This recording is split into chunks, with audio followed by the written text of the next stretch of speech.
afternoon, or evening, heretics. We're live today. It's more Deadly Premonitions too. Sorry about the late start. I both got distracted and then forgot to fucking plug in my controller, which in this case made the game just not fucking load. You know, it's fine. A little bit of behind the scenes scuffing.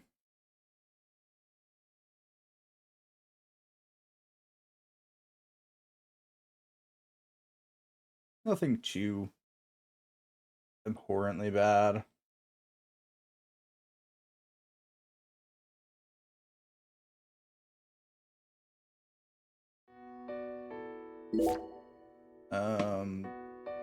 Yeah? Yeah. I'm not sure. I am confusion.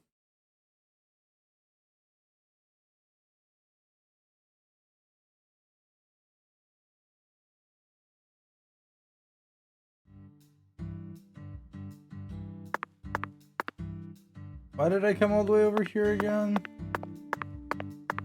Right, because I had gotten the thing for Lexus, I think it was. Let's use something along those lines.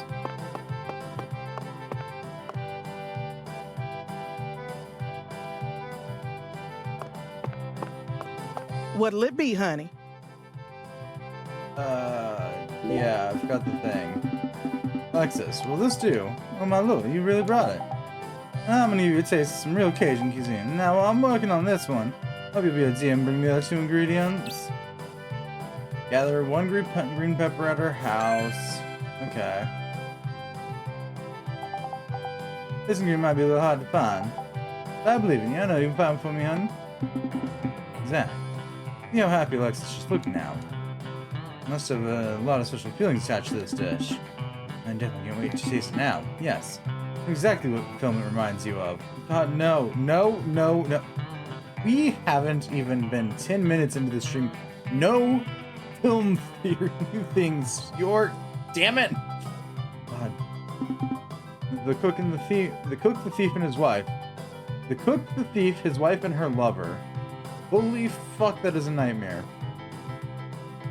1989, directed by Peter Greenaway, one of the few European films that we ever watched together. After suffering intense domestic violence at the hands of her husband, a woman takes a lover. Her husband finds out, and that seals the lover's fate.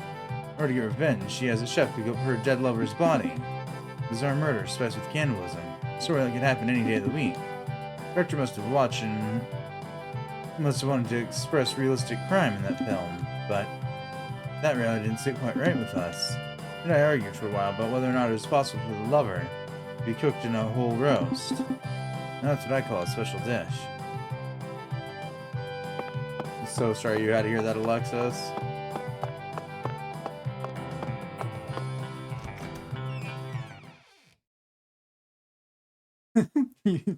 That's not... York.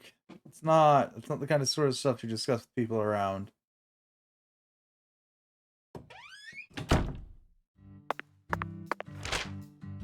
The other term would have been in polite company, but it's too late for that.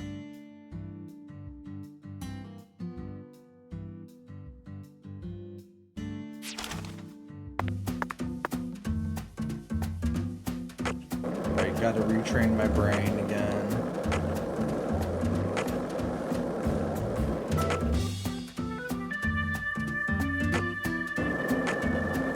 Running into that at full speed doesn't cause it to break. Oh boy.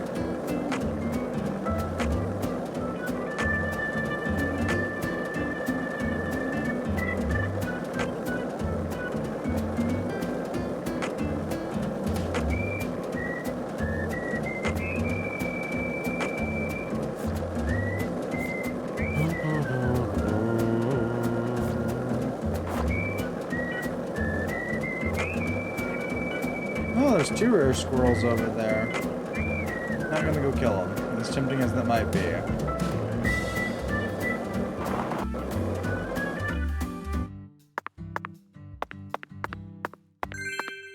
Wired green pepper. Nice. The fact that there is a safe spot outside her house makes me a little worried. Not go digging through the trash.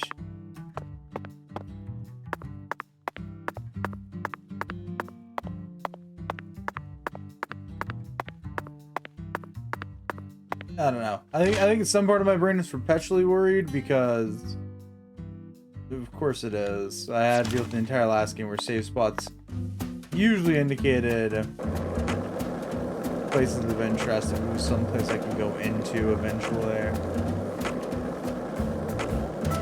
The kill times were like, what was it, 2300? Or no, 2230.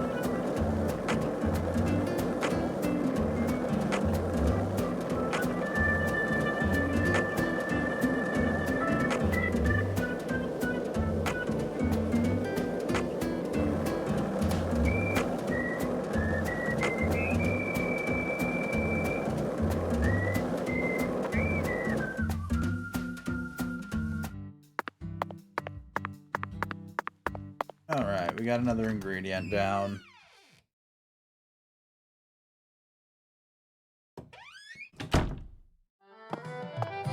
Whee. What'll it be? Oh my lord, that's it, that's really it. Just as I would. I knew I saw something special, honey. I'll show you to know what real Cajun cuisine tastes like. Next up's the final ingredient.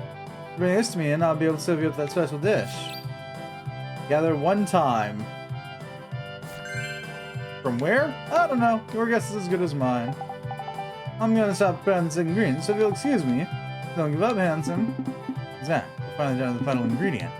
Alexis seemed rather excited, and I can't help but feel my own expectations rise. I don't think it would take us this much work to locate 3 ingredients, though. That's okay, isn't it, Zach? There's no turning back now. Let's go find the final ingredient. We gotta find some time. Sorry, bad cooking puns. But let them die. Are there any who's its what's its? No. Just gather one time. Okay. Where would you go to get time?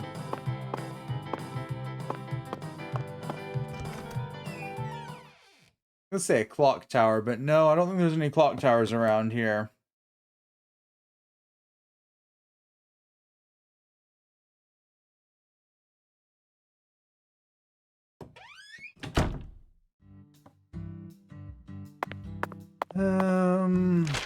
Where would you go to get time?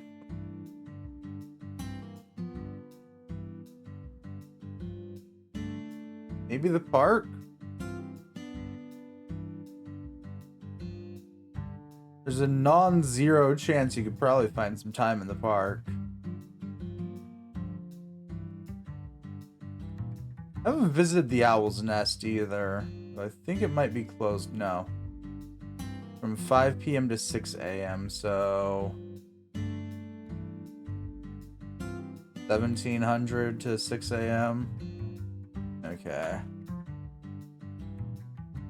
We might be able to visit the Owl's Nest then. Yeah, it's 1800 right now.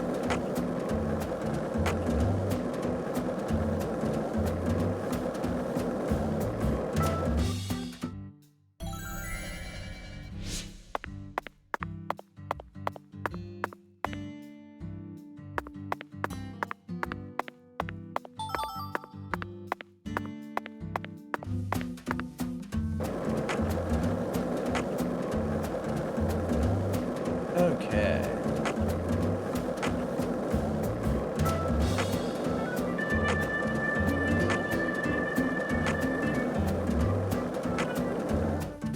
That one looks oddly different.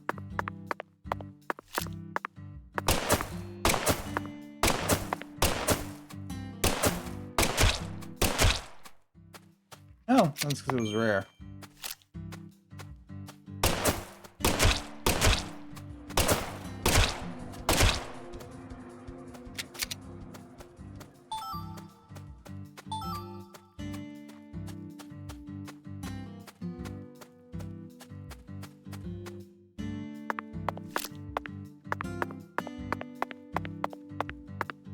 Okay, so the rare dogs are pinkish colored. Rare squirrels are blue. I don't know if there's any color differentiation with the gators. But also, I don't think it's worth it because they're all worth $7.77.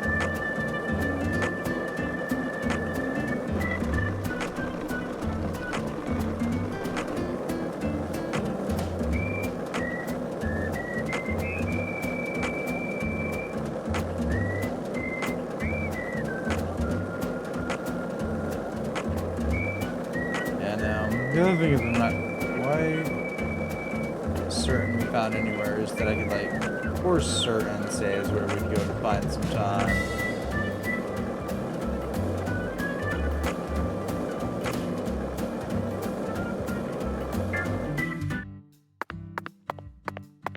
That is an outfit. I mean, a choice too. Maybe not too much of an odd choice. And then, like, I don't see any motorcycles nearby, so it's still a rather odd choice. Let's open up the owl's nest. What kind of place is this?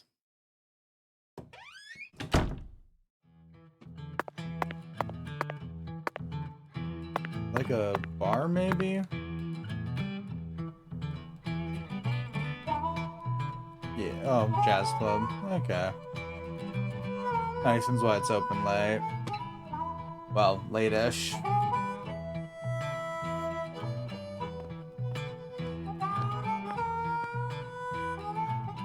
Got a minute? I'm the bartender here. I ain't gonna stop you from talking to me. This is America, land of the free.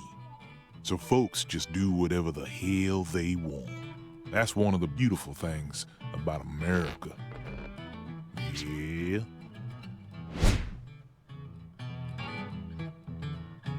FBI Special Agent Francis York Morgan. But please, call me York. That's what everyone calls me. A bureau man, eh? You hear about Lise. Yeah. That I am. Very astute of you. What do you know about her? No one lives forever. Eventually, all life must come to an end. Yeah. So you don't know much about her? The girl I love was her best friend. That's all I know, man. Sounds like you're deeply connected to this case, then. Why are you giving me the runaround? Truth bomb number 1. Think good and hard before you reveal yourself to someone you don't know. Just some common sense for daily survival. Yeah. Hey, Bureau man, you change your underwear every day. Yeah. Here's another truth bomb for you. Clean, white underwear without a single stain on it. So pristine it shines. Your day doesn't truly begin until you slip them on. Yeah. Our world's filled with truth bombs. That's about all I can really tell you. Zach, this man has got a very unique style to him. I reckon it's about time we stop flapping our gums here, Bureau man. Don't give up the good fight. Yeah. Later. One last thing. Do you always dress this way? I'm not quite sure how to put it, but you're practically naked. This is America, land of the free. I'm simply exercising my freedom. And as my fellow American, you need to respect my freedom.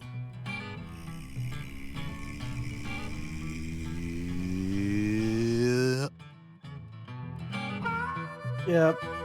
Got it. Thank you. So, we meet again, Bureau man. So Professor R owns this place, and you manage it all on your own?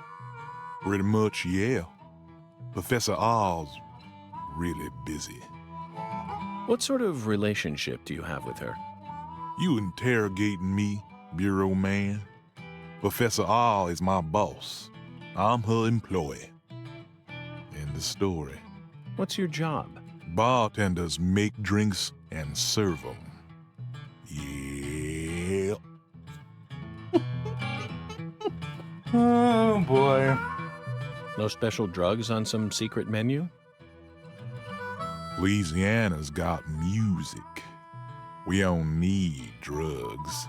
Even in Louisiana, drug use is rampant. Not here, it ain't. Folks come here to enjoy a drink and listen to some jazz. I came across this spot when I was looking for a place where my buddies and I could play. Professor R happened to be looking for a bartender to sell some drinks and keep track of the money. And if that bartender can also play some music on the side, well, that's a match made in heaven. It's just one big truth bomb, Bureau man. Irrefutable. Yeah. Props to the VA for Xavier being able to keep up with that beloved work of Xavier's. Oh boy. Got some crab cakes, some crawfish etouffee, a lager. Okay.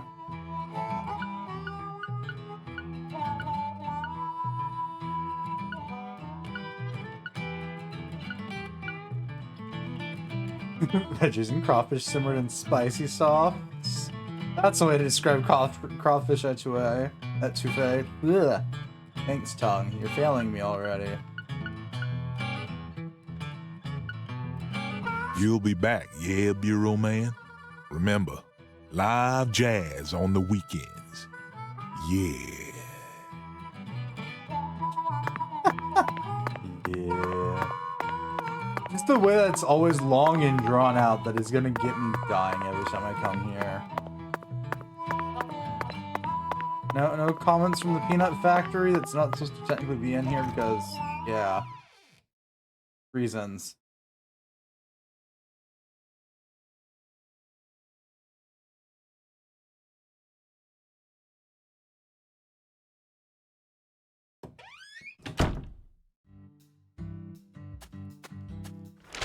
Okay, so that was fun for that. Let's see what that is.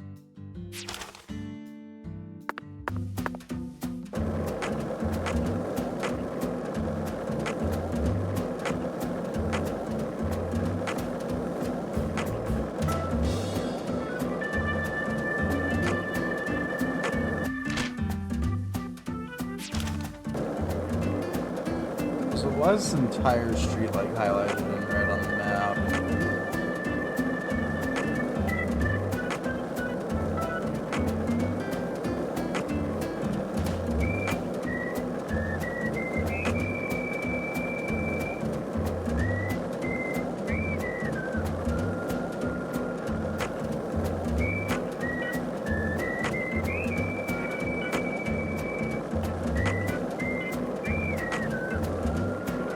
Just like a park or some shit. This is.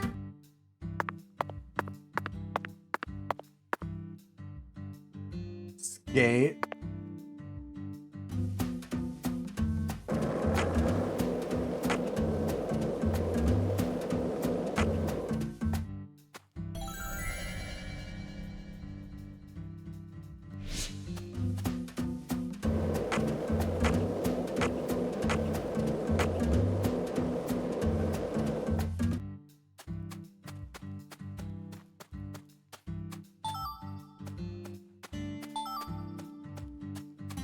Quality beads, low quality cloth. Okay.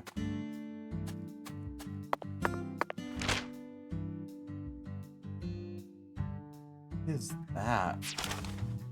This is just me trying to figure out what the fuck with this town.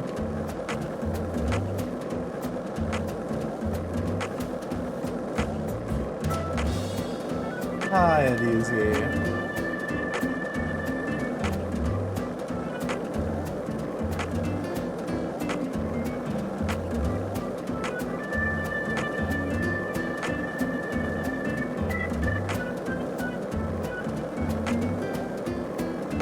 god, I hate being late. It's fine. We're not doing much but side questing since we have to kill time.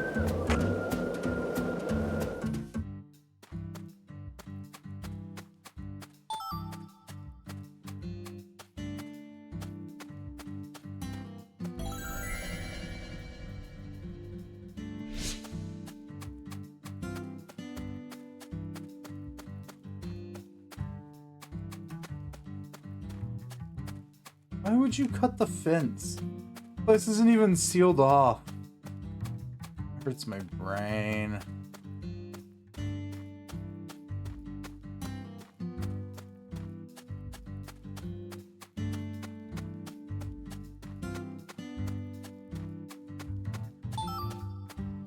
Okay, nope, that's not time. Worth the shot.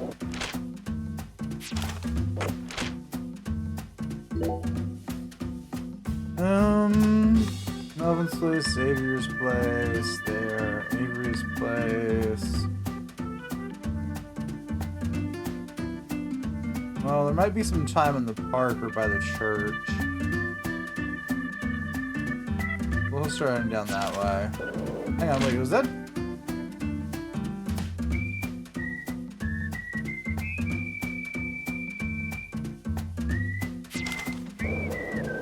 What the birds on the thing mean? Eh, that's nothing too hard about it.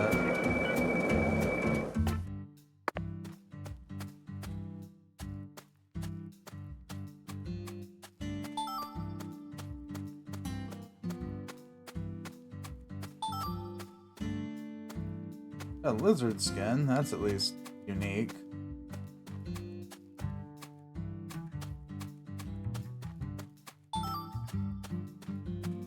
Oh, right, can't go back through narrow spaces. I have a half-pint little shit in my way.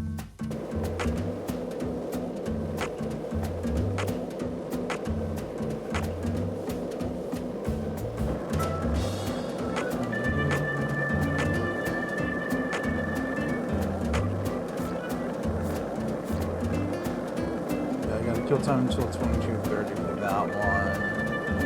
Can't do anything from the concierge until 2200. No idea where the time is. I'm not trying to complete the Genesis album, and I probably have enough miscellaneous shit to create our first voodoo. Are they calling them voodoo dolls or voodoo charms in this case? Voodoo charm.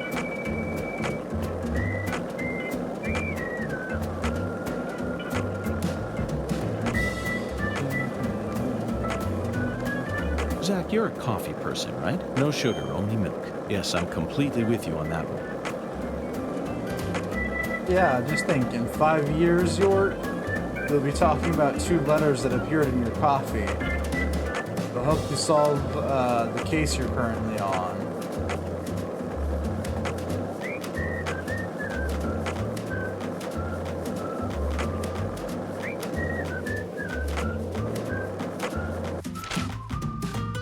Across a bridge, right? Yeah.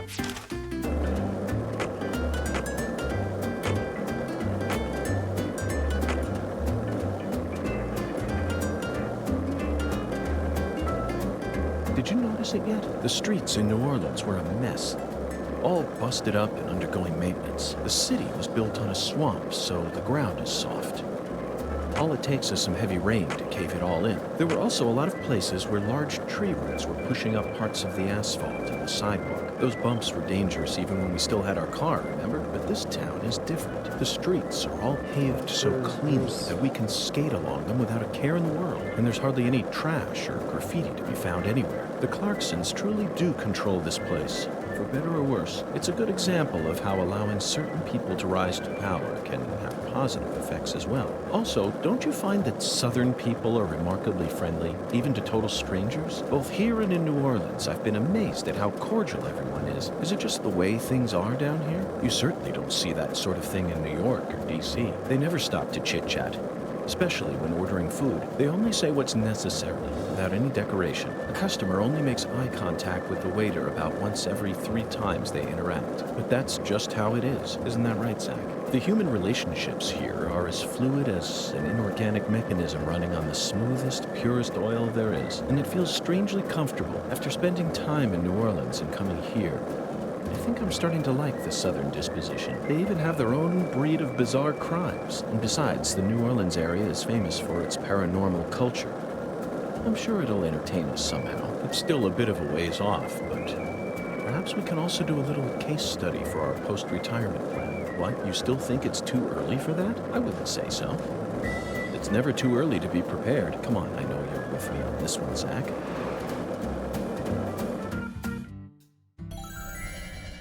Okay. What's the other for?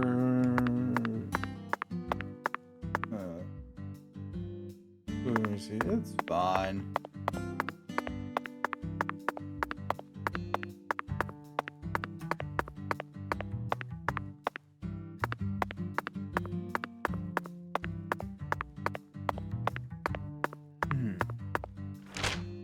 Okay, so no time at the church.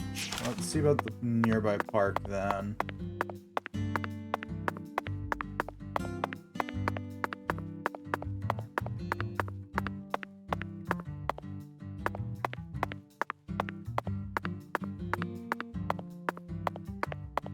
I have no blessed idea where I'd find some time.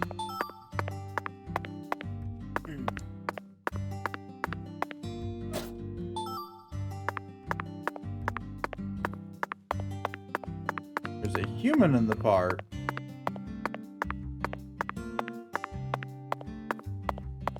Strange.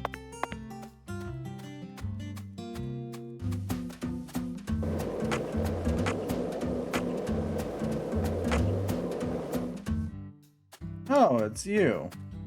Big guy. You're smarty pants. Yup. Hey, Avery. Work makes me hungry, so I eat and then I keep working. Yep. I want to get lots of work done. Okay. Oh, there's one of the UFOs over there.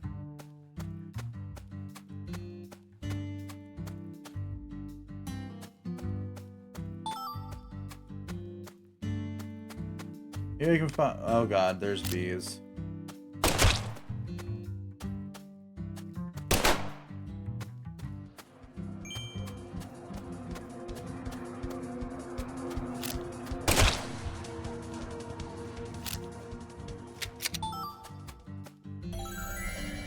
UFO fucking dropped a squirrel on my ass.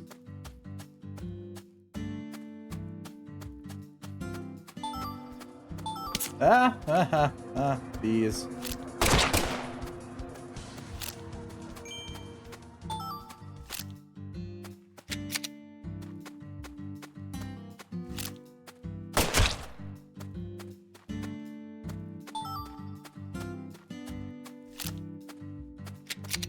So much bees.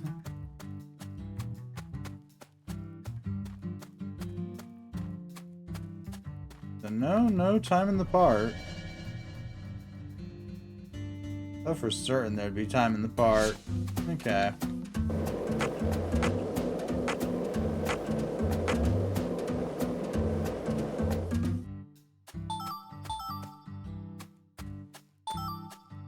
Maybe you might have some.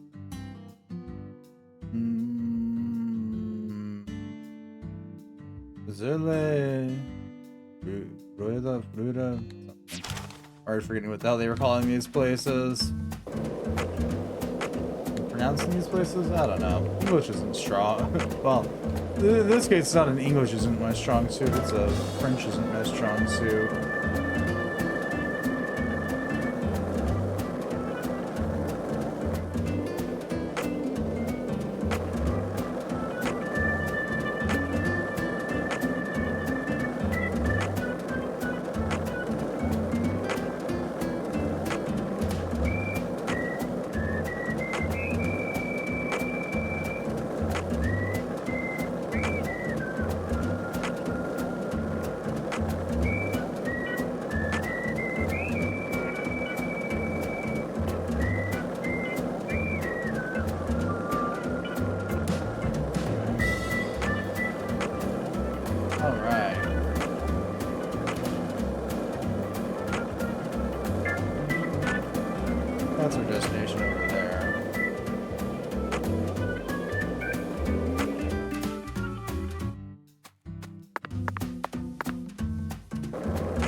Kind of sad I can't snoop in people's windows in this game.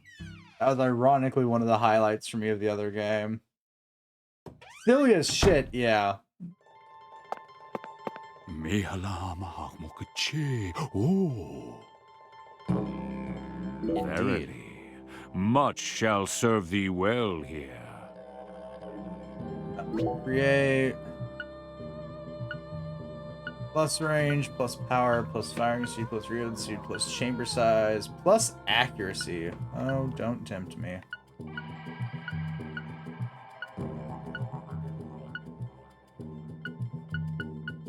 Oh, because we picked up beads. Okay.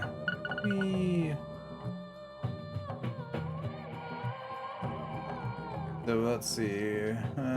Plus 2 stamina, plus 3 resistance, gold. Concentration, intoxication, life, stamina, beard.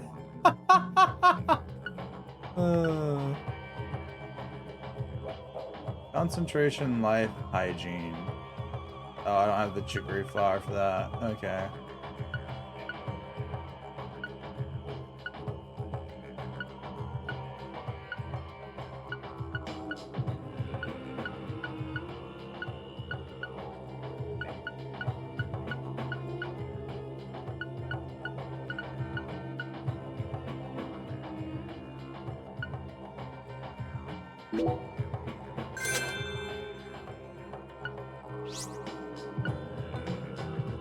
Freeze allows you to fire flame bullet.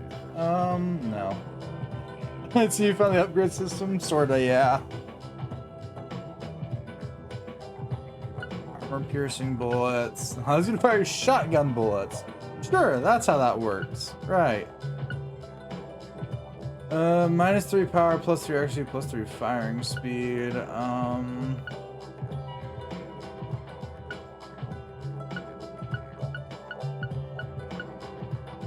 We're gonna go for that one.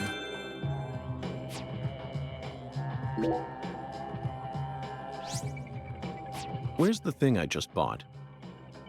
Altars exist, whether thy needs exist. The bedchamber of thy hostelry doth possess one therewith. So where's my thing? All altars lead to the other realm.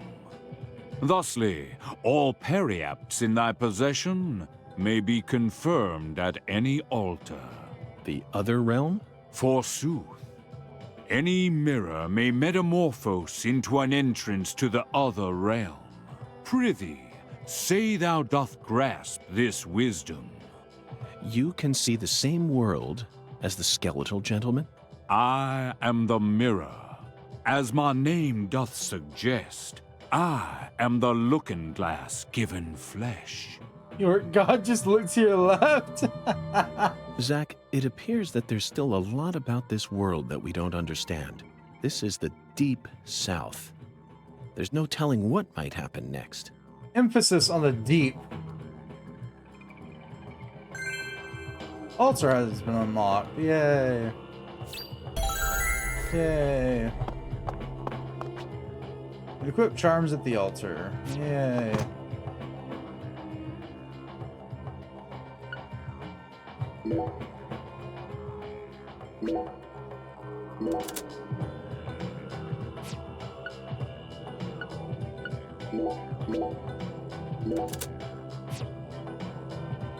What a strange feeling. It looks like there are spots to place other items as well. If we find anything that seems like it might fit, let's bring it back here. After all, what do we have to lose? What, you think that sounds like a pain in the neck? Come on now, Zach. Surely you know that all rituals work this way. Blessings from beyond will only come to those who exhibit the finest level of courtesy and reverence. In short, they're reflections of the self. Only with a mind deep in the dirt will you know true tranquility.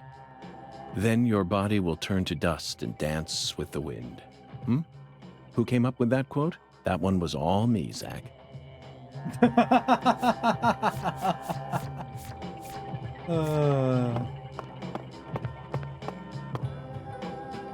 Half pint? Are you sure you still want to keep following me around? You're probably like gonna end up past your bedtime. Like, without fail.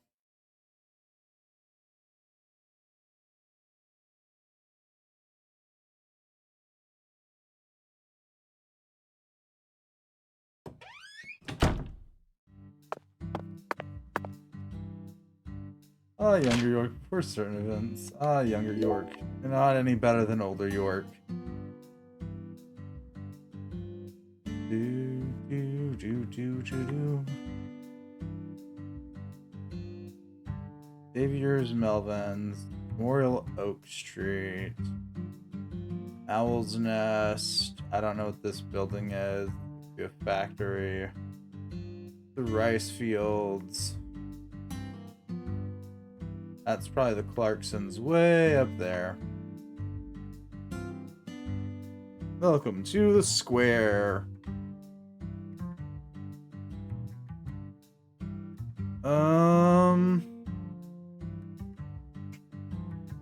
Need to go back this way.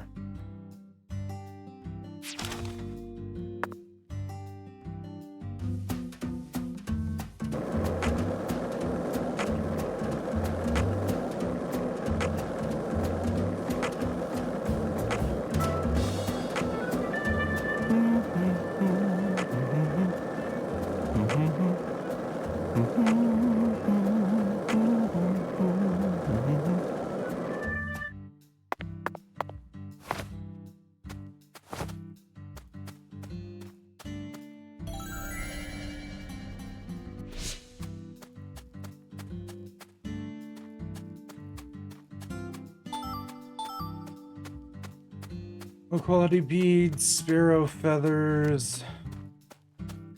Okay.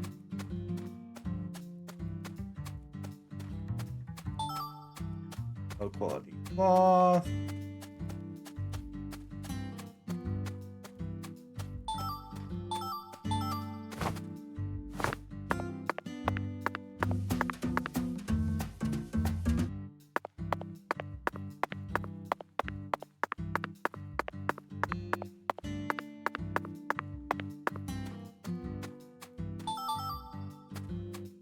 Arrow feather lizard legs. We're getting a lot of useless garbage.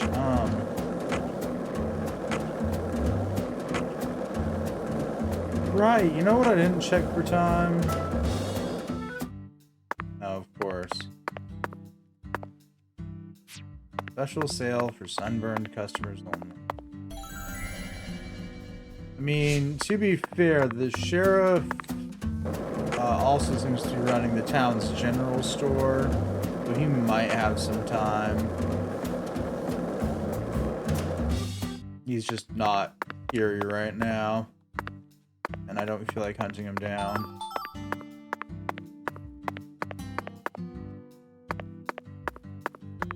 York, no dumpster diving. I know there's pretty things in the dumpster, but no.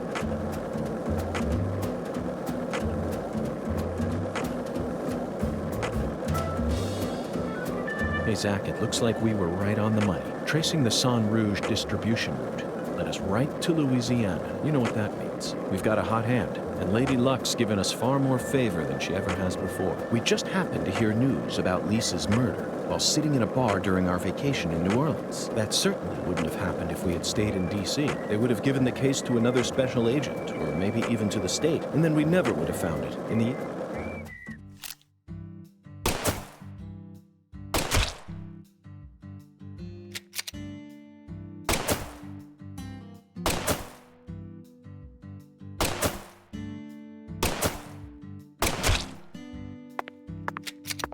Clustered accuracy is not being felt.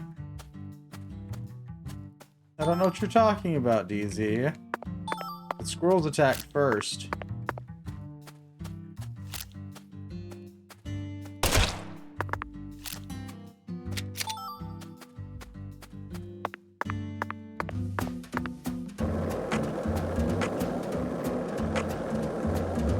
Ooh, money.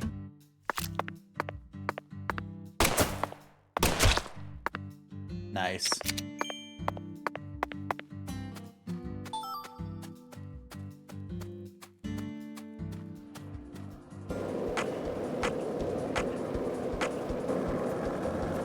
for a quest in there. No quest involving squirrel murder right now. I just do it to do it.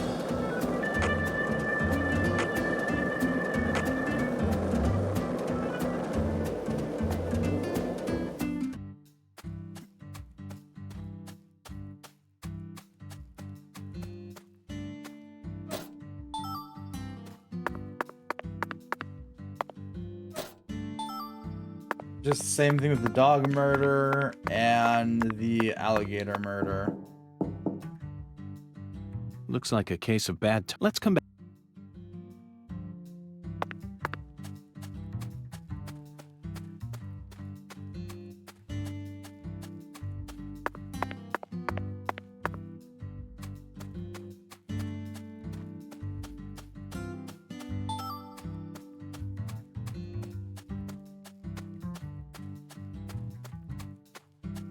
The dogs are wild dogs that can attack you, and the alligators will even more dangerous.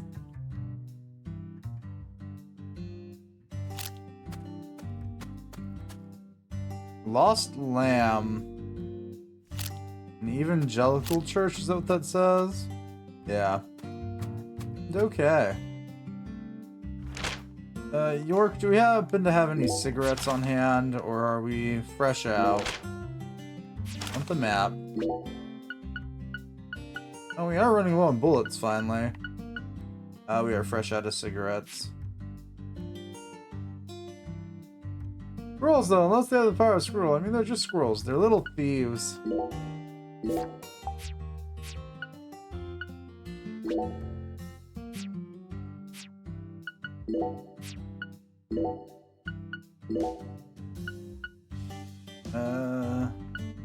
Oh.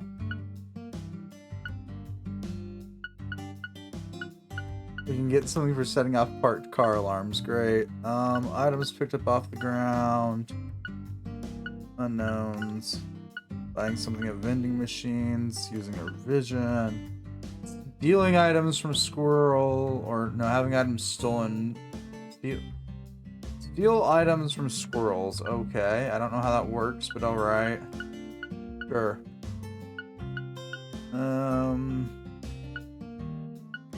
Shit, we can sell stuff in this game. That'll be fun.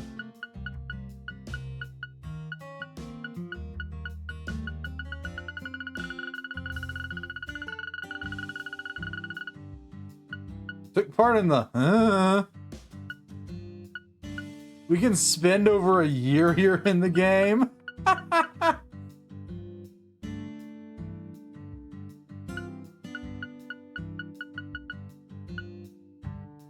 Defeat wild dogs.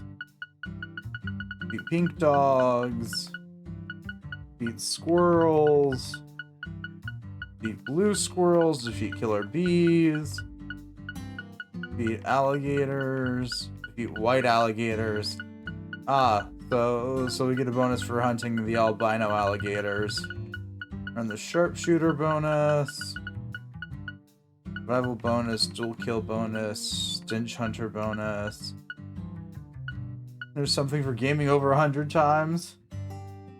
Yes, you can indeed make money by selling stuff. Yay!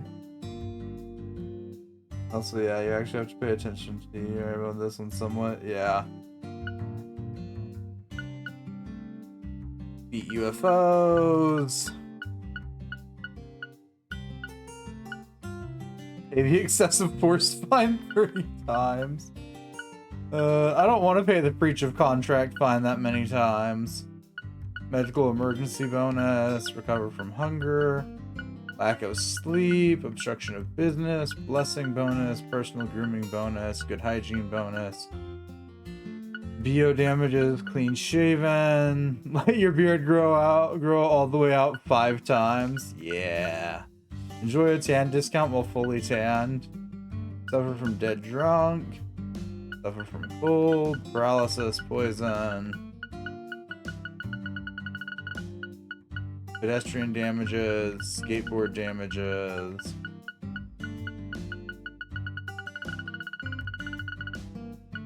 Creating different types of charms, traveling. And yeah, the parked car alarms. Okay.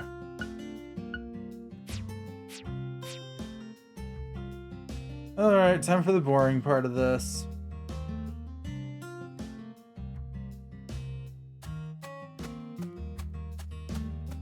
Awkwardly waiting because I'm out of smokes.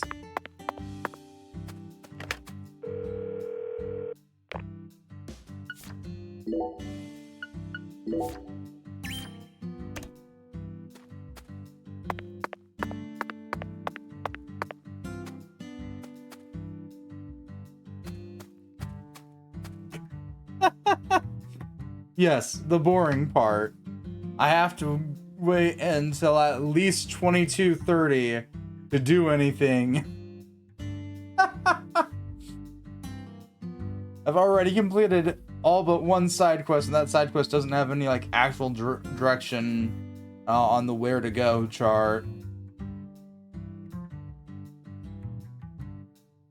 And the general store is closed. Pretty sure that place is closed too. The diner and lane. Oh, it closes at 2 p.m. Okay. Sorry, I'm perpetually still stuck in the brain state of fucking,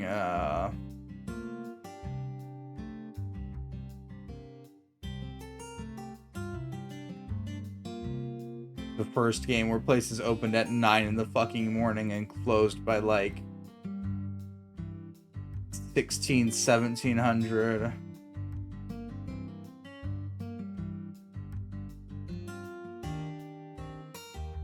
But also, I'm not hungry. Or, well, York's not hungry. We're even really tired.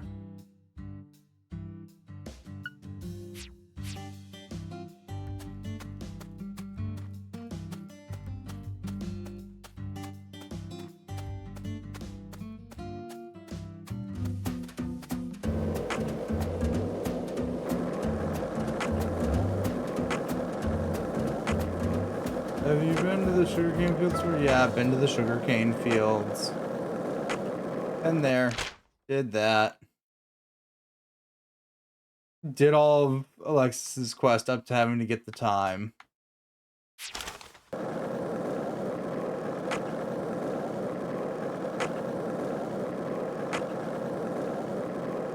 Unless there's more in the fields than just the one quest item.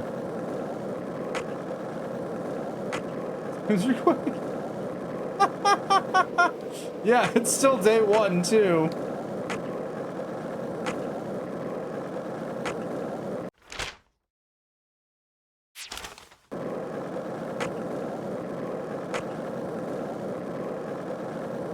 Yeah.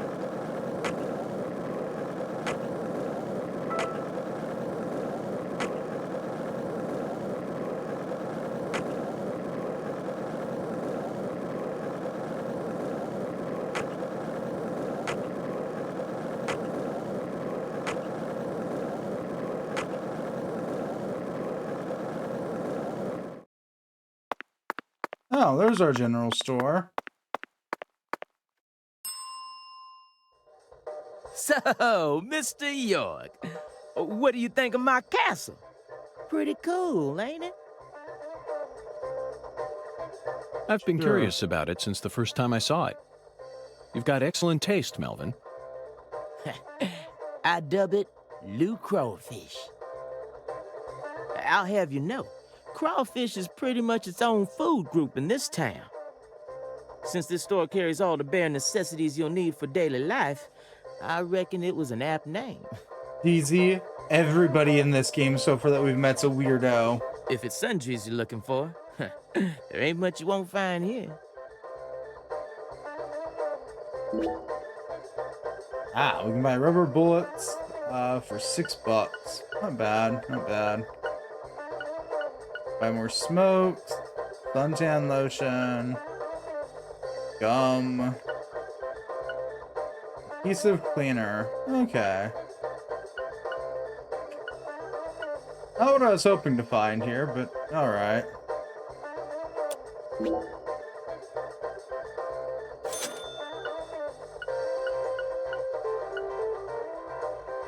No, Zan's saying like he's the announcer, maybe it just annoys me.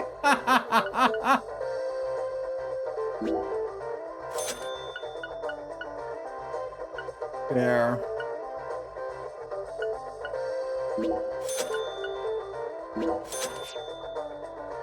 You ever need anything? You just come on by, Mr. York. You're not only the sheriff of this town, you also manage a general store. In a world where... Sure, as long as you ring this bell here. That's terribly convenient, Melvin. But I have one concern. What if a crime occurs while you're managing the store? Running a business and keeping the peace, both jobs require immediate response in times of crisis. I just can't see how it would be possible. It's actually pretty easy, Mr. York. But what if a criminal who just robbed a bank came here on his way home and bought up all your stock? Oh, I like the sound of that. You want to make me rich? Hey, how about you just buy up the whole store while you're at it? I'll never let money stand in my way. It's not the boss of me, for I am the last shopaholic. Ooh, I'm funny. Melvin, that was a serious question. Really? Could have fooled me. Not even the Clarksons would do something that crazy. No point in preparing for something that'll never happen, right? After all, this is Lucari, the tiny forgotten town in the middle of southern nowhere. Get it, Zach? It's Occam's razor to a T. Melvin, I have to say you're a very balanced man. Now I feel confident that the Woods household will do just fine, even if you end up losing your job as town sheriff. You sure are a joker, Mr. York. Well, I was hoping you'd have time. Such was not my case. You did have cigarettes, though, so back to the old lady's place.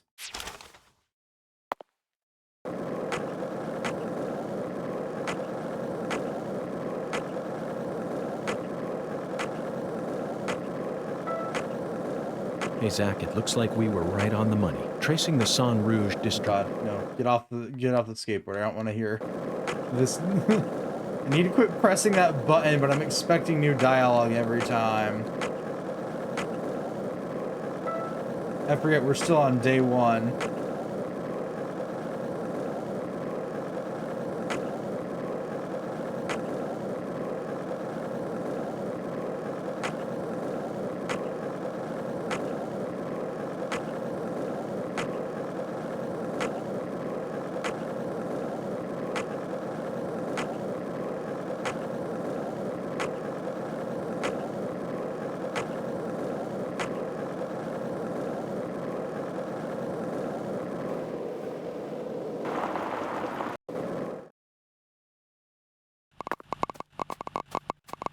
Yeah, why am I being pelted with candy hearts? What have I done to deserve this punishment? Right, I bought 100 bullets, just in case. Okay, York.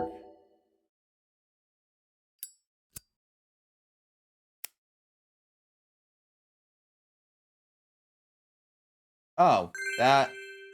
Night has fallen, so Patricia went home. Yay, no more little shit. I expected that to pass more time. I'm making a wild guess here. And assuming that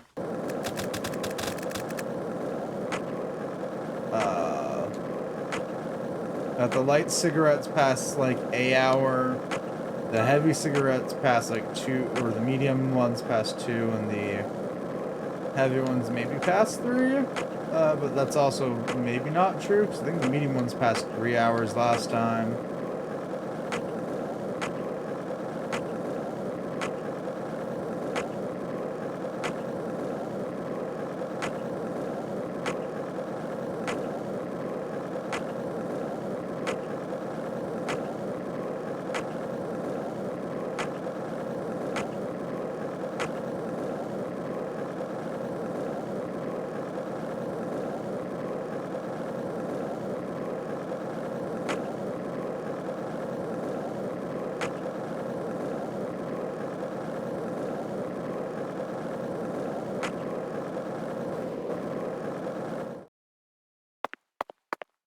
Okay.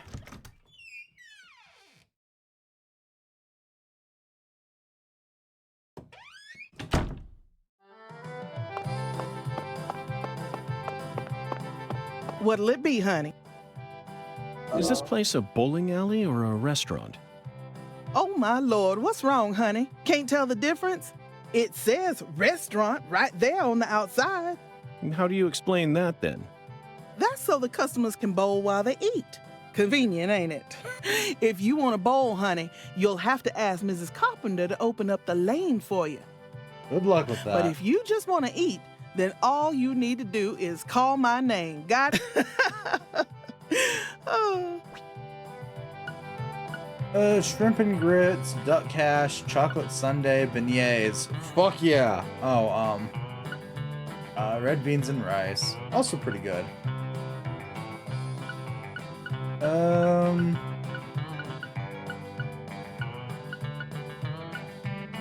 Yeah, attempting to go with red beans and rice, sure.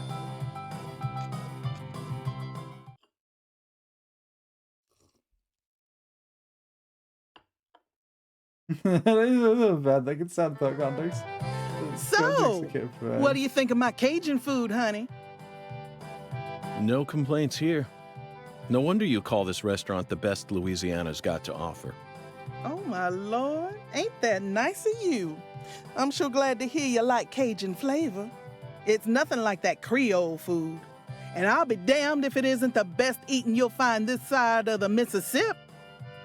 Hold on just one moment, Alexis. I always thought that both Creole and Cajun food were staples of the South. Oh no, York, please don't. Am I misunderstanding something? Not at all, honey. Cajun and Creole food are both staples of the South. They both have roots in French cooking, of course. But Creole cooking just ain't my cup of tea. I feel that. Sauces of France combined with cooking methods brought in from Africa, mixed in with Spanish influences and Italian-style tomato sauce. Huh, when you smush all that together, you can't even tell what it is no more. Cajun food is pure and solid.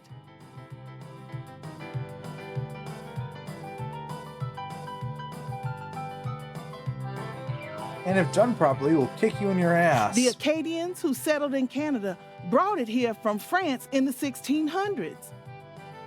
Then the British chased them off their land and they ran all the way down here. They walked straight across America, north to south. Finally, they found a safe haven right here in southwest Louisiana. Whew, we got everything you'd ever want here. Fresh fish, wildlife, even veggies and fruit. They used their knowledge of French cooking and added some spice and herbs. I don't know anything here except what the game is so far. Oh, fair. I know a little bit of what's been talked about here. For reasons. Oh, and then they threw in fresh local ingredients to create what we know as Cajun cuisine. Interesting. Now I understand what you mean about the Cajun and Creole food being completely different. Let's just say I know some people. Because I know some people, I know about this shit. I also tend to enjoy eating Cajun food and making it myself. So do with that information what you will. But I still insist that both are shining examples of delicious local food. Even though I can't eat half of it.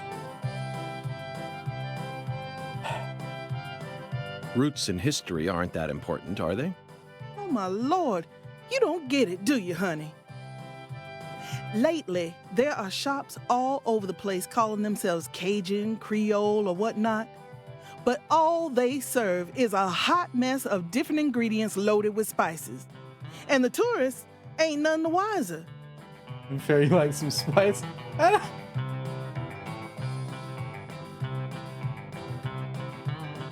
just hate feeling like folks are getting the wrong impression about Cajun food. Yeah. I tend to gravitate towards the... I should phrase that. I tend to gravitate towards the in terms of actual spice, spicier foods, not in terms of capsaicin amount spicier foods. I get it now. According to your interpretation, Creole food is contributing to that wrong impression. You bet it is. That's why I always make sure to teach all my customers what's what.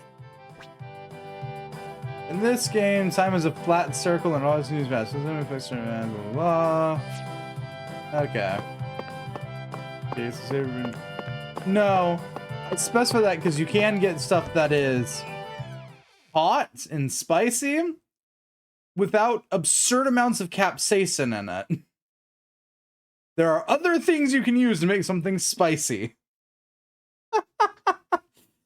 And I have to make that distinction because holy fuck nuggets, are there certain things out there that are like, just add in an entire half-pound of capsaicin. What was the one thing that I saw? Crushed capsaicin, essentially. I was like, no, I want nothing to do with that, thanks. So, like, half-pound is an over-exaggeration for all intents and purposes, but, like, it was... Ugh. Because capsaicin basically goes to immediately numb your mouth without any of the joy of the spicy foods. It is usually because favors and type versions. Yeah, no, that's fair.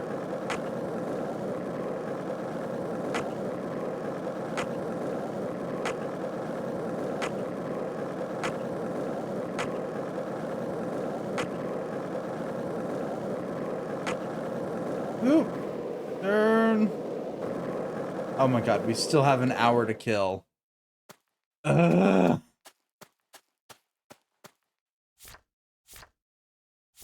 Okay. Me good right now?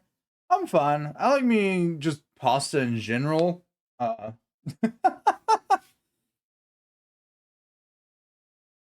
really care what kind of pasta. It's red, you might be able to try. No, it's always red because it's main scenario.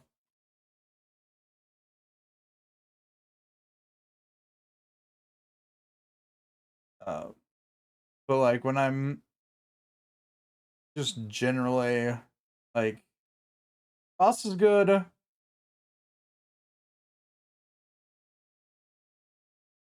Casseroles and the like, it depends. Oh, it's been right. Okay, it's been a little while. I mean, at most, it's been like 4 years. Not that long. Yeah, nah. I do have to be careful when making food, because I tend to make some things that are a mistake. On purpose. That's besides the point. Because what would that be now? Like 5, 6, probably close to 6 or 7 years ago, I got bored and made Russian roulette cookies.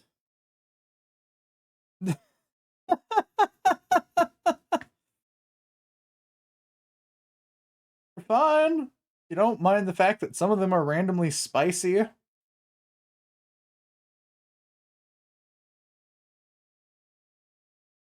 Yeah.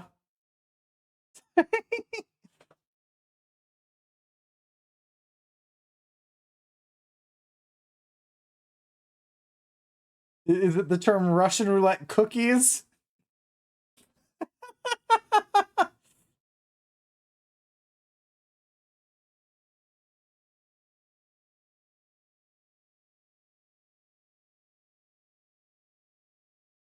Or the fact that some of them were spicy?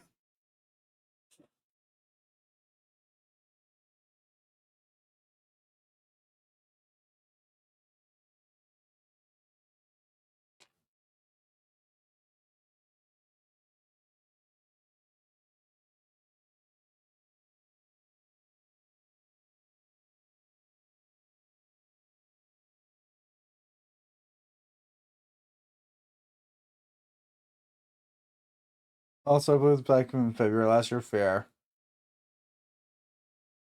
No comment on the Russian roulette cookies. Got it. Those are fine. I don't know.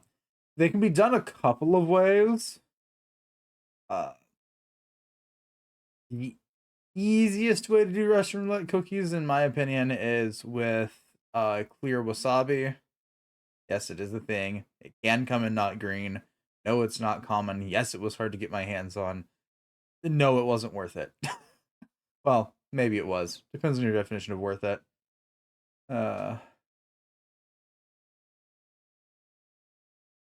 Ignoring that, though, I choose abstain.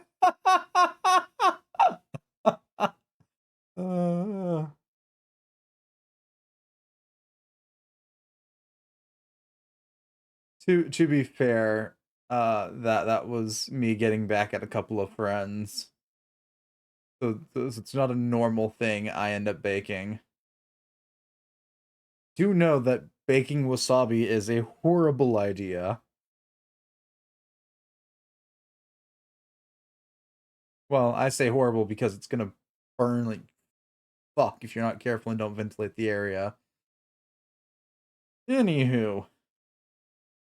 Well, it's not that bad, but you know. You garner how much you want burning horseradish smell to exist inside your kitchen for an unprecedented amount of time.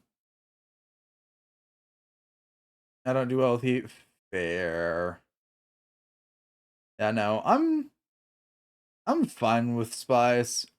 Well, I should rephrase one. What in the flying fucker next popped up on my map now that it's 2200? Why is my map highlit? Game, what is it? And should I be worried?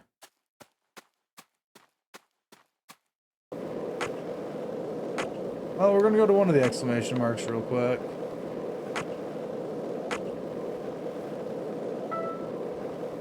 Yeah, no. I do well with actual heat, not instant mouth-numbing chemical and peppers. Nope, I still have to wait 30 minutes.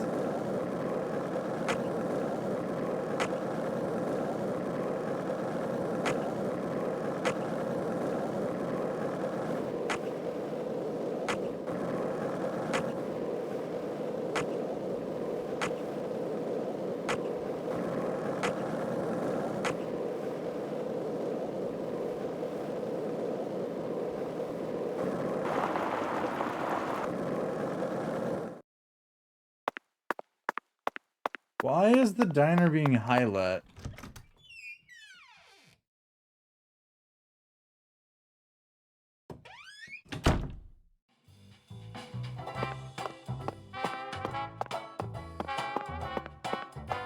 I am confusion.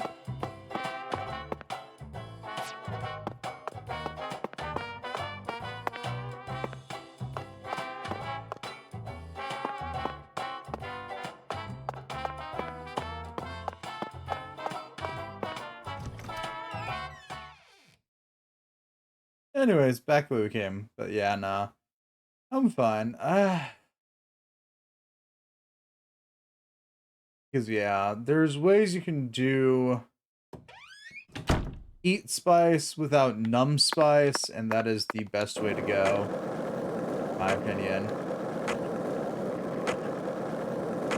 That makes so little sense. Maybe all later stuff? I don't know. I'm going back towards her place because I've still got 30 minutes to kill. Oh. Here she is.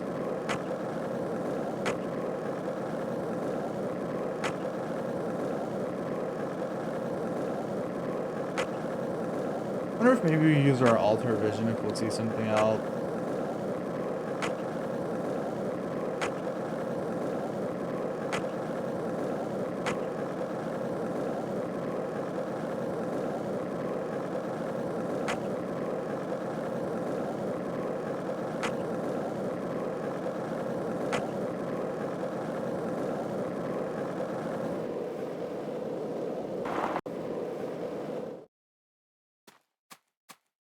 if it takes her 30 minutes to walk home from there, I have questions.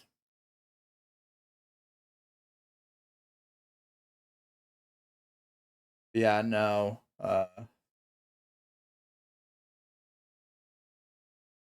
Like me a good curry.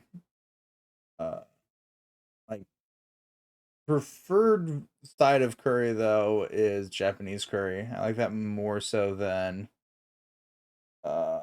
Indian or Thai curry so far. But I also haven't found like a good recipe or a place that serves good Indian or Thai curries. So there's that.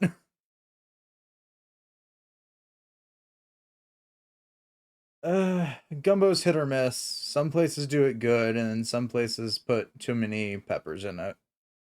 There's a nice middle ground. There are other things you can also put in gumbo, or gumbolaya and stuff like that to make it better. Most etouffees I can't eat because almost all of them are fish based, and that will drive me up the wazoo. Well, it drives me up the wazoo that I can't eat them. But anyways, moving on.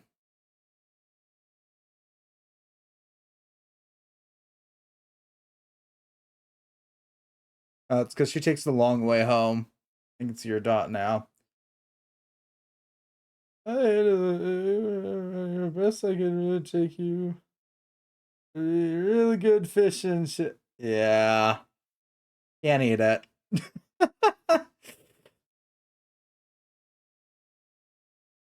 Only food allergy I have, and I fucking hate it.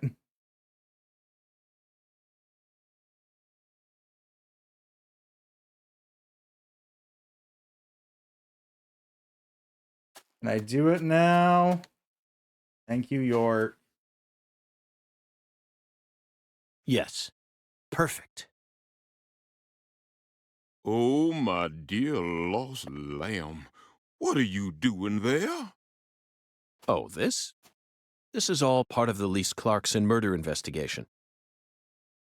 Something important, hmm? Oh, yes. Very important. I'm FBI Special Agent Francis York Morgan. Please call me York. That's what everyone calls me.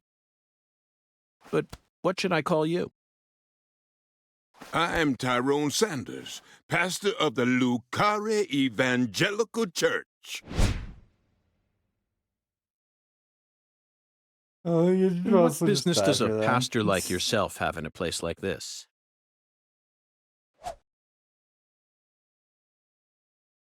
Well, I live over across the way there. Do you have an intimate relationship with Mrs. Carpenter? Why in the world would you suggest such a pitiful thing? Lordy, lordy. How could I ever become intimate with one who is so devoid of faith? After she lost her husband, she stopped coming to church. All she does all day is bowl. She even pruned the shrubbery in that pitiful fashion. Yes, truly pitiful. And did you see that hideous ox of a dog she owns? Pitiful with a capital P. I tried speaking with her, but she shows no intention of changing her ways. Yes, I fear she never lends an ear when the good Lord reaches out to her. Indeed, I pity her from the bottom of my heart. So you've been spying on her out of pity? Spying? I'm merely awaiting the chance to lend her a helping hand. You'd best be careful, too. This town harbors much more danger than you're aware of. If you ever find yourself in need of salvation, feel free to stop by our church whenever you like. Our church also functions as a clinic. Someday, you may need our help. Zach, did you hear that? Pitiful. Try saying that to someone in the city. They'd instantly slap you with slander or defamation charges. You'd be up to your neck in court papers. I doubt I'll tire of this town anytime soon. We should consider stopping by that church whenever we get a chance.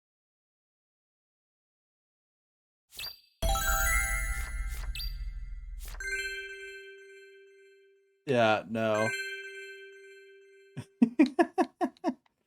I get the joy of just knowing that there are certain places in the world that if I wanted to go there, you are going to see the most annoying ass tourist ever. I feel like they actually get quieter as they walk away, but they get quiet so fast. I mean, it's probably because they're not like yelling at you or nothing. How pitiful. Are you lost, little lamb?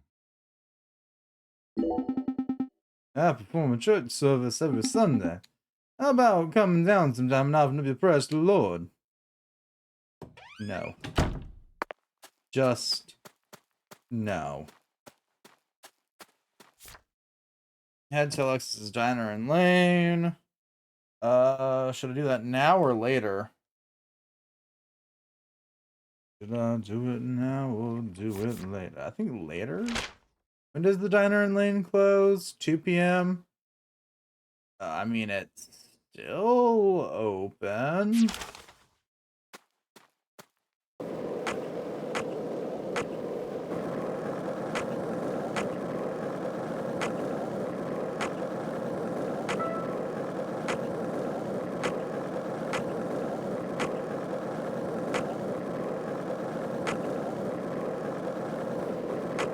Yeah, no.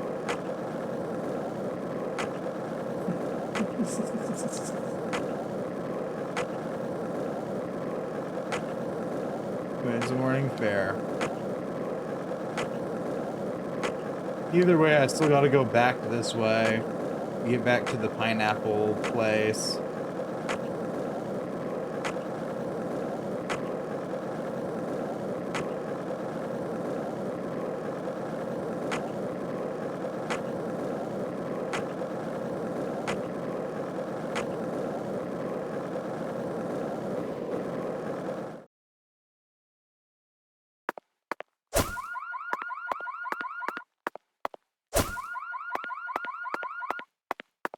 Looks like a case of bad timing, Zach. Let's come back later. Oh, that answers that question. Now, where's the pineapple from here? Just down the road. Okay.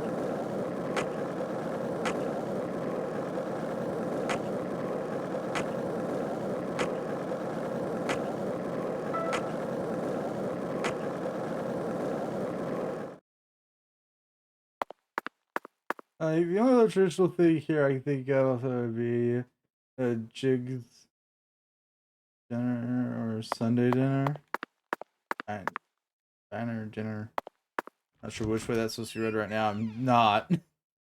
Gonna keep trying to understand the English language. Fair.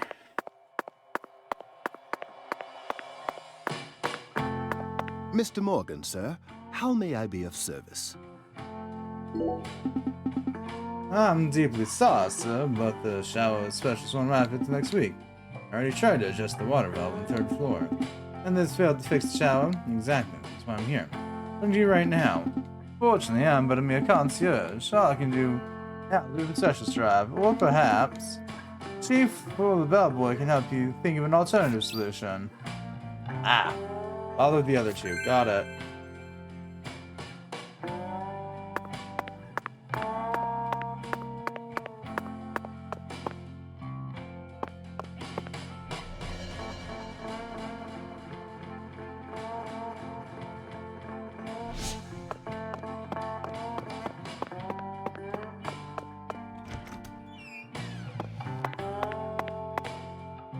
The short version: boiled potato, carrot, turnip, usually gravy. Maybe salt beef along with either roast beef or roast chicken. I won't die from eating that. Yay! Oh, to be fair, I probably also won't die from eating fish. It'll just provide no worthwhile value to eat it.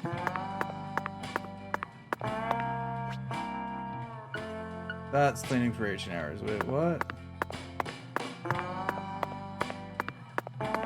Die from eating fish. I'll just deeply regret eating the fish. There we go. That's the best way to phrase that.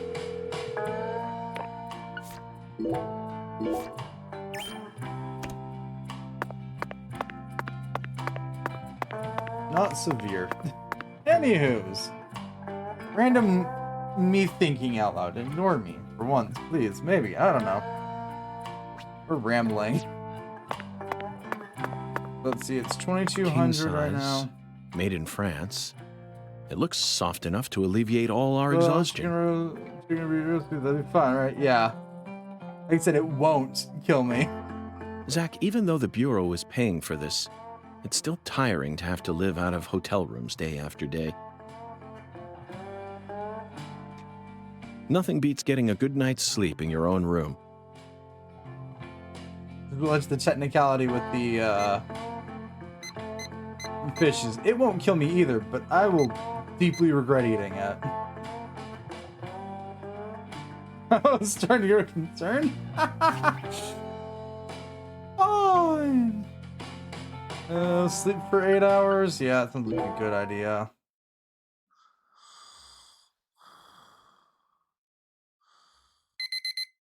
Oh, fuck. I have to listen to those alarms.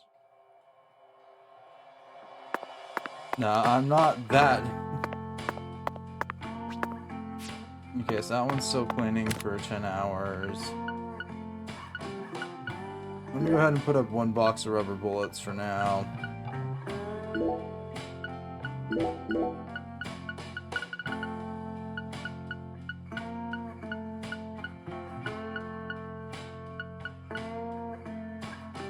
Also go ahead and put up most of my first aid stuff. Take out some of our cigarette.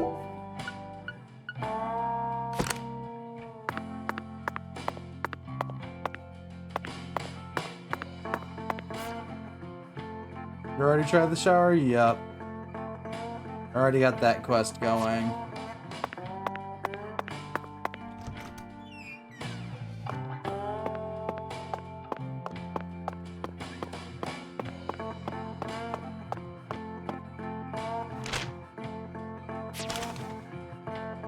Right, kitchen was up top.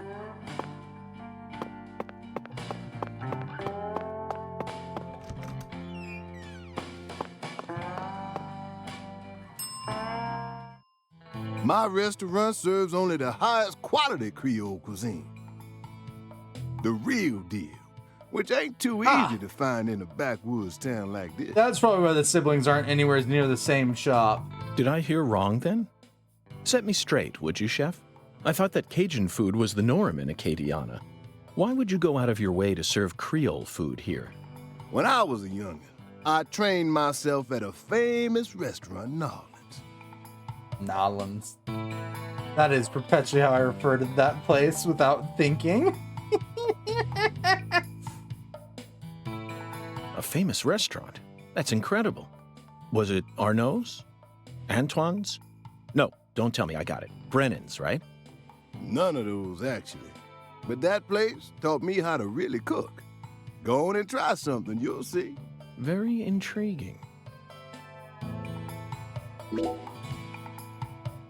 Barbecue shrimp, seafood platter, banana Foster.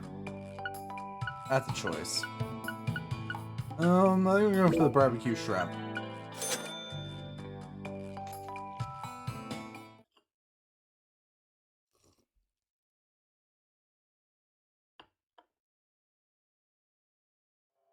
That food was unbelievable. I see you weren't lying about undergoing training at that famous restaurant. Now you just trying to embarrass me, mister. I still appreciate it, though. And you must have undergone some rigorous training in order to gain such refined technique. You put so much care into preparing everything just right.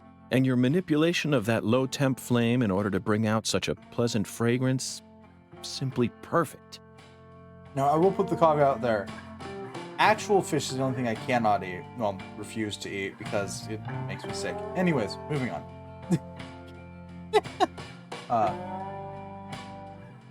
Other things like octopus and shrimp and shit like that, I can eat just fine. This is true Creole food. This is why I hate my existence. You have to tell me now. Which famous restaurant did you train yourself at? Come on, Chef, we need to know. Zach and I are begging you. You drive a hard bargain, mister. All right, I reckon I can give you a hint. Kind of the opposite of yeah. It's, everyone's like, I can eat fish just fine, but not this. I'm like, yep, no, I can't. Anything. The two things that I've figured out so far with it. Fish, no go. Anything in fish oil, also bad. Everything else, just fine. It's like, still to this day, one of my favorite things is to get takoyaki.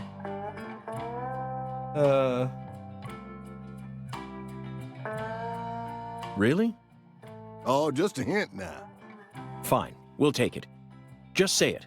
It's the restaurant that serves the most famous fried chicken in all of Louisiana. Crispy, crunchy. You know what I'm talking about? Bona fide fried chicken. No, you can't mean... Oh, yeah. I'll bet they worked you pretty hard. Mm-hmm, you betcha. So that's how you acquire the mental fortitude necessary to cook such amazing food. Oh, my time there taught me just how tough city life really is. Amazing. Zach, did you hear all that? That's an incredible story, David. You really are a true chef. Both Zach and I have given you our official approval.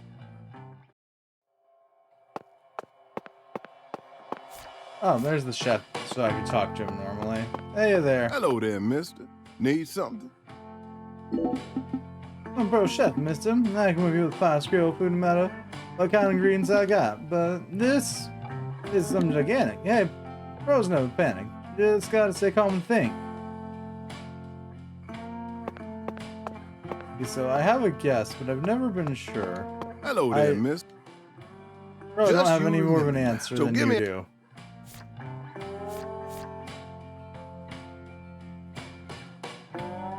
Oh, I gotta wait for the bellboy. Okay.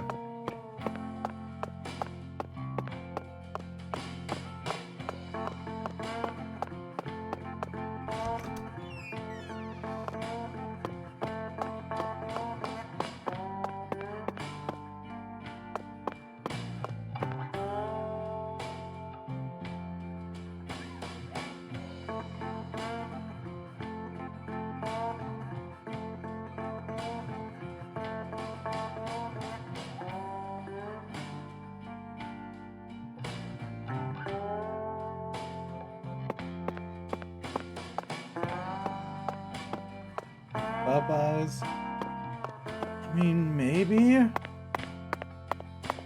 But I also doubt it, considering the list of restaurants that were listed off prior hands. We always strive to provide our humble buke. Therefore, we decided to provide a modest selection of daily necessities right here at our very own front desk. Great. Sounds convenient. Exactly. Bullets, first aid, all the like. Okay.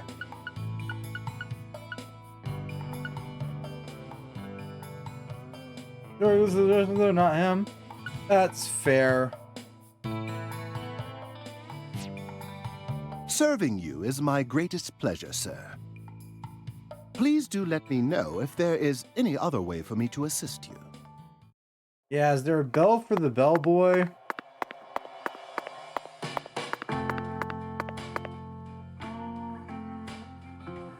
You can tell this town was built by a very methodical person. Yeah, it's a fucking square. Wait, maybe they just didn't care, and that's why it ended up this way. Either way, this town clearly forced nature to bend to its rules. A perfect symbol of the human condition. Yes, I can feel the horrible weight of all the sins that have been committed here. Can't you, Zach?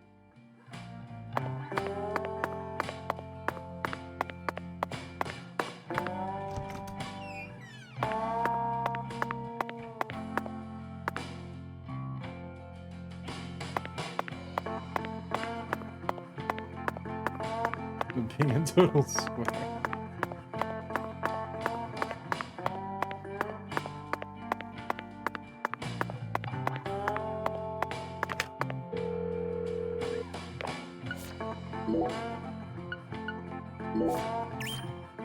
Time for day 2.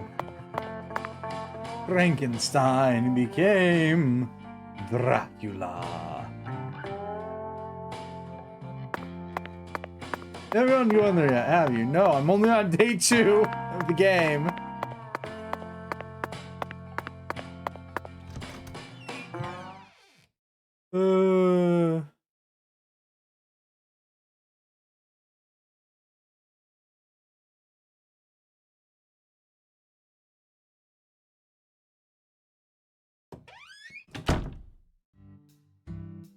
I can't remember when the bell was around 9. The diner opens at 8. So I've got time to kill again. Fun. And I'm free from the little half pint. Woohoo!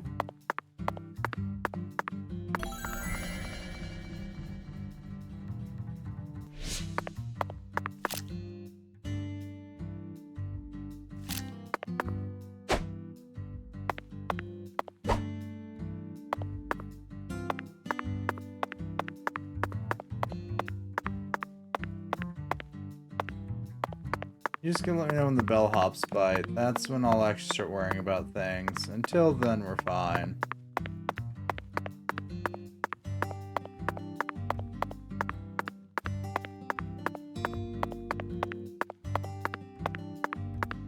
Now that I finished quoting something, I'm also realizing there's probably a few people that recognize it. Anywho...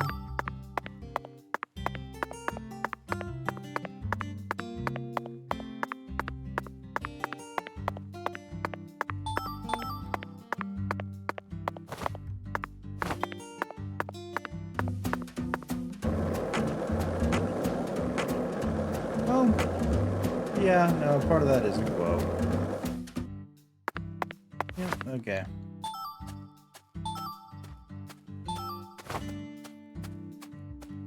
I wonder, is there a clock tower in this town?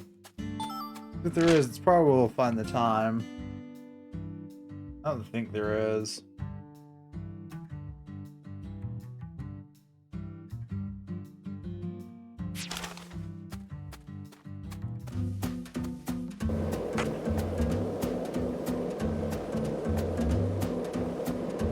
Not quotes no one would know, it's quotes few people would know. I'm never sure if anyone that watches my shit will ever get any of the quotes that I make. I make a lot of them, and some of them are like either very obscure or hyper niche. Usually the latter.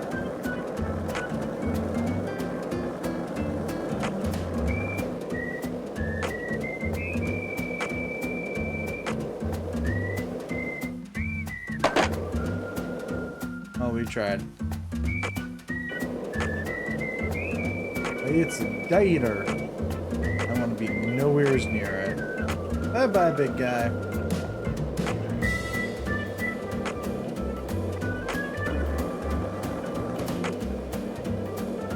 You're screwing hypernews. Hello there. We were old friends. Yeah. And I'm just happy because yesterday, quoted the Scott Pilgrim vs. the World movie, and someone got it, and that's all that matters.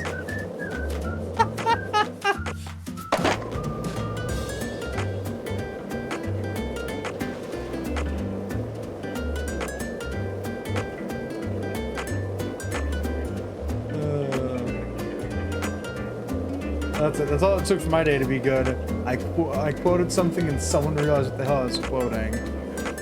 Even like outside of streams, when I'm just like hanging with people, I quote shit and they have no idea what the hell I'm quoting, and I'm just like, God damn it.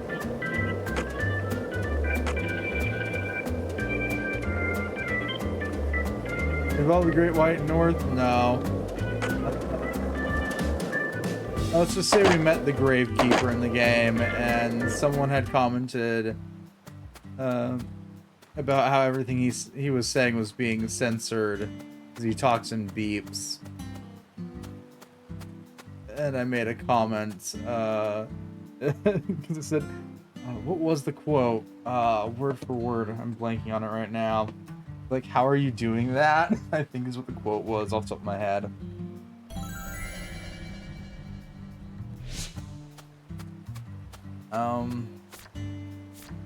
Right. Am I supposed to pull the photo out before I do that?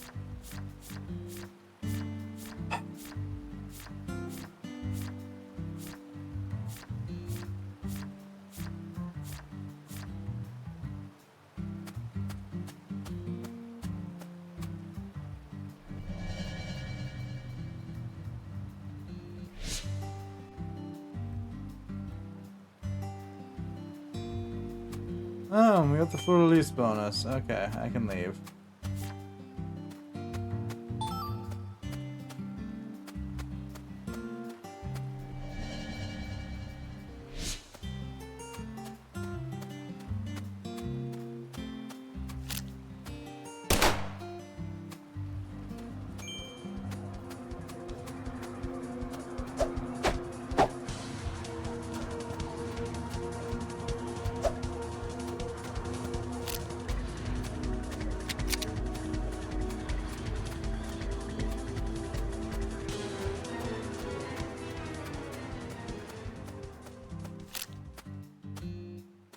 Inform me if you're attempting to correct my French. Good luck.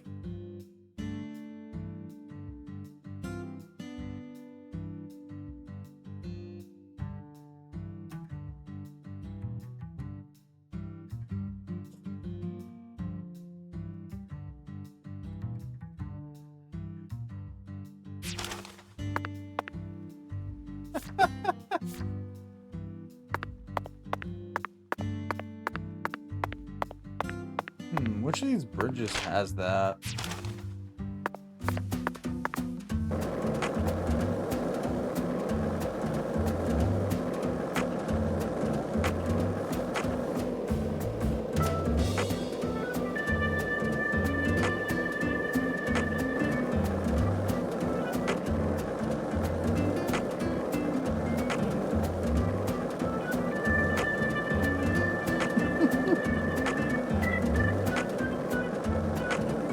The only time that on this channel that part of my French will actually be an accurate statement, because food boy is mine bad.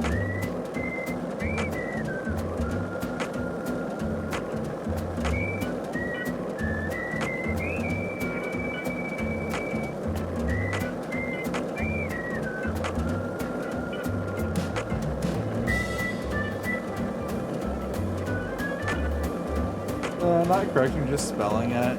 Fair.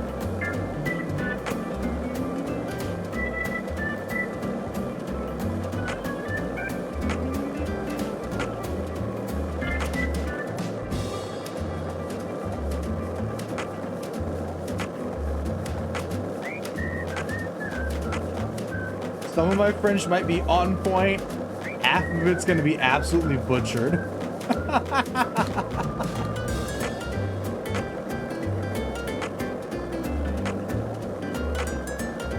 See the, what was that, Planet Rogue moment from last Monday.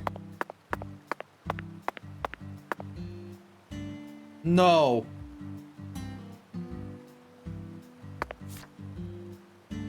Whatever that is, just no.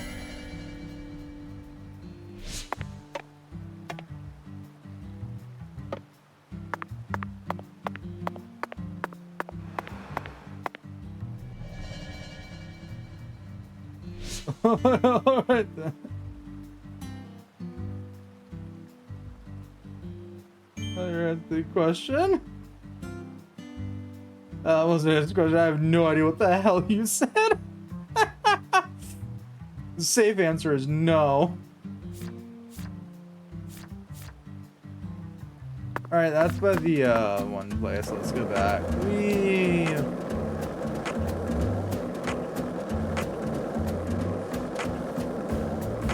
I recognize some of the words, but that's because I've had games throw French at me like fucking wildfire. Doing a Totally, essentially. That makes sense considering the few words of what that sentence contains that I know.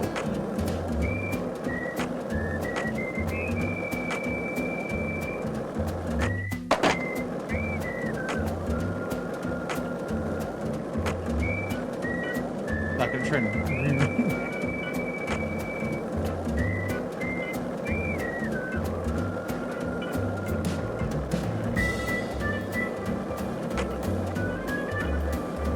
Where the hell's the pineapple, and have I missed it again? Yes, it did. I'm gonna loop back to the police station. Okay, pineapple's up on the right. Yeah, out of everything you said, I'm not sure how it's pronounced. I'm gonna say it's voivode, correctly. Could be wrong. And the Fleur-de-Lis is about what I know of that.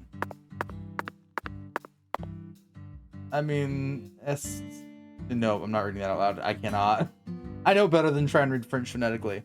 Do you open to basically fair?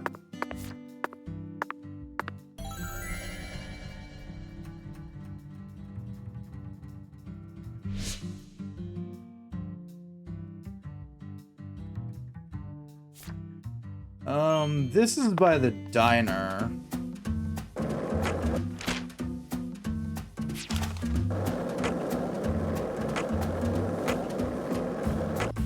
This is the diner I'm headed towards, right? Yeah.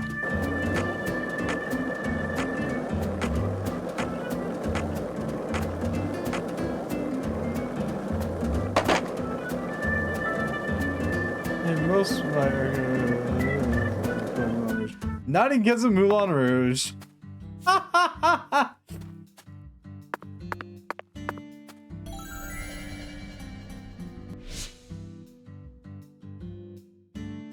only recognize that because of Shin Megami Tensei. Specifically Soul Hackers.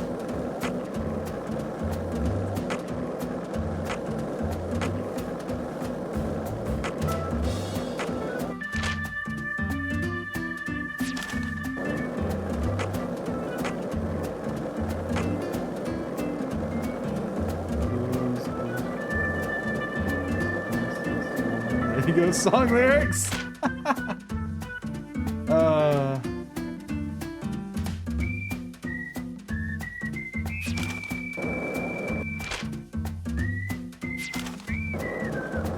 The only reason why I know about that is Soul Hackers.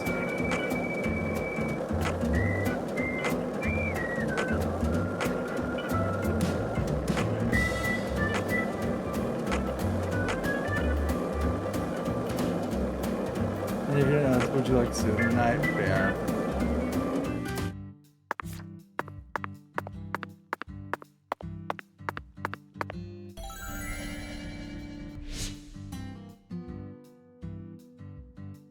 This is the fun way to kill time. That's the warehouse.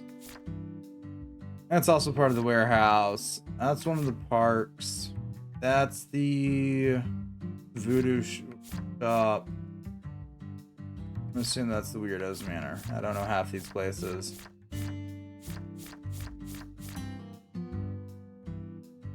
He goes, you know, yeah, for the most part.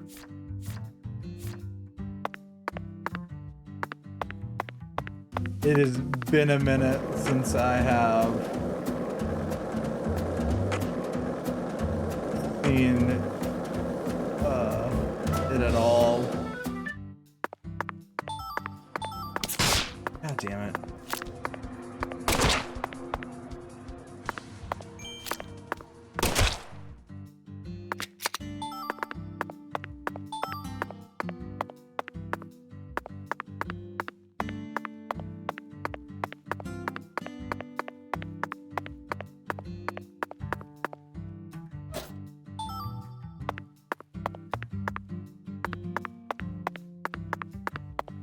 Yeah. We'll ignore the fact that most of this game is probably going to involve me butchering French.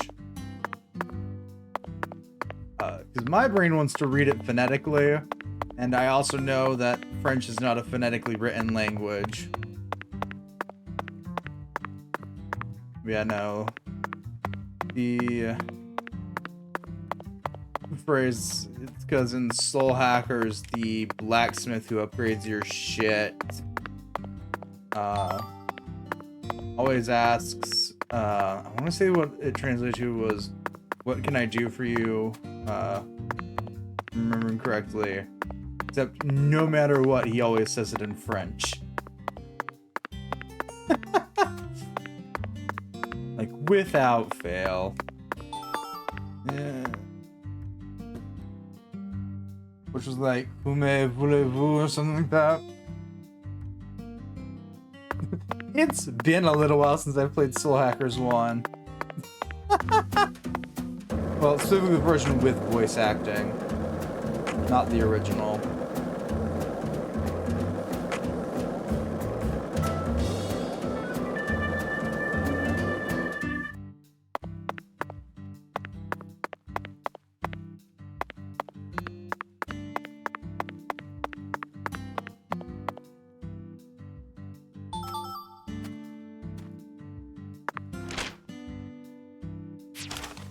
So, okay, so the diner should be open? Yeah.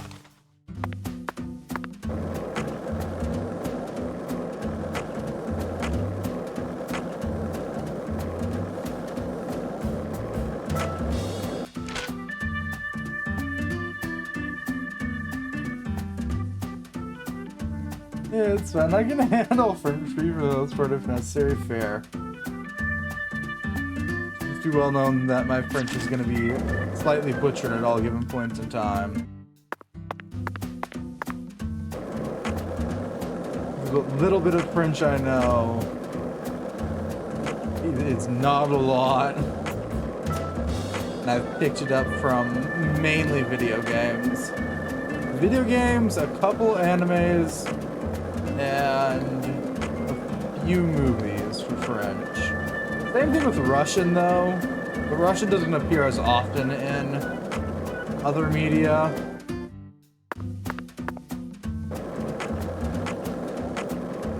Generally speaking, that is.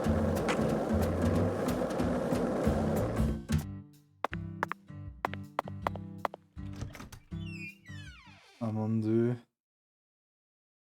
No idea what any of it means. Sorry for the Hi. wait, Patty. Hi, little shit. Whatever. Is Mrs. Carpenter here? No, she hasn't come in today. Everything's going according to plan. It's time to knock down the 10 maidens, Zach. York, be prepared to be here for a while.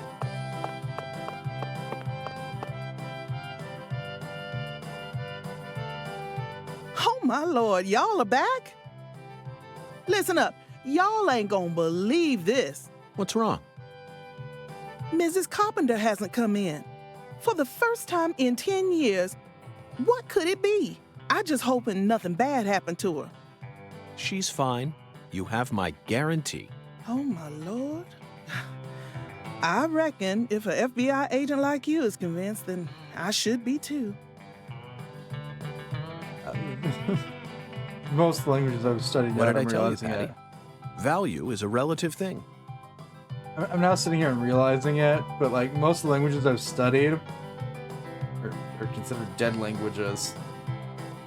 So, moving on.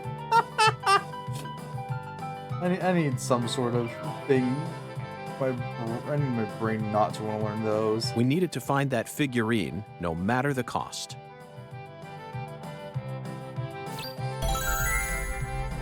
Yay, we can go bowling. You really wanted to bowl that bad? They don't have bowling alleys in the city no more? Wrong, Patty. I have absolutely no interest in bowling. Tossing a heavy ball at lined-up pins? Where's the fun in that? You can't even call this a sport. It's a game for cavemen. Nonsense. Utter nonsense. Then can I throw the ball instead? Absolutely not, Patty. This is part of the investigation. I need to do this myself, no matter how stupid it may be. You're the one who's stupid. Sure looks like you're having fun to me. Here goes me not being able to do this. Get a strike! Oh, that's all I gotta do? Okay.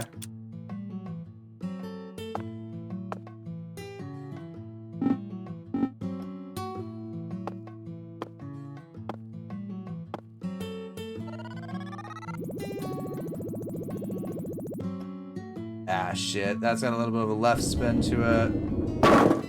Fuck!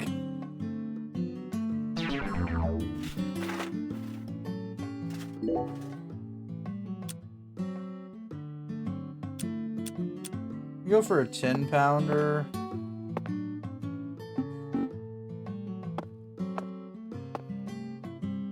Go here. We're gonna go for a strong throw with a bit of a right spin. That's a bit too much of a right spin.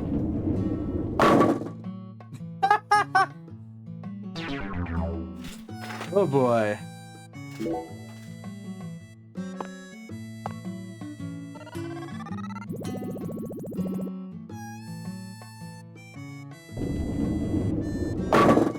Yay! We struck 10 maidens.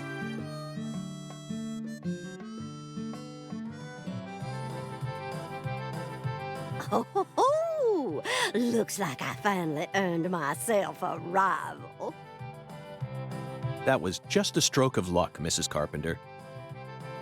Despite how I may seem, I've never been any good at any of the ball-based sports that exist here on our planet. Oh, good to know. Francis York Morgan's good at blitzball then. Oh, no, you can't fool me. I can tell the FBI's giving you very special training.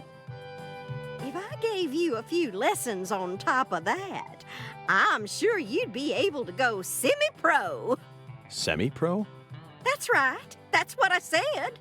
Not pro, but semi-pro. Yes, semi-pro. You'd never be able to go pro. You don't have what it takes. You could become a semi-pro if you tried really hard, though. Well, I guarantee it. Come back and see me when you feel like giving it a try. I'm sure my husband would forgive me if I let someone like you borrow my lane. Well, we gotta give youngsters a chance to grow. That's what we always say. I could actually go semi-pro? I'd take her words with a grain of salt if I were you. Patricia, I can understand why you'd be envious of my talents, but you don't need to worry.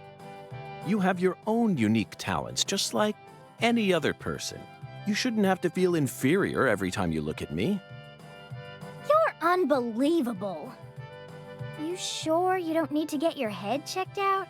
Yeah, no, the FBI cleared him. With plausible DID. It's so strange, Zach. I feel like I'm discovering a new side to myself. By the way, Mr. Special Agent, you said you're investigating the Lise Clarkson incident, yes? In that case, there's something you should know. That poor girl, Lise, she was a druggie, and she was into the really bad stuff. Red powder. Oh, no wonder the FBI picked you. You already figured out that much. Well, the reason Lise turned into such a little hoodlum is because of her mother, Galena. Galena? Mm-hmm. A mother only in name. Oh, as far as I'm concerned, she's still nothing more than a child herself. Oh, dressing up in fancy clothes, always out on the town somewhere. Children giving birth to children. If these aren't the end times, well, I don't know what is. Oh, and they were always cooped up in that jazz bar. Galena wouldn't know proper parenting if it hit her in the tush. Zach, the jazz bar. York, the jazz bar. You know, that one. Yeah, that jazz bar. that we've been to already? We first heard about it from Patricia. It must be deeply connected with this case. Christ, York. And the red powder. It must be Saint Rouge.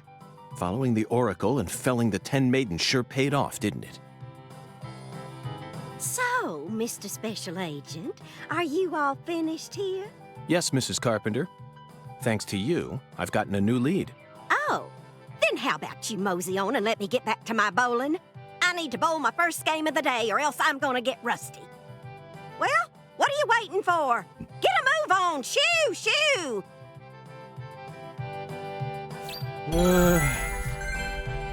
Bowling has been unlocked. Is it traditional bowling or strike-only bowling?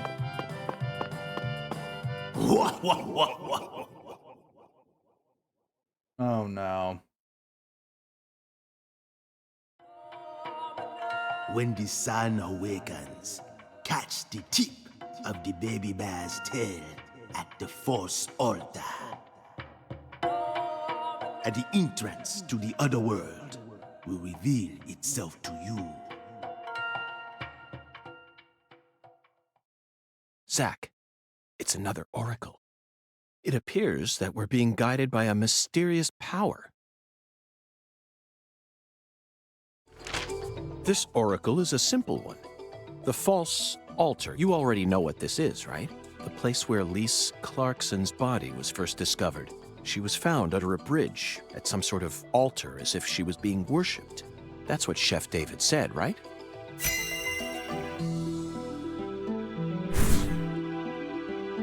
When the sun awakens refers to dawn, of course. And the tip of the baby bear's tail is the North Star. Oh. At dawn, look straight to the north from where Lisa's body was found. On the surface, this oracle may seem tricky and convoluted, but it's still mere child's play. Pathetic. Thank you, York. Maybe don't mock your oracle, York. Zack, let's follow the oracle and head to where Lisa's body was found. I don't know what Otherworld refers to, but I'm sure we'll find out once we get there. Oracle? That's right, Patty. This case is a rather complicated one, so Zack and I are following oracles given to us by a skeletal gentleman in order to crack it.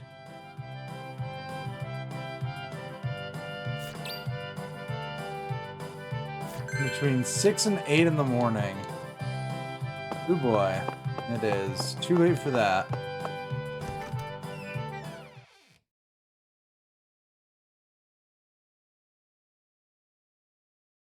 Another day, another oracle.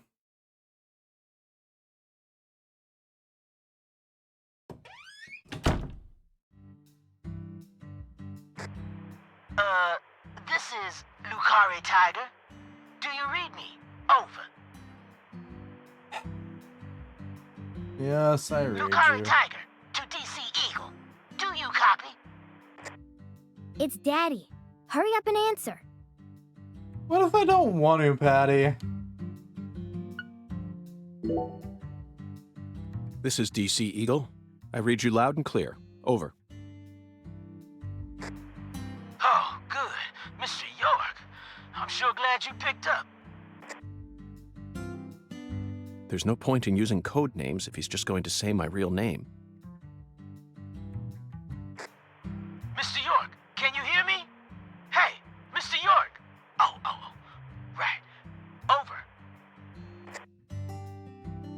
DC Eagle to Lucare Tiger. Is something wrong? Over. Mr. York, I got something I need to tell you ASAP. Just sit tight and listen, okay?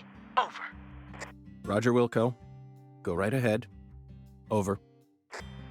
I just happened to overhear some of the Clarksons talking on another channel. Apparently, Lisa's mother's been missing since early this morning.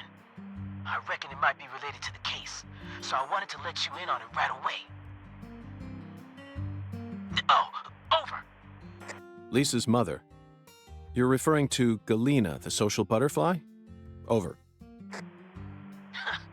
Another special agent slam dunk. So, you already did a little research on her, huh? That's right. The one who's gone missing is the younger of the Clarkson sisters, and our town's queen of the night. No one can slip one past me, because I'm the ultimate FBI agent, Francis York Morgan! My proverbial hat goes off to your investigative skills, sir. I'm not sure which of the unique characters we ran into in this game that I hate more. Anywho, Galena used to be an actress, and she's also real pretty in the face. Draws attention wherever she goes. If you happen to spot her while you're investigating, would you let me know? Oh yeah, over. Wait. Hey, Mr. York, what do you say we cut this out, huh? Over this, over that. It all seems kind of overblown, don't you think? Besides, I reckon we're the only ones listening to this. No need to be so stiff, right? Yes, Melvin, I agree. There's no need for us to cling to formalities. Glad to hear it. I ain't never been too good with formalities, you feel me?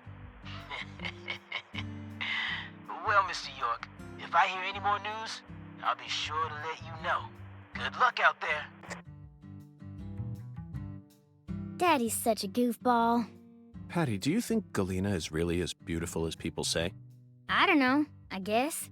Men just seem to like women like her for some reason. Who's more beautiful, Galena or your mother? What? Candy Woods, your mother. Melvin said she was the prettiest girl in town. How should I know? That's a stupid question. Why is it stupid? My mom is sick. Zach, that was a bad move. We stepped right into a private matter without any shoes on. But these things are bound to happen. After all, I'm a special agent of the FBI. And there isn't an organization out there that's more well-versed in the art of infringing on people's privacy. Fucking Christ, York.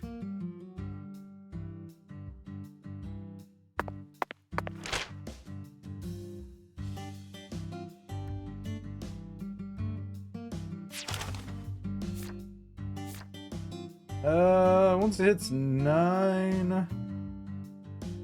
Yeah, I should be... You have to go bother the bellboy. Which is an hour away, because of course it is. This fucking game hates me. Well, let's go visit the church then. 'Cause we ain't probably done visit that place yet.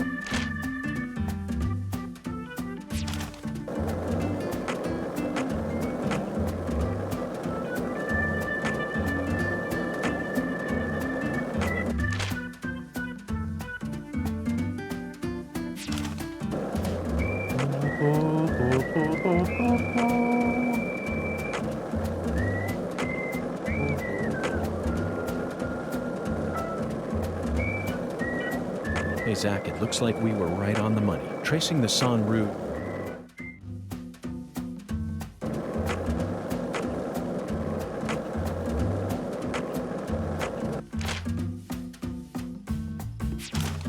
Now, one street... I turned one street too early.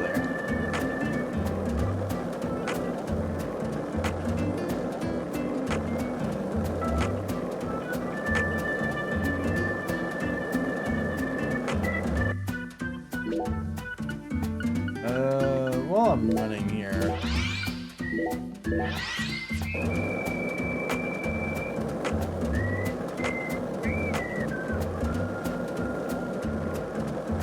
Aw, they're smart. They won't let us use the eye while we're on the board.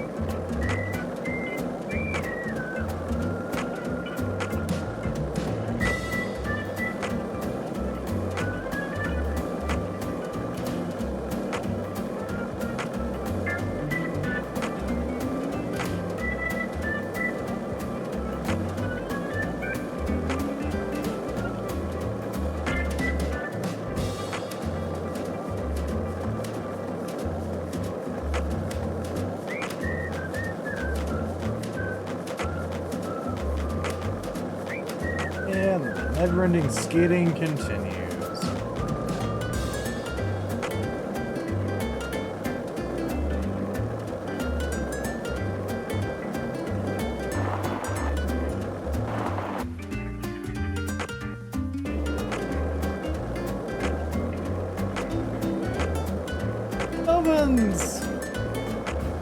Melvin's a character. He has his moments where you just gotta look at him and go, please stop.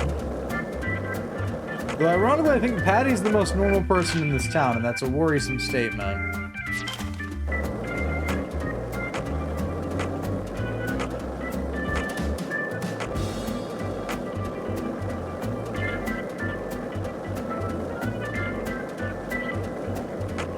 One lollipop? 2 lollipops? 3 lollipops? Don't mind me, Zach. This is how I wake myself up.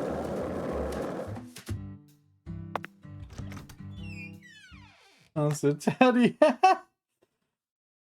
Well, probably Patty and maybe Alexis.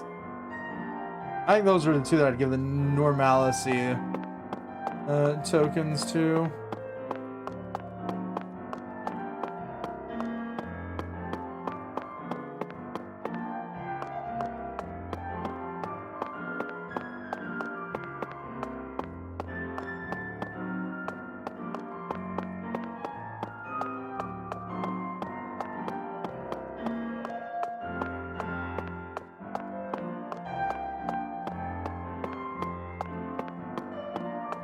Okay, there was fuck all of a reason to go into here. Okay.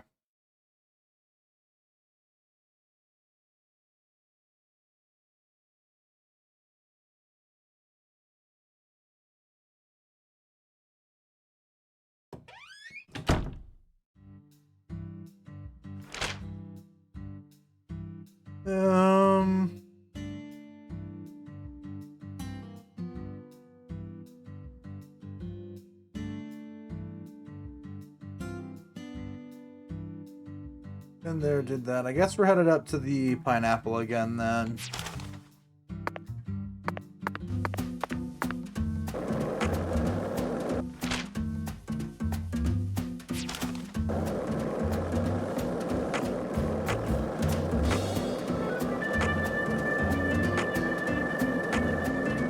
Everyone else who's been in town outside of Alexis and Patty has been a wee bit quirky.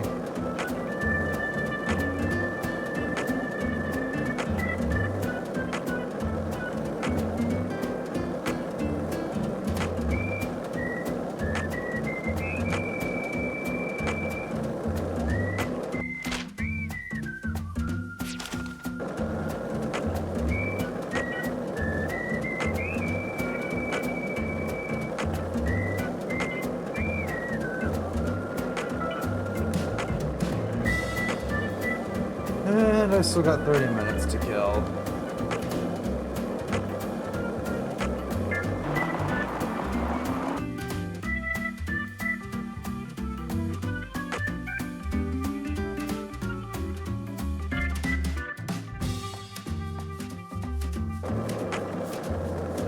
Things. See things, bellboy, time. Take pictures.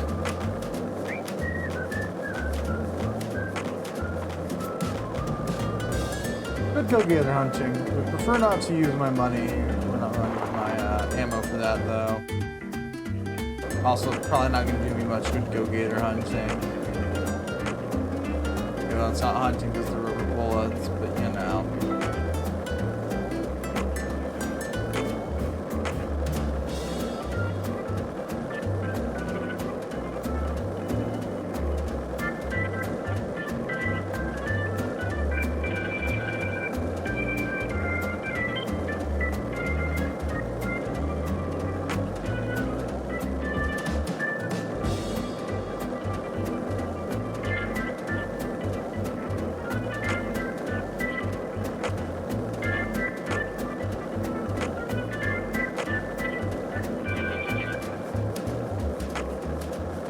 I don't know. I feel like there should be more side quests.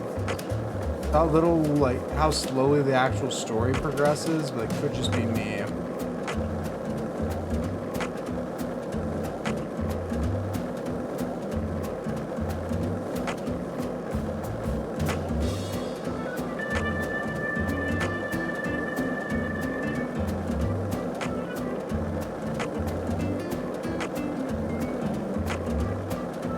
first game was riddled to death with side quests.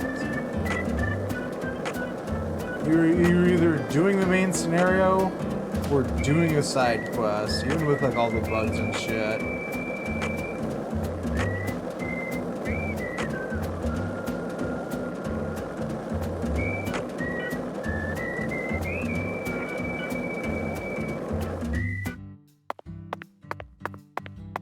Yeah.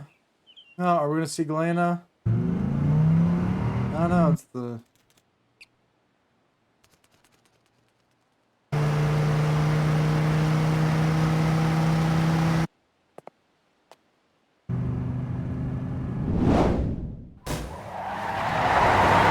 person who stole York's rental car, or what?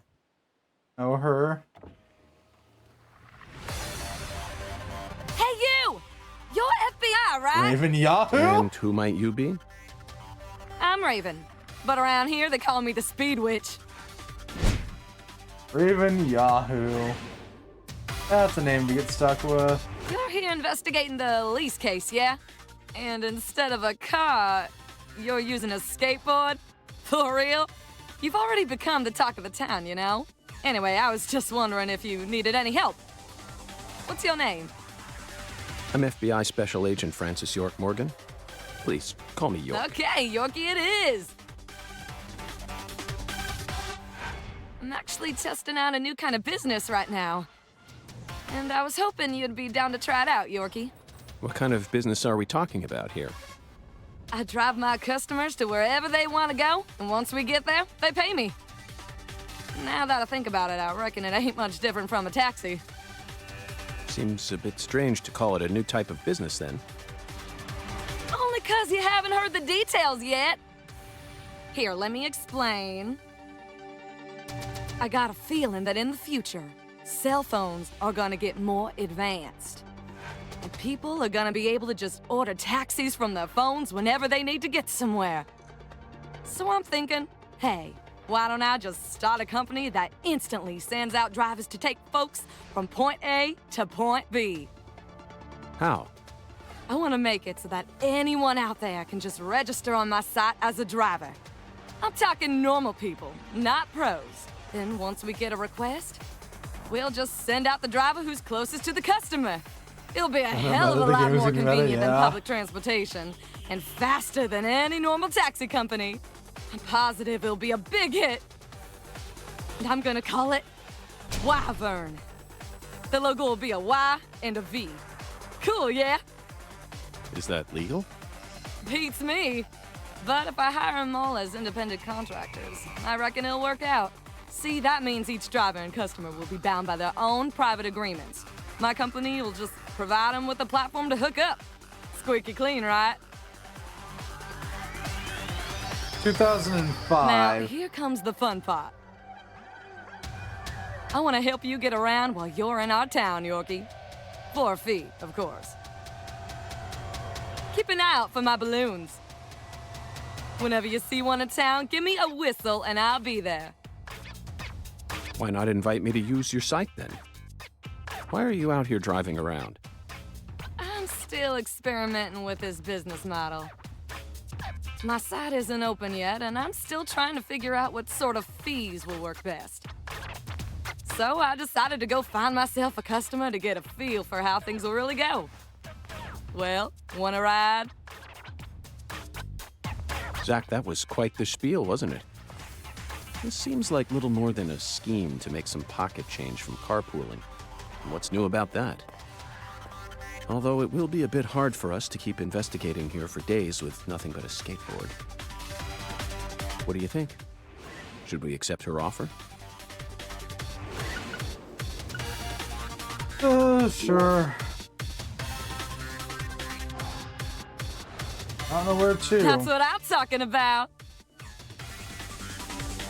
Come on, get in, get in.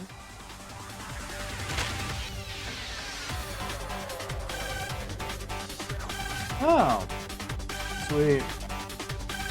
I don't see a reason why we'd use this, but cool. Wyvern's been unlocked.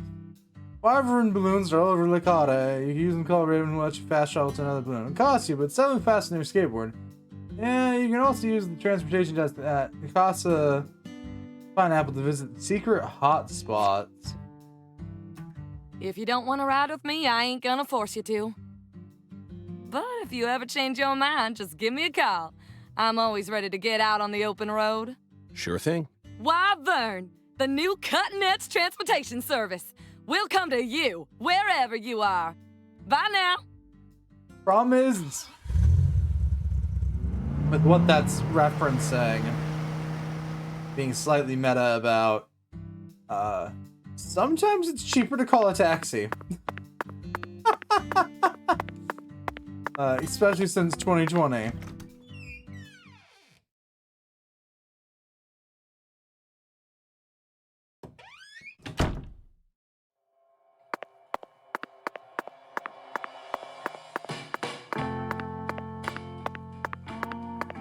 Oh, I might have gone inside too early.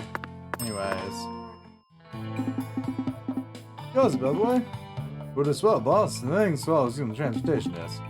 You come back time and time again, makes me work even harder. Happy to hear that. Speaking of which, boss, if you ever need a little stimulation and change of pace, how about visiting one of our hotspots? Hotspots? You betcha. Next time you order a ride, ask to go to a hotspot, and I'll take care of the rest. Bellboy, you haven't answered my question at all. Just trust me, boss, this is the only answer you need. If you're curious, then you just need to try it out, you feel me? What in the flying fuck nugget is a hotspot?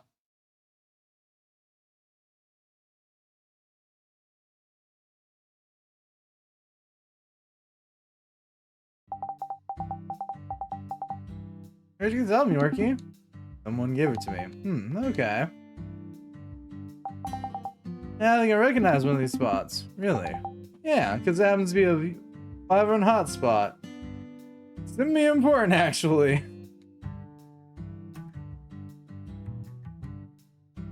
Recommended. Howdy, Yorkie. Hotspot, you're one curious cattle, right? Can't know anything till you try it. Word of a true FBI special agent. So, what exactly is a hotspot? That's for me to know and you to find out, LL. All I can say is that there are special secret spots I highly recommend as pro driving. Well, I can't wait to see one. But you can't. Okay, time to run some rubber. $3.50? That's pretty cheap. Here, Yorkie. Here's the first hotspot. The first? Don't worry about that. Just focus on how enjoy where you are. Zach. Raven's got a point. Let's go for a walk. Go for a walk. How many times have we heard that line under a film? Usually followed by tragedy. Being attacked by giant maggots, tiny parasites invading someone's body, or running into a manifestation of the trauma that exists deep within the character's own memories. I only hope this spot isn't like all those other spots we see in movies. But yeah, Yorkie, you don't want to have to walk home on your own, do you? Don't worry, I'm having to drive you back, but I don't wait forever. Just use common sense, okay? Okay, we found a hot spot.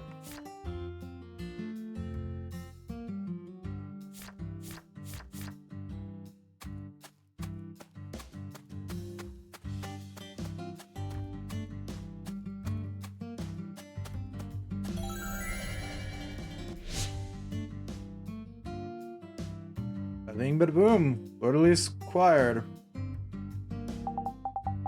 Did you enjoy the hot spot, Yorkie? Yes, it was far more stimulating than I anticipated. I have made a discovery. Good now, awesome. By the way, no request to go to hotspot from the transportation desk. Why? Because I've got a back-scratching relationship going on with them. I'm putting everything I have in line to make sure this Wyvern business ends up a success. So I need to throw all I can. I need to throw all I can at the wall, see what sticks. Once we're ready to take you to the next hotspot, I'll let the old bellboy know and he'll be free to request it. Here's a little thanks for being my good little tester. Allows you to fire venom bullets. Nice. Wyvern, the new cutting-edge transportation service will come to you wherever you are. Bye now. Back-scratching relationship, Zach. Even in this peaceful-looking town, negotiations, politics, and ambitions run rampart. Perhaps the kind of back-scratching relationship she speaks of can only be truly realized in the country these days. Powerful reminder of how deep of how deep down all humans are shrewd, calculating creatures. Thanks, York.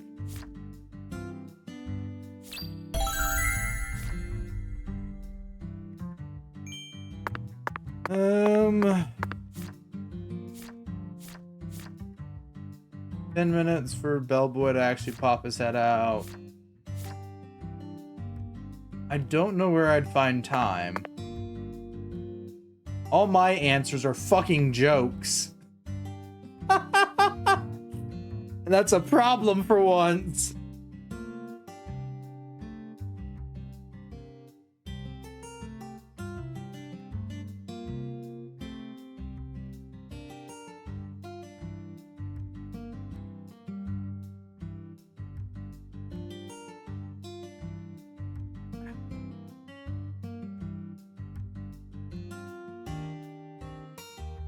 Hey, let's shout something out loud. Like what? Chocolate Sundae. Okay, sure. Actually, never mind. This is stupid.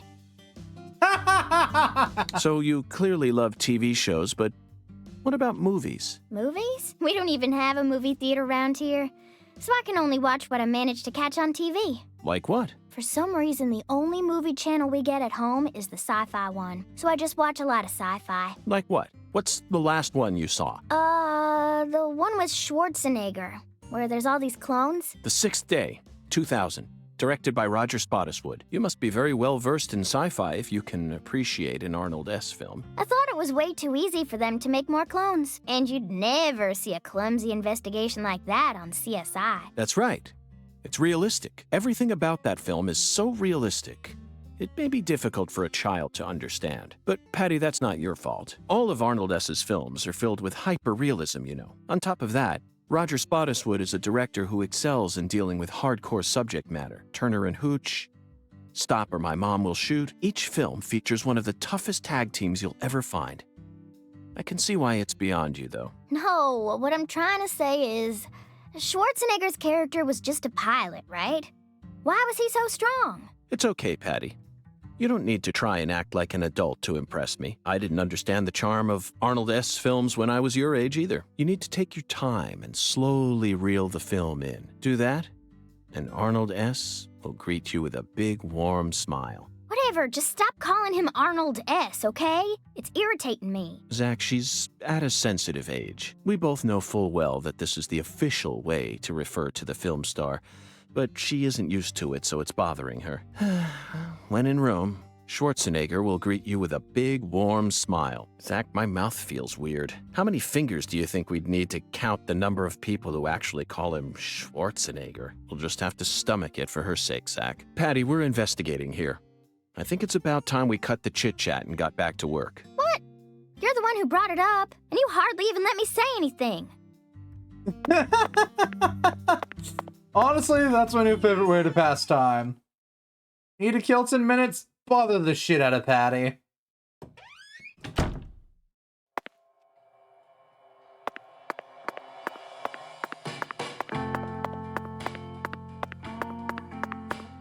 Hiya, boss. How can I be of service? Hiya. How you enjoying the salad pressure, boss? Sadly, I can't enjoy it. Yeah, it ain't working. The shower won't even give me water, let alone hot water. Well, that ain't right. Boss, you gotta remember now, I'm just me little bellboy. Times like these, we gotta wait for that concierge of ours to... Ah. What, did you get an idea? Nah, I just remembered something like this happened right back too, and it was all due to a problem with the water valve in the corner of the hall on the second floor. I think some numbskull tightened it too much. They're worried about water leaking out. Actually, just forget the whole thing, okay, boss? Waiting for the concierge is the best thing to do in times like these, believe you me. Someone tightened the water valve. The hallway on the second floor. Get ready to flex some muscles, Zach.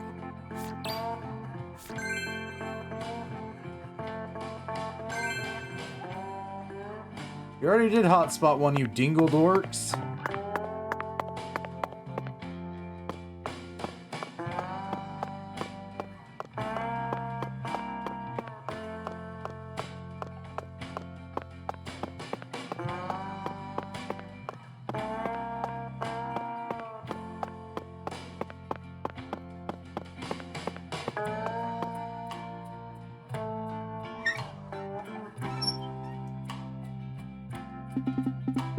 just as David said, the valve seems to have been over-tightened. We're good to go now. Be sure to loosen it quite a bit.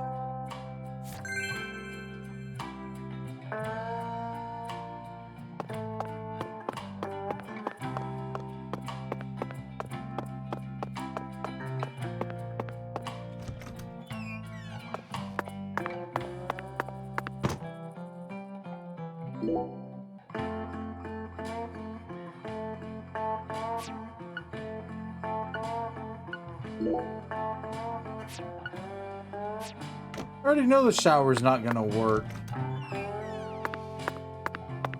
Yeah, no, even New York knows the shower's not gonna work.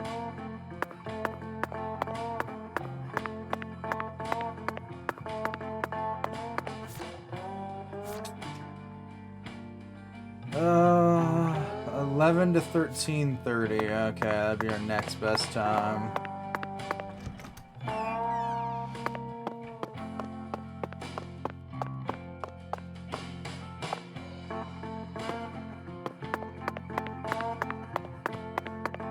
Howdy, Yorkie.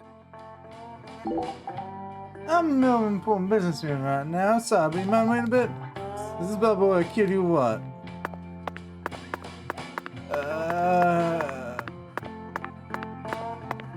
Sure.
Hello there, mister.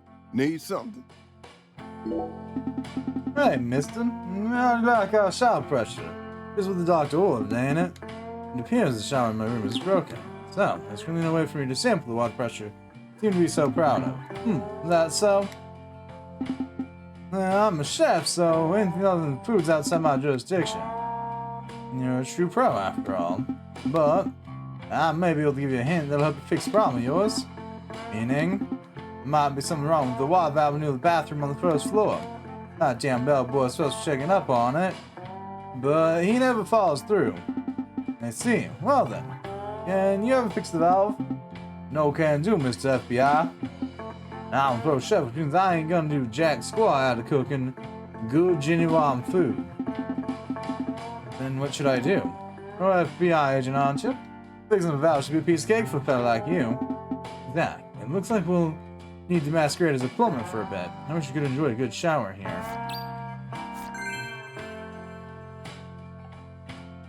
Okay, down to the bathrooms on the first floor. How are you doing on hunger and sleep? You're doing fine.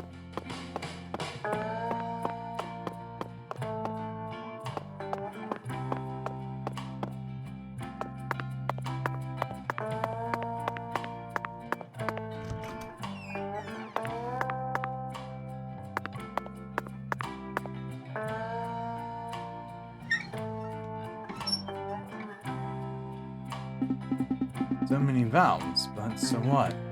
Doesn't matter if I loosen them all at once. Besides, I'm not a plumber, so it's not my fault if something goes wrong.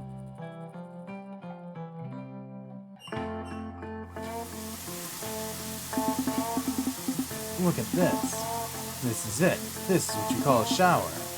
Any proper shower needs at least this much pressure, wouldn't you agree? We're as far as masquerading as plumbers, all in order to experience this magical moment. Now, we're free to shower ourselves until we drown.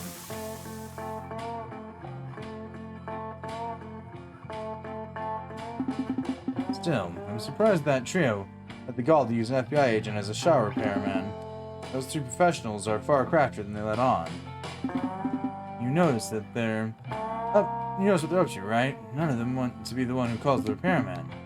So they're all feigning ignorance to get me to adjust the valve instead. Such an entertaining town. Isn't that right, Zach?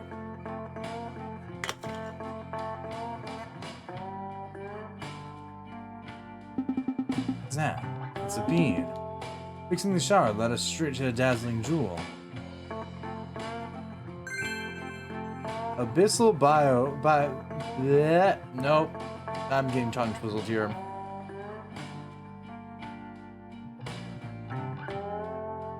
Okay. Abyssal bio that bead. Ugh. Sorry. Had a moment there. God, that was tongue twizzling.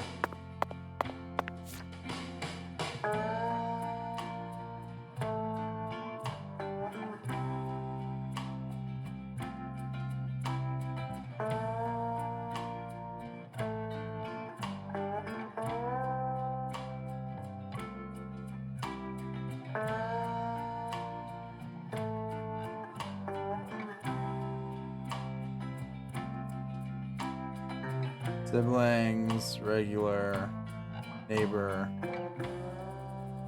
regular. Okay. Raven is oddly not connected to anyone.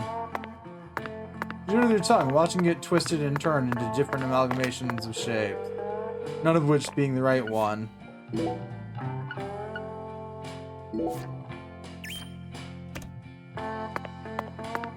Okay, that's it for today.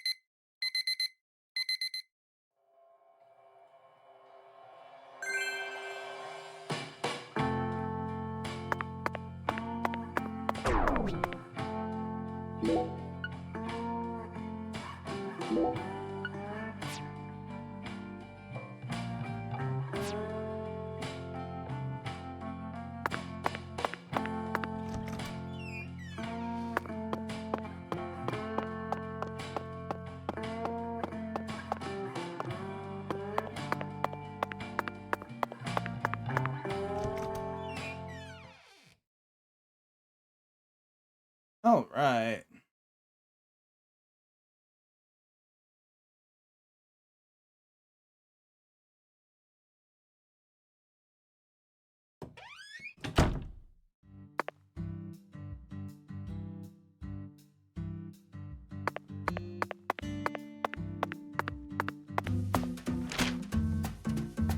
Okay, I need to skate this way.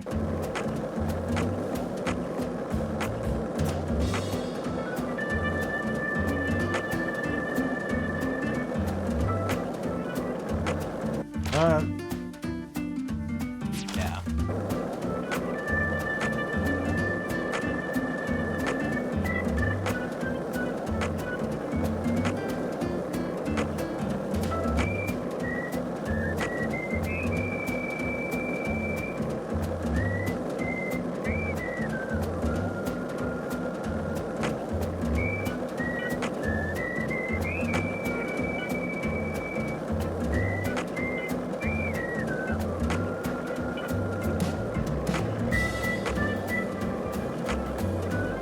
Alright, you slept for 19 hours. I forgot to make sure you ate, but it's fine.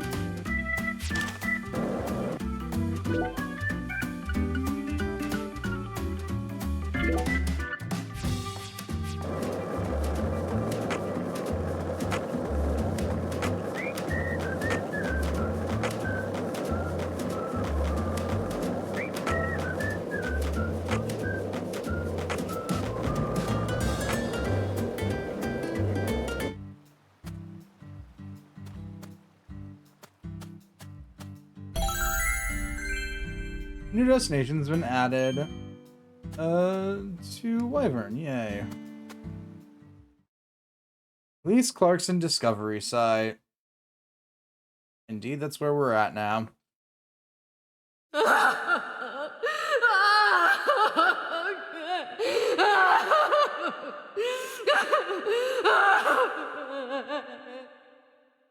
This is how it has to be.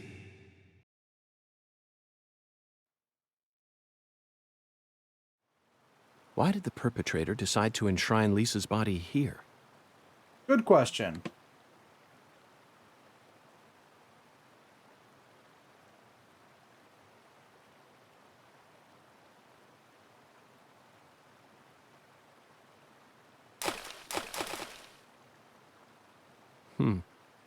Remember this, Zach? Stone skipping. We did it all the time when we were kids. For some reason, I could never beat you. But I feel like I've got what it takes to win now. What do you say? Shall we take a trip down memory lane?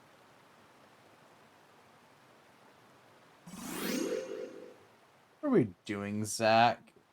No, York in this case.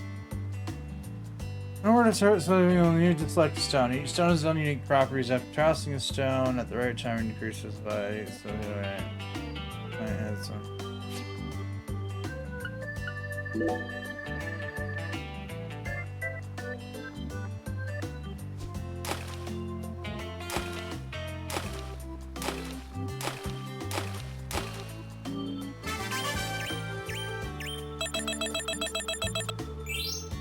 York, we've got better things to do with our time.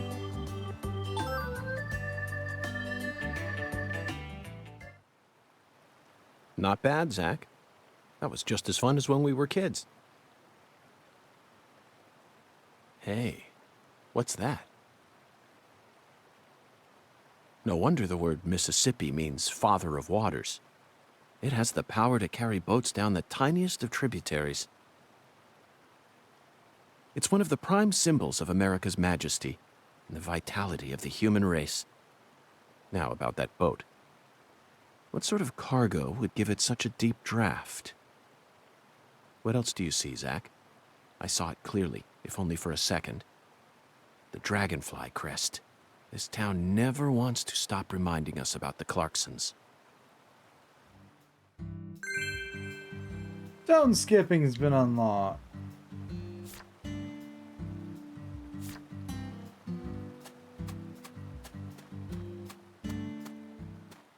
Hey, Zach. Do you remember the oracle? When the sun awakens, catch the tip of the baby bear's tail at the false altar.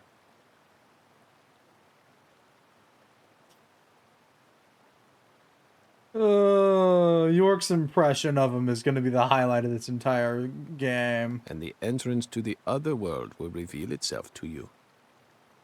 In other words, we need to go to where Lise was found and look north at dawn. I wonder what we'll see.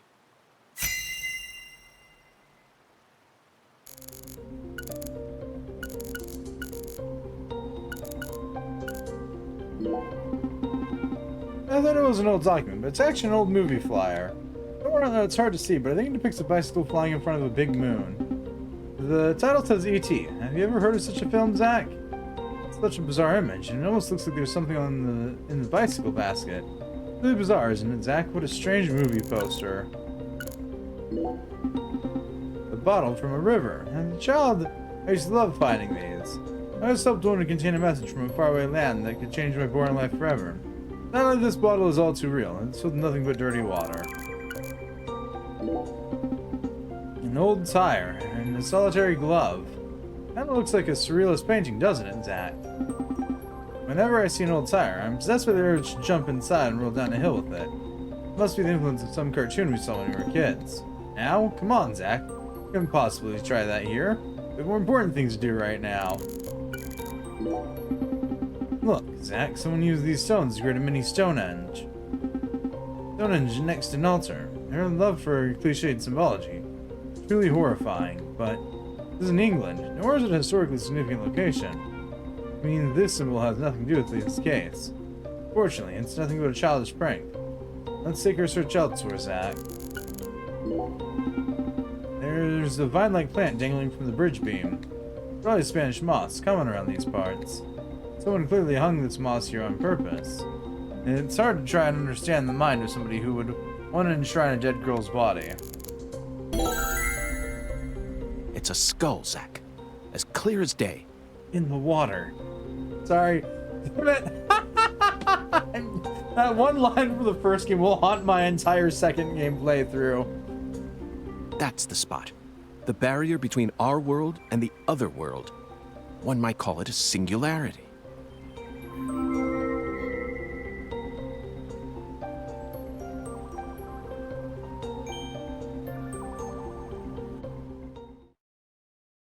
Now, what do you say we go inspect that cabin? Why did you leave me behind? You're not supposed to investigate without me. Oh, I'm sorry, Patty. You just missed a special moment. What moment? The sugarcane plantation? So what? You can't see it? All I see is the Clarkson's plantation and that gross silo. There you have it, Zack. Patty, Zack and I will take it from here. In the meantime, you need to head home and wait for us. Wait at home? Alone? Yes, but only for a while. Once I make some progress, I'll contact you again. Hey, hold on! Also, would you mind telling Melvin that I'm heading to the sugarcane plantation? I'm sure we'll need his help later. Whoa, Agent York!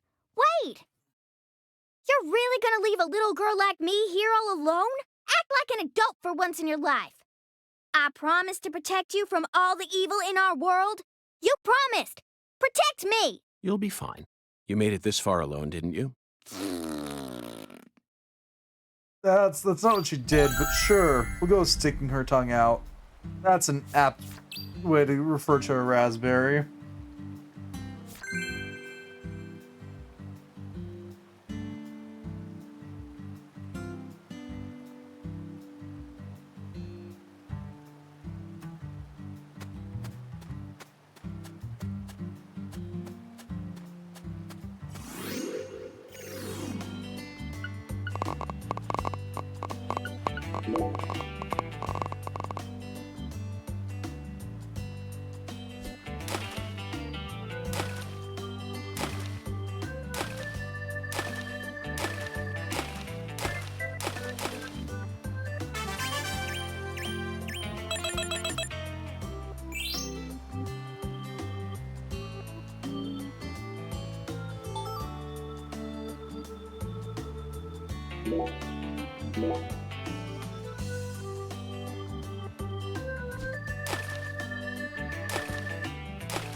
Well,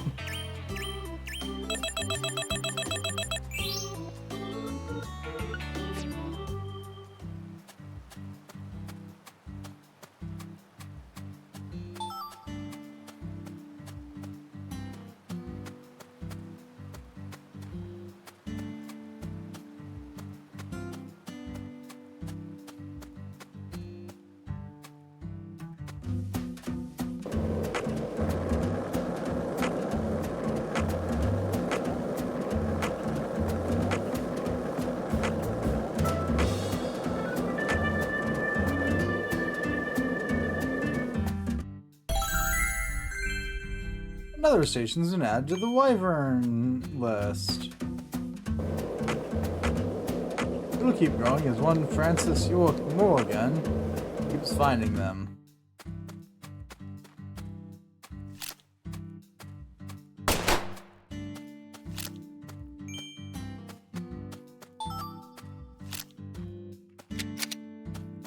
Nowhere's as fun as what I wanted.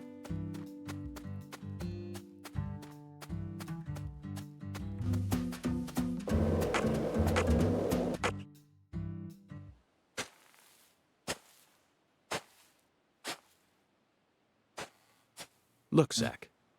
We're about to encounter a new character. Oh, damn it. I know I saw her go inside, but it's empty. The hell's going on here? You won't be able to find the other world. What the... Who in the hell are you? What are you doing on our plantation? I'd like to ask you the same.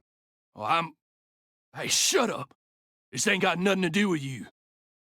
I see. Well, if you don't want to tell me, then I have no choice but to guess. You just said this is our plantation. I assume that means you're a member of the Clarkson family, and you're here looking for someone. If there's a search being conducted on Clarkson property, it must be a search for Galena Clarkson, who's gone missing. Judging from the way you speak, your age, and most of all the color of your eyes, you must be Danny Clarkson, the father of the victim, Galena's husband, and the manager of the cold storage warehouse. Nice to meet you. I'm FBI Special Agent Francis York Morgan. I'm here investigating the Lise Clarkson case. Oh, and just call me York. That's what everyone's always called me. You think I give a shit? You better watch your mouth or I'm liable to whoop your goddamn ass.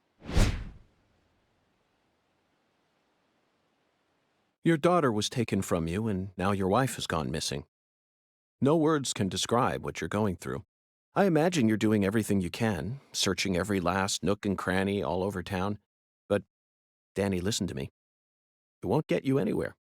No matter how hard you search, you'll never find them. The fuck is with you? You want to throw down with a Clarkson? Absolutely not. I simply wish to solve this case. Then hurry up and investigate, goddammit. I am. That's why I'm here.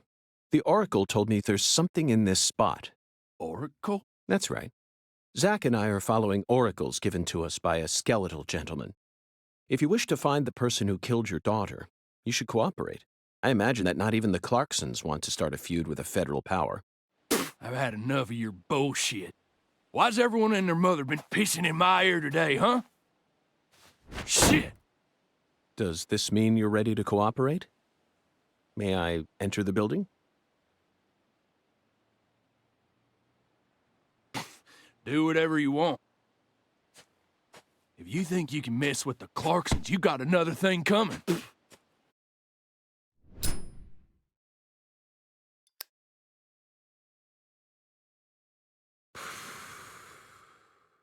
Zach, it appears that the Clarksons have no idea where Galena is either. And judging from Danny's demeanor, the family must be in the midst of their own complications. This case may require more work than we think.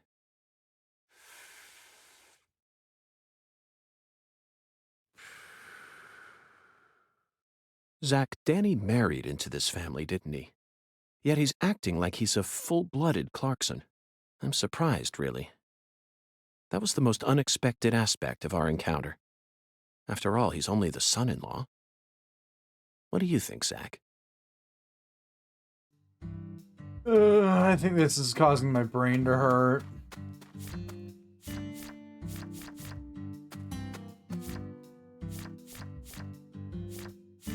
None of these were the plantation, were they?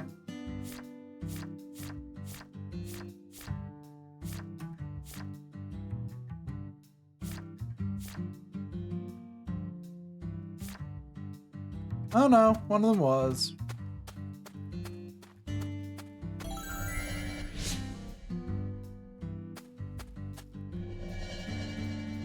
Oh, it was right in front of her face.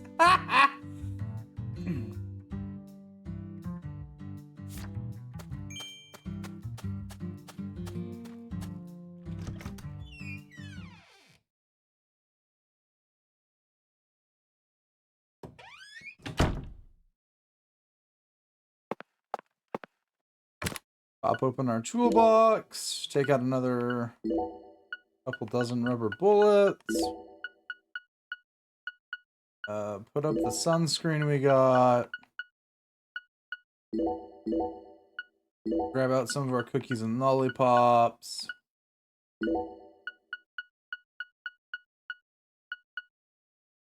2, 3, 4.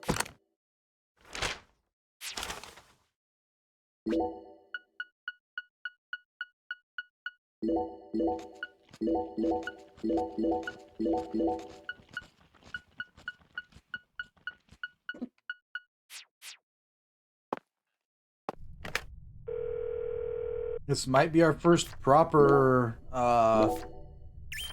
dungeon-ish segment.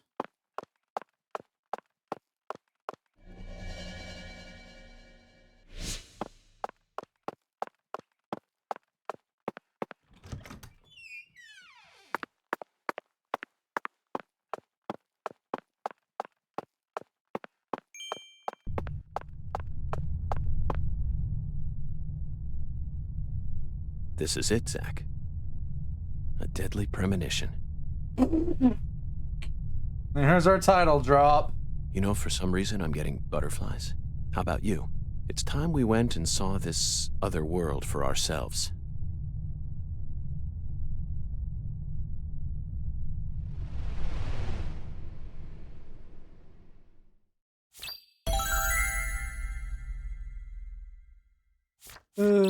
Explore the singularity and find more clues.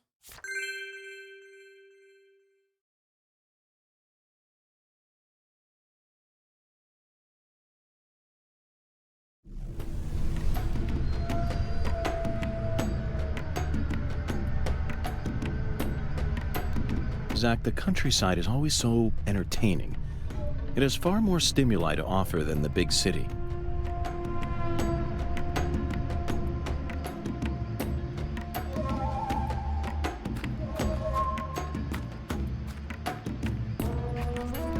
Those movies from the 80s were all predicting the future. Life's simpler than what philosophers make it out to be. In the end, truth and reality are... Mr. Alligator. Not sure how much help you'll be in this situation, but I guess you're better than nothing.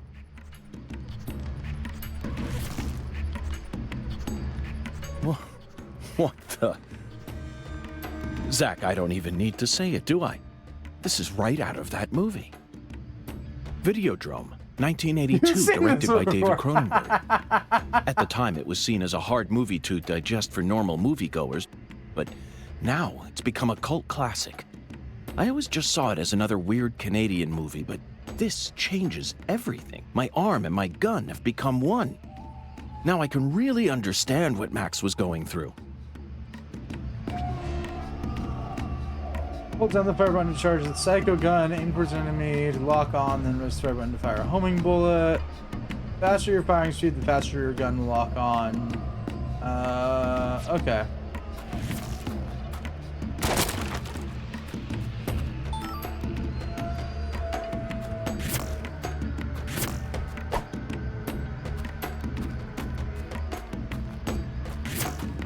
Do I have to keep track of my ammo here too?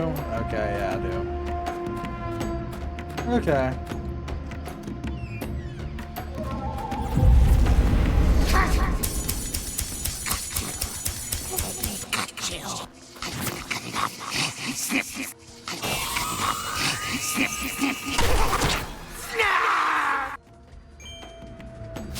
I mean, yeah, for accidents, flush handgun thing. No idea what Videodrome is. Never heard of it prior to the clip / this segment of the game.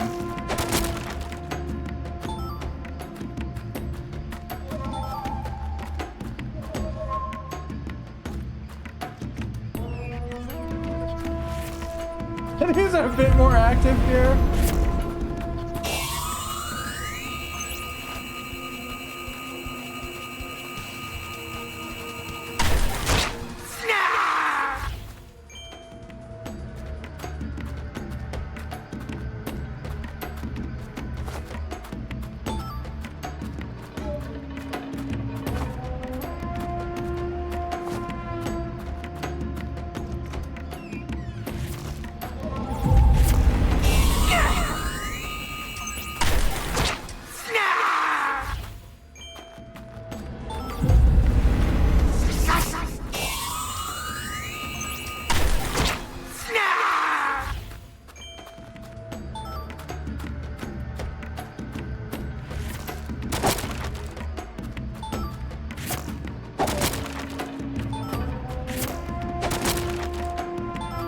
There it is.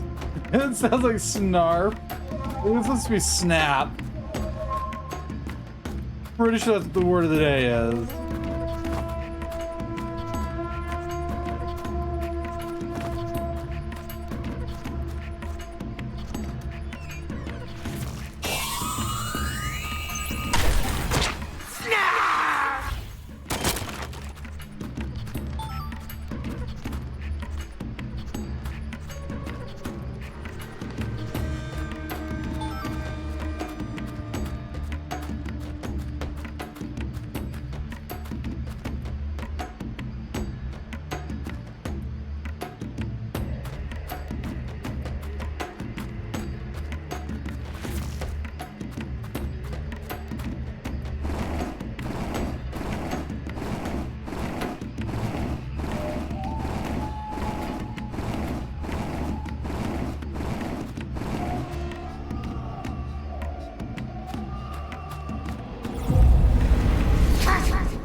Ah, so it doesn't drop something in that case.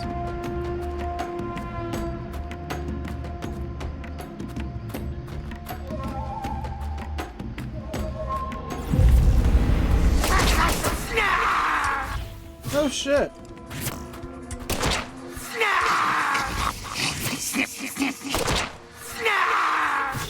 Even these guys aren't immune to headshots.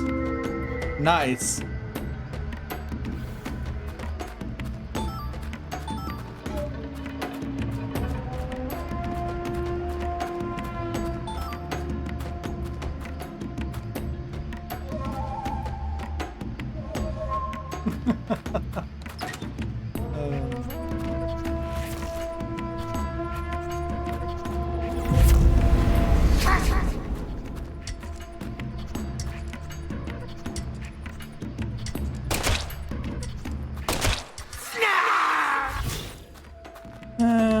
Not gonna have as good accuracy here because I'm not that good with controller aiming.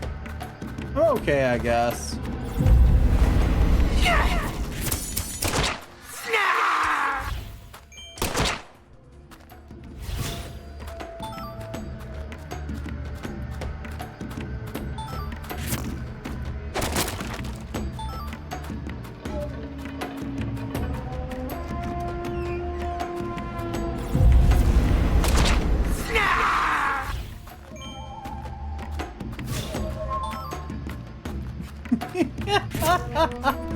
Fucking spawn killed.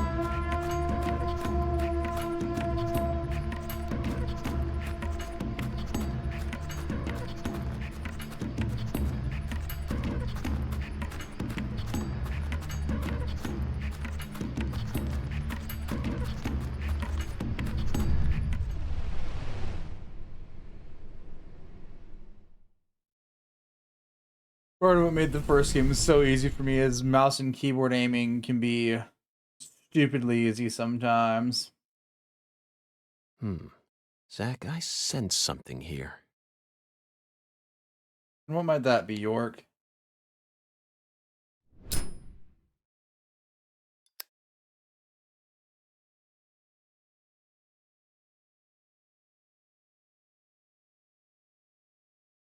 Lise was murdered here. Yes? Let's take a closer look and find out exactly what went on.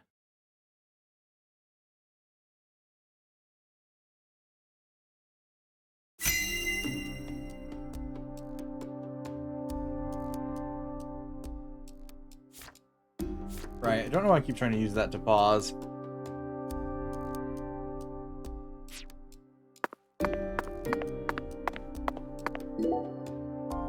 Zach, the murder weapon was an axe. Lise must have been dismembered while she was still alive. And the woman holding the axe, flashy clothes, beautiful face, and that dragonfly ring. This must be Lisa's mother, Galena Clarkson. Look, Zach. She's crying. It's the polar opposite of Lisa's euphoric expression. Galena is brandishing an axe while tears stream down her face. What was going on in her head? More. I want more. Okay, sweetie. We're gonna play a fun game now. I love games. I want to play. I want to play. Yes, I'll give you exactly what you want.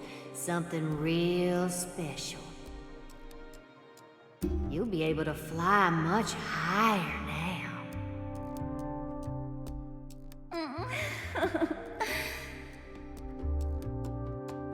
I'm happy. So happy. Yeah. I'm your mama. I know exactly what you want.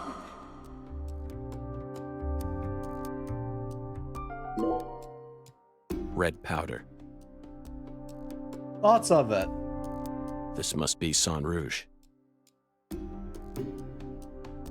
I wonder, is Sang Rouge just processed red seed?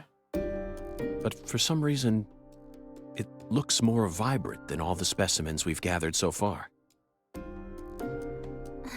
Wow, it's amazing. I can feel it. I'm getting prettier. Yeah, you are. See, I made this just for you. My body's getting hot. So hot. I'm burning up. Oh, let the sensations take over, Lise. Soon you won't feel any pain. You won't feel anything at all.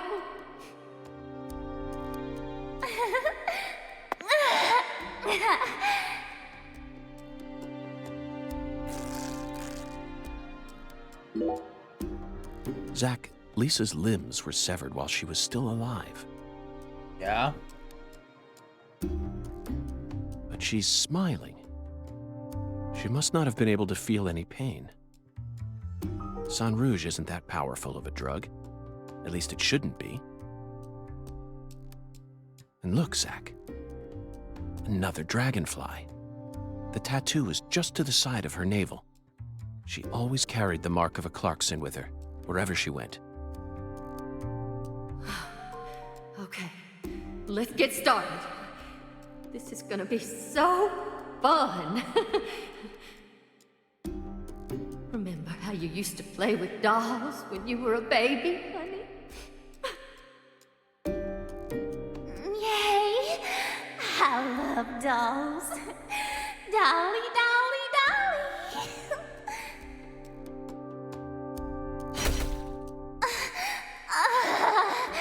Yes. Oh, yes. You're amazing. I love you, my little dolly.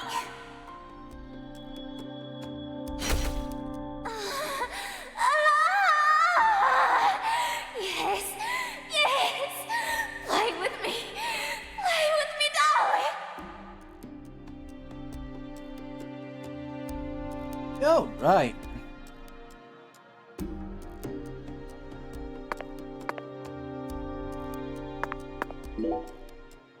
Zach, there's a tall woman here. Very stylish. She'd stick out like a sore thumb in this town. Is she watching the murder? No. She's clearly more than an innocent spectator. Could be the doctor. She must be deeply entwined with this case somehow.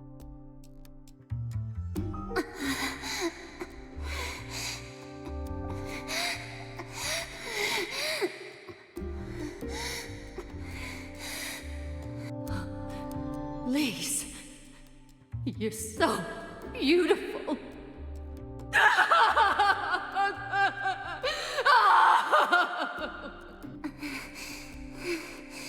Really? Yay! I'm a little dolly.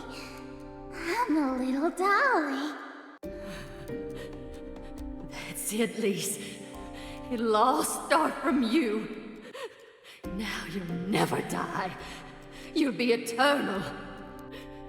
Just wait for me, Lise. I'll be with you soon. Nope, we're just like the first game. God, these people are fucking idiots. I'll always be with you. Dolly, dolly, dolly,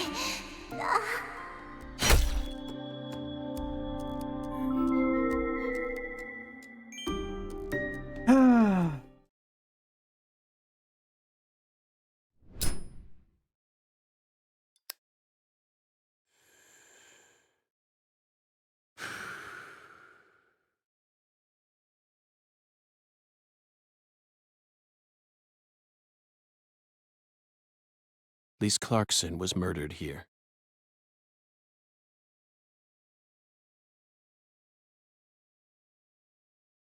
Yes.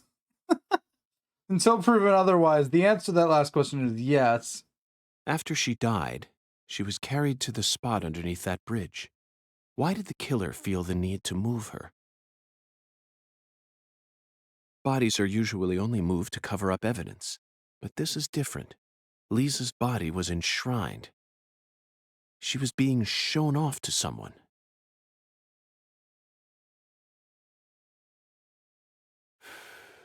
The ritual, the altar, a mother killing her child, a monstrous giant, and a mysterious, stylish woman. There's a real demon out there, and it's got its sights set on the Clarksons. But Zach, this is exactly the kind of case we FBI agents are here to solve. Isn't that right?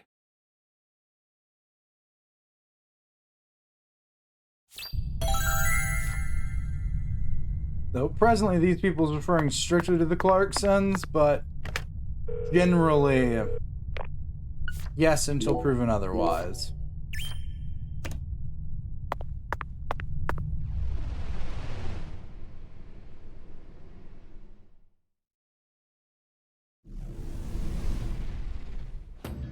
Ah, there is more to the dungeon. Yay!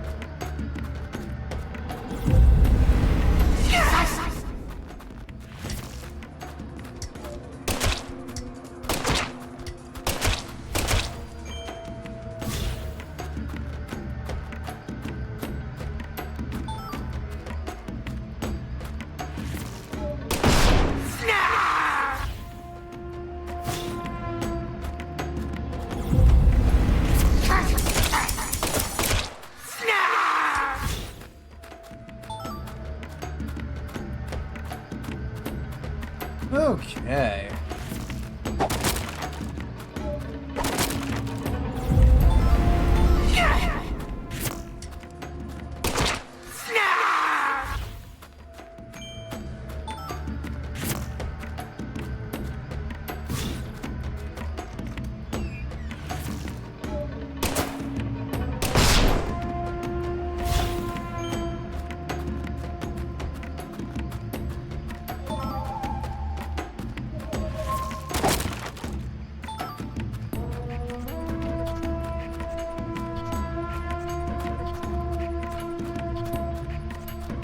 Referring to the people in Alaska that I'm referring to as idiots, it's George.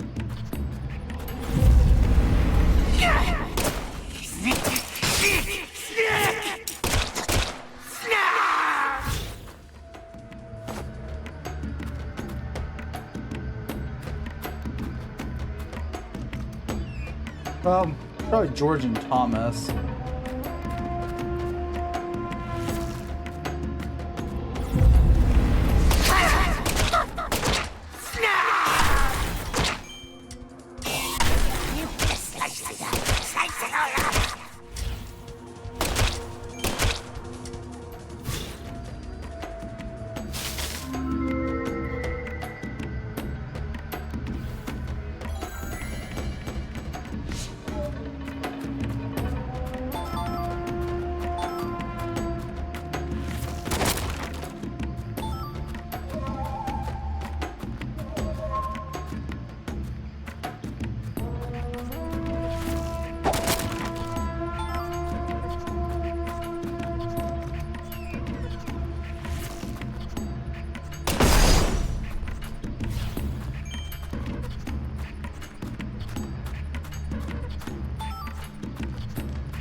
I wonder in this game how viable it is to punch someone.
Note to self, locking on is ineffective as shit.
Okay. Oh. You're still alive.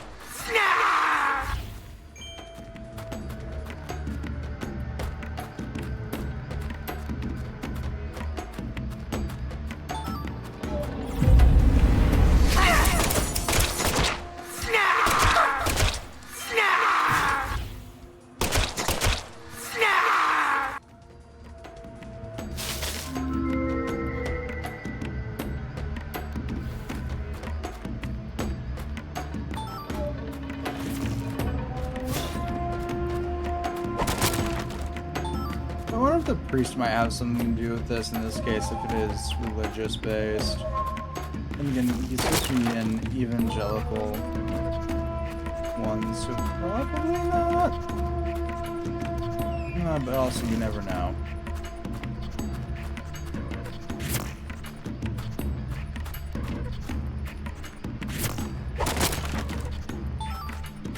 Does this game actually have more than like 2 boss fights?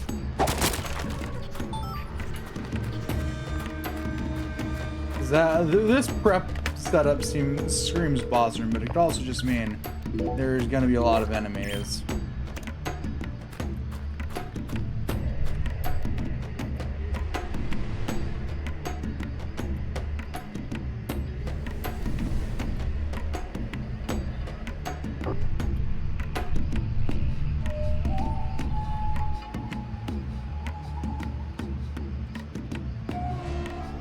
Well, this is a boss arena if I've ever seen one.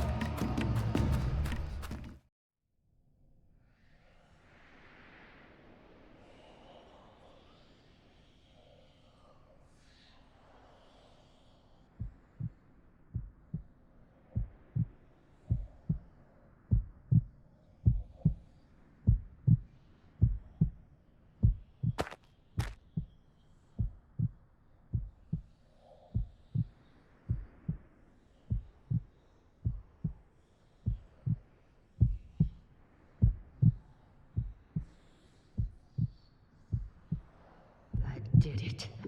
I really did it. I finally completed the first ritual. Now the plan will begin. The Red One's plan will begin. Zach, this case is going to be a labyrinth. I certainly didn't expect to run into a monster like this. Honestly, I'm not one for violence, but I'm not just going to stand here and die. What do you think? Should we read off her rights? Now, it's the Red One's turn. The Red One. Soon. And in the end, we'll be together. Together.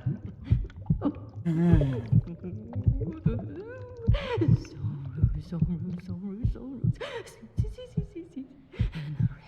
And red. Oh, seeds, red. Oh, yeah. I killed Lise. I did just as I was told. I killed her. So pure, adorable, and beautiful. I killed my own baby. Lise, you son of a bitch! What did you do to my daughter?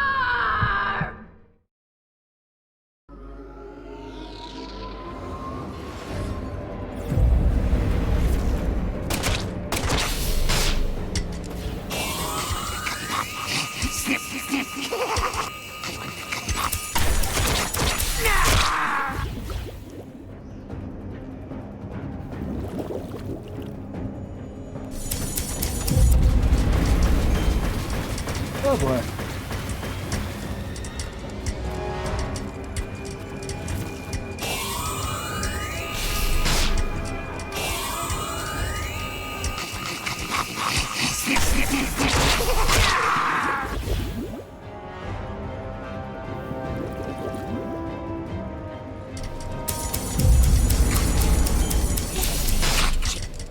I'm supposed to like doctor some shit.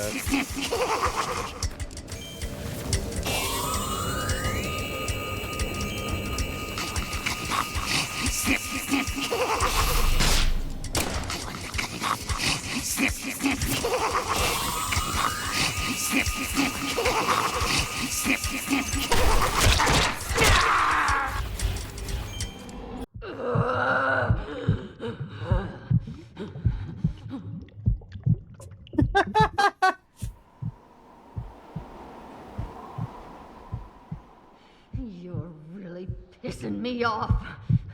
I'm invincible now. Holy red seeds protect me. So then why? What are you? No, it can't be. You came here to stop our plan? You can't stop us now. We already made our sacrifice. You don't know how much we sacrificed. How many tears of blood we cried. All for the Red One's plan. We've come so far. The Red One gave me the honor of lighting the flame. I'm not gonna let you stop me here! Phase 2? Phase 2.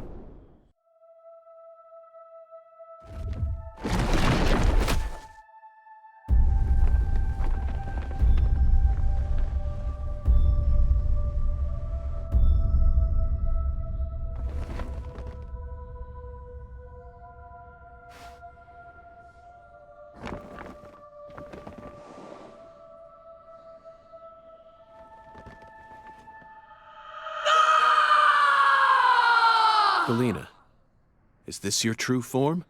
Gosh, Hollywood would have been all over you. Although you probably would have been typecast as a gross monster. The kind that heroes always kill. We're going to make a new world! And no one's going to stop us!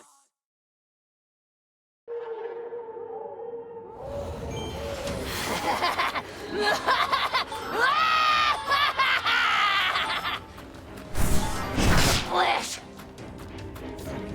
Now, hold the thought.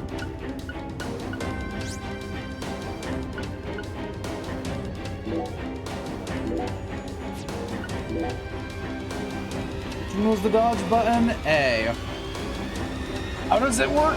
I don't know. They haven't explained dodging yet.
Why?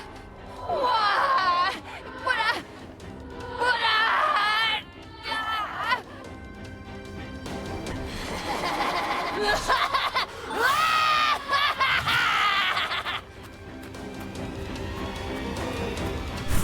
Feel my pain!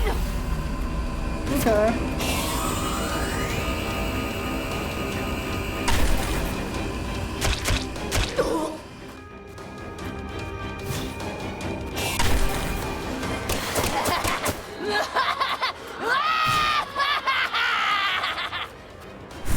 Feel my pain!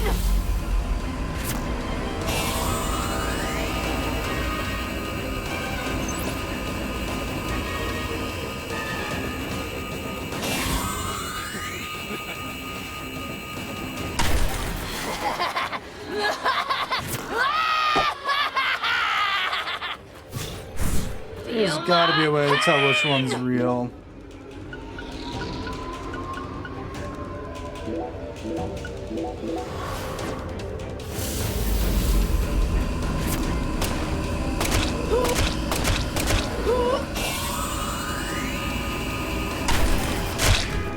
No! This can't be happening! That was just luck. Ow.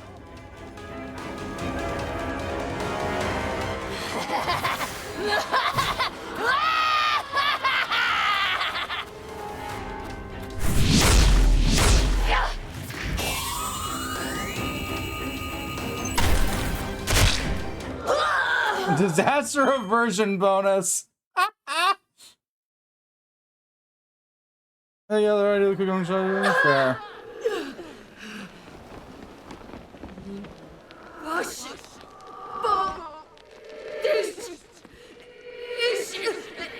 impossible! Red 3!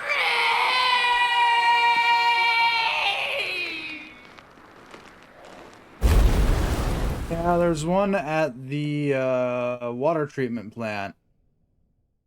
Well, that's what that place was, if I remember correctly. Anywho, time to go open up those crates that I didn't touch before.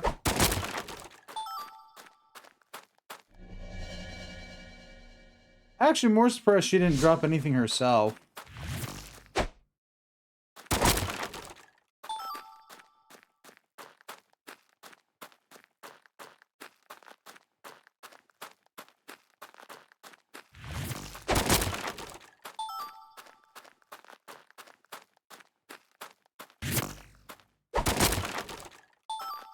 Might as well pick up the boss supplies after we already beat her.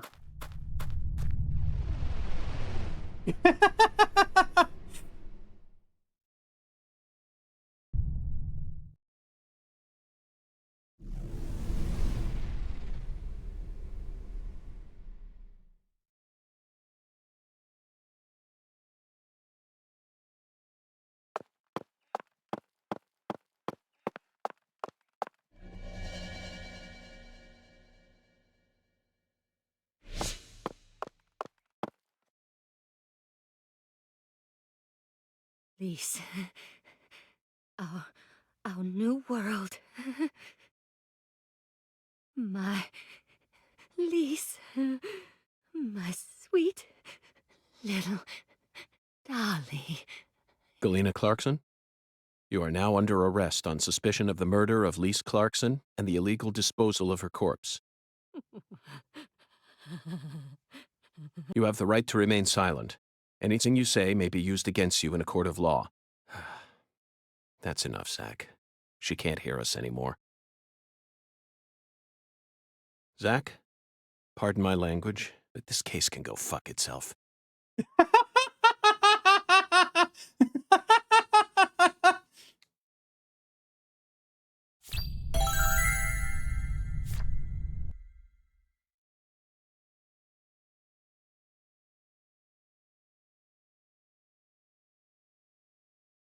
I owe you one, Mr. York.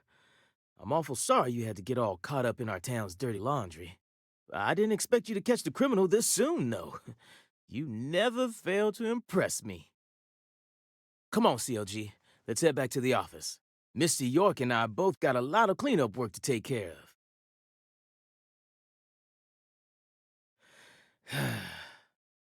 Now I just gotta figure out what I'm gonna tell the Clarksons. That's my biggest problem.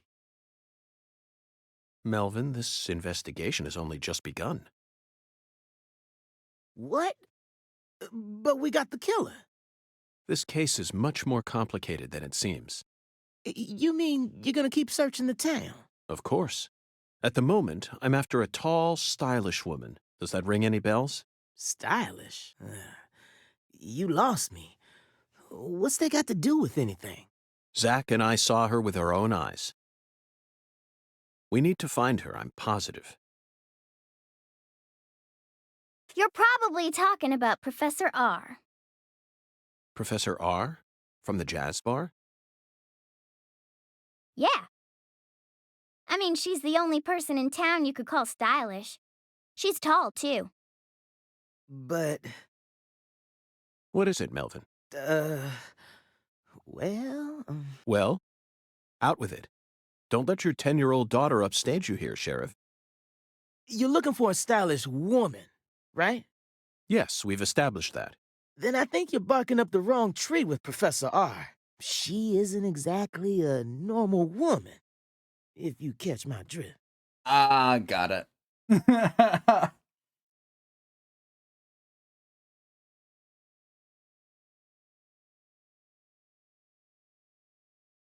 She's less of a normal woman and...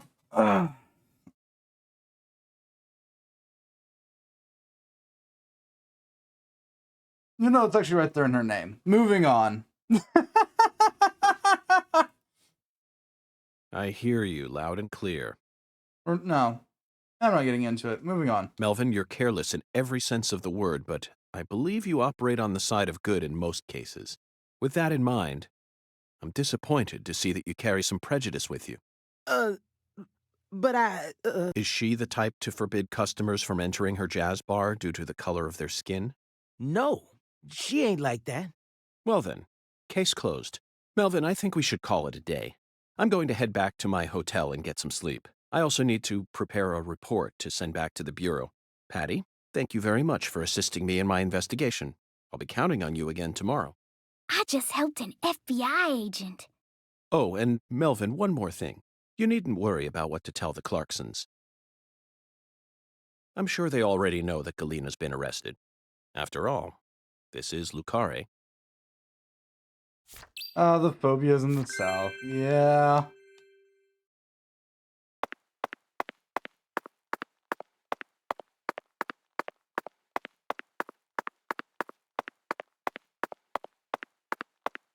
Oh, look at those cells. Aren't they just neat? Wouldn't it suck if it turns into a jail cell key scavenger hunt again?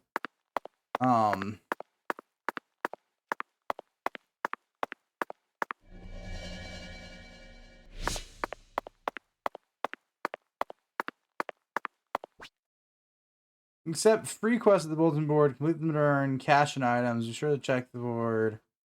Whenever you unlock new free quests, you can only accept 3 at a time. Okay.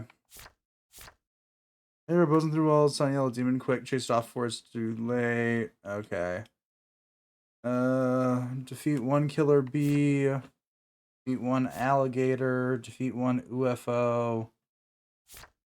Acquire 5 items from the post box. Order 1 dish at a restaurant. Order 1 drink at Owl's Nest. Okay.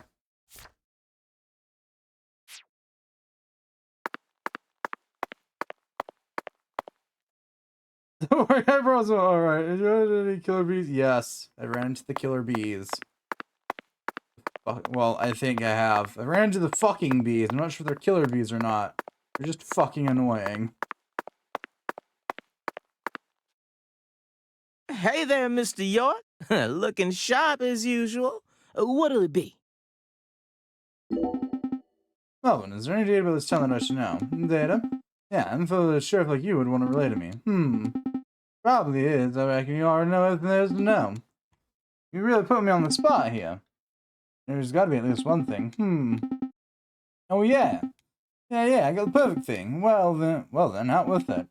Yo, devils storm the town, the worst fear buzzing in life. The killer bees. There's nowhere to hide. Anywho, the town's been suffering from killer bee attacks lately. Tried taking some of the town budget and putting a bounty on targets, but I reckon everybody's too scared to try and exterminate them. So now I ask you, you like getting rich? If you complete this mission, I'll give you the bounty. How's that for some data? Zach, that reminds me. Credit cards don't work in this town. Might be a good idea for us to secure some extra cash. In addition, bees have always held the highest spot on lists of creatures that kill the greatest number of human beings. Right between jellyfish and water buffalo. You know what that means. This is a job for the FBI. Melvin, I'll do it. Zach and I will officially take on this request of yours. Well, I'll be. You're really helping us out here. And I promise to do my best to make you a rich man, Miss FBI Special Agent. Generate 30 killer bees within the time limit. Report back to Melvin. What's the time limit?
Hey, Zach, it looks like we were right on the money, tracing the Sang Rouge distribution route. led us right to Louisiana. You know what that means. We've got a hot hand, and Lady Luck's given us far more favor than she ever has before. We just happened to hear news about Lisa's murder while sitting in a bar during our vacation in New Orleans. That certainly wouldn't have happened if we had stayed in D.C. They would have given the case to another special agent, or maybe even to the state, and then we never would have found it in the end.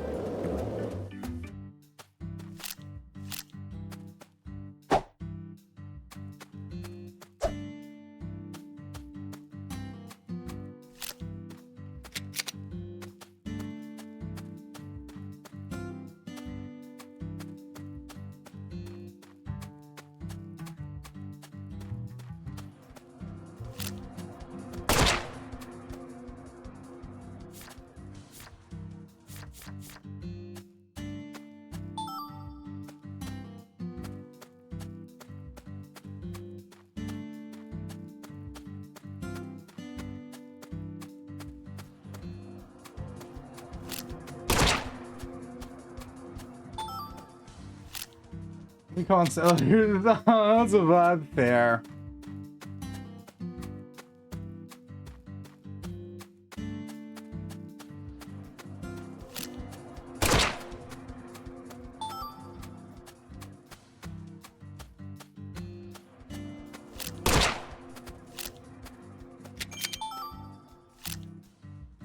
Let's see, we're at 4 out of 30. Does shooting the hive count?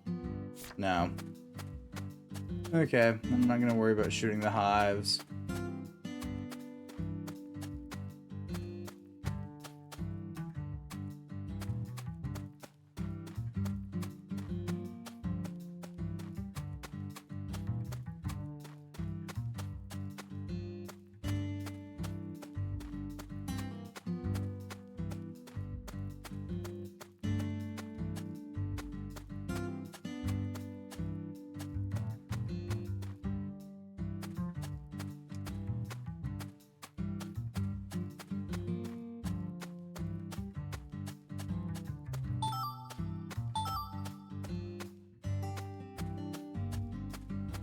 Okay, so it seems like only one set of bees can spawn per hive.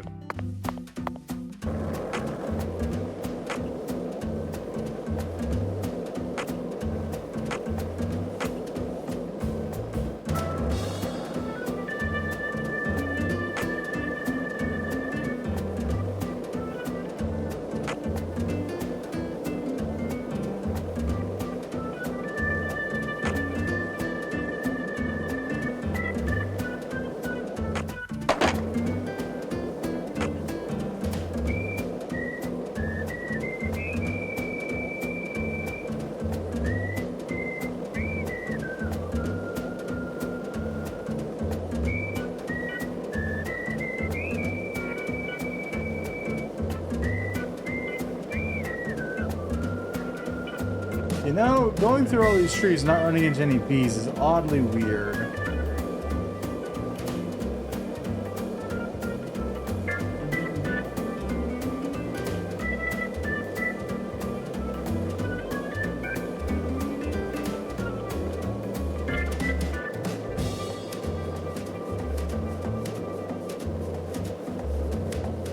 Anywho, what other non-bee related side quests do I have?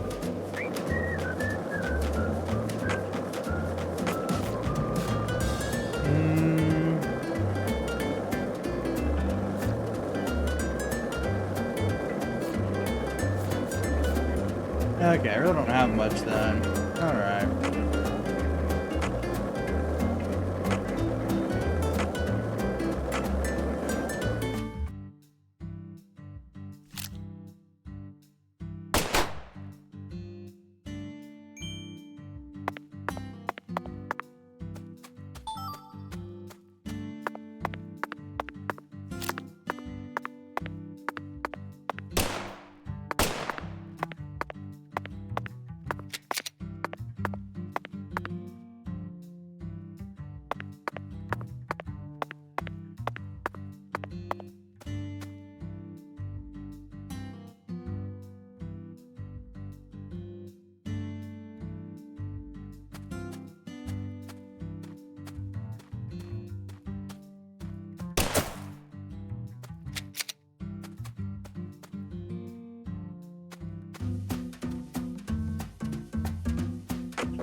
we run out of the food release spots yet? No.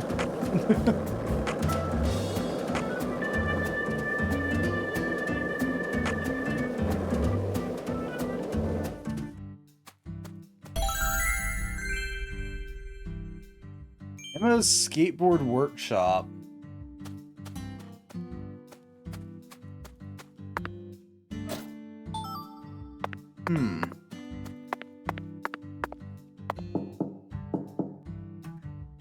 Looks like a case. Let's come.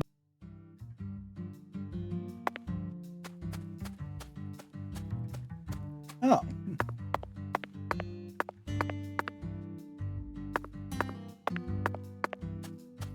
Okay.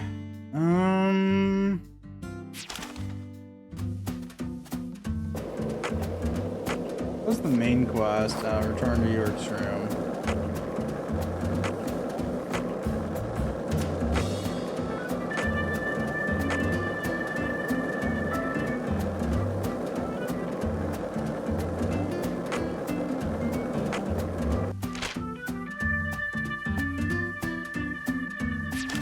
Yes, we will.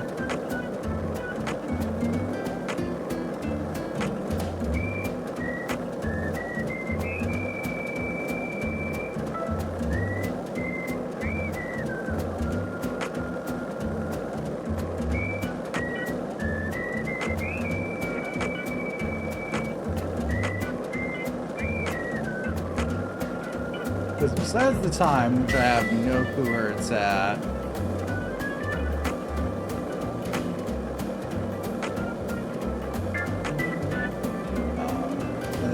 spots, which you could probably get to all of them, but or if they don't care to.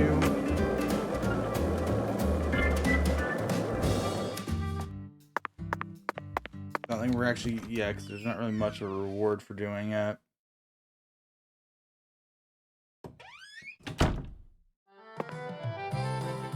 Let's see, what was it for getting them all? It doesn't state what our reward is for completing the Genesis album. There, handsome. Hello, ma'am. Would you mind if I used this lane for a bit? Oh, Mr. Special Agent, I suppose it'd be worth it for someone like you. After all, you might have what it takes to go semi-pro someday. Yes, that's right. I have the potential to become a semi-pro bowler. Therefore, I'd like to test my mettle on this lane. The bowling bug has bitten me, and it refuses to let go. Well then, let's see what you got. Pay for one game. Yay!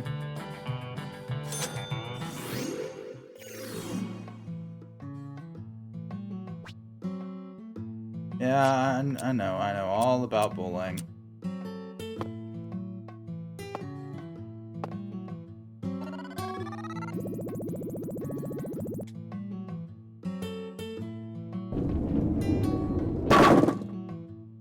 Congrats. Might be able to get a spare though.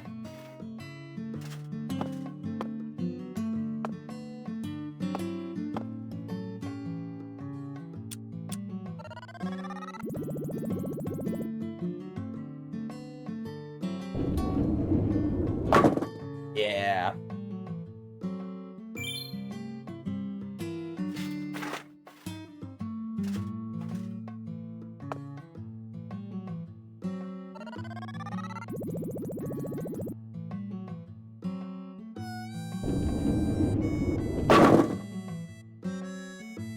We're gonna be getting a lot of spares, it seems.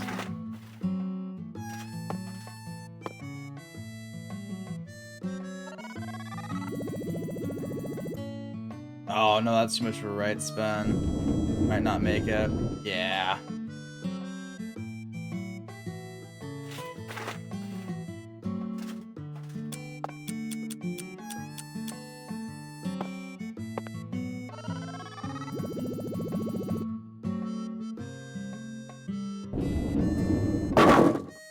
Strike.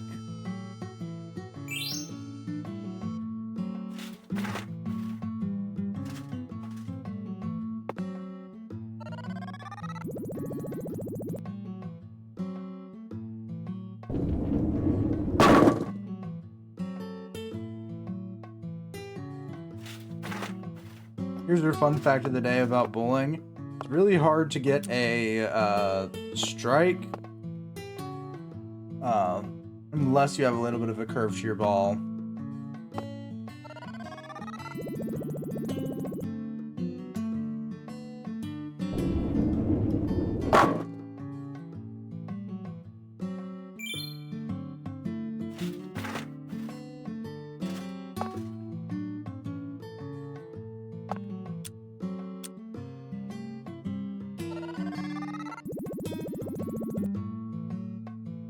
Probably not enough oomph there.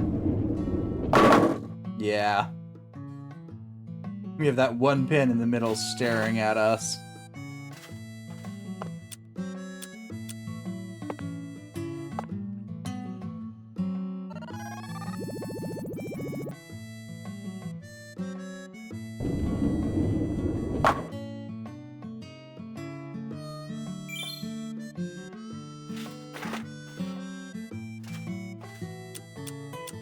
Yeah, sure, we'll go for a 16-pounder.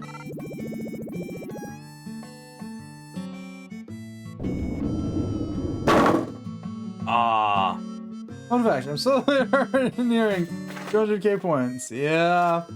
Still not even like a fourth of the way to the big redeem.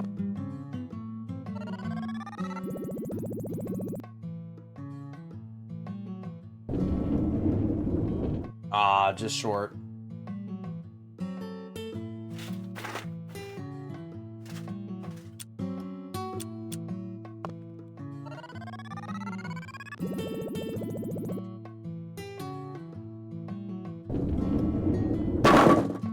Oh no. It's a split. I mean, this isn't the worst I could have done.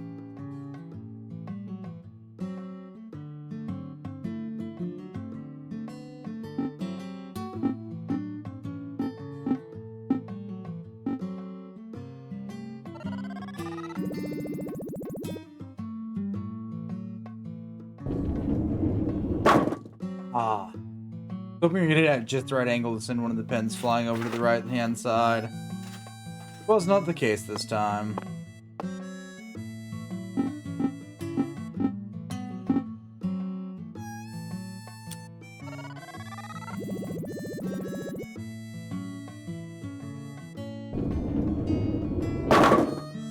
Aw, not again.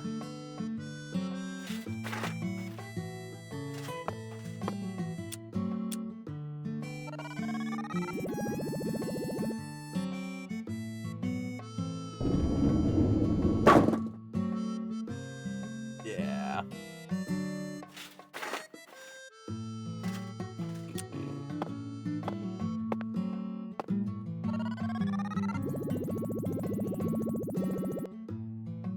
Left spin's not bad.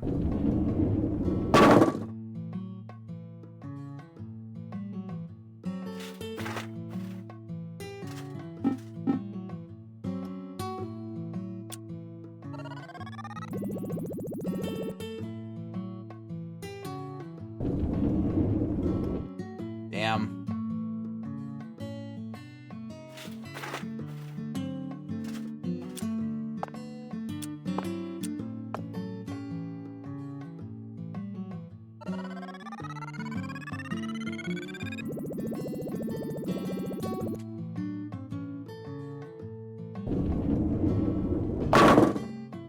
Yeah, I could get a spare.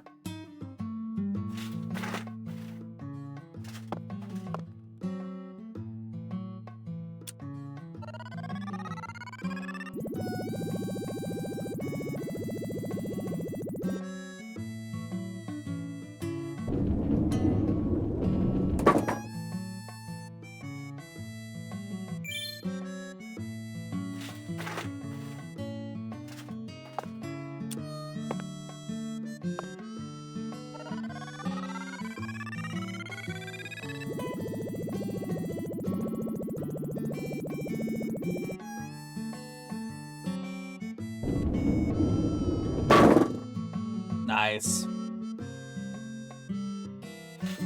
138's not bad.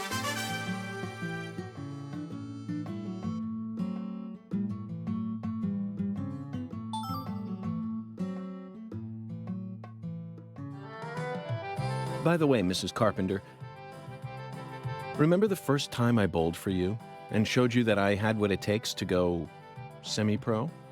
Was there any special reason why the lane was open that day? The truth is, something very peculiar happened that day. And as a result, I wasn't able to leave my house for quite some time. Meaning? I told you my husband passed away 10 years ago, didn't I? Yeah. Well, I received a sort of message from him. Crime, punishment, and love, all three were intertwined. Intriguing. I'd love to hear more. When he was in good health, he only ever bought me a single present. Only once during our entire marriage. And oh, what a terrible present it was. That alligator figurine looked so atrocious, and it was wearing this hideous top hat. Alligator figurine? Oh, honestly, I just hated it. But that was the only present he ever gave me. So I put up with it and kept it in the house. Then, when he went up to heaven, I figured I finally had a safe chance to get rid of it. So I buried it along with his coffin. You threw it away? Yes, but I regret it now.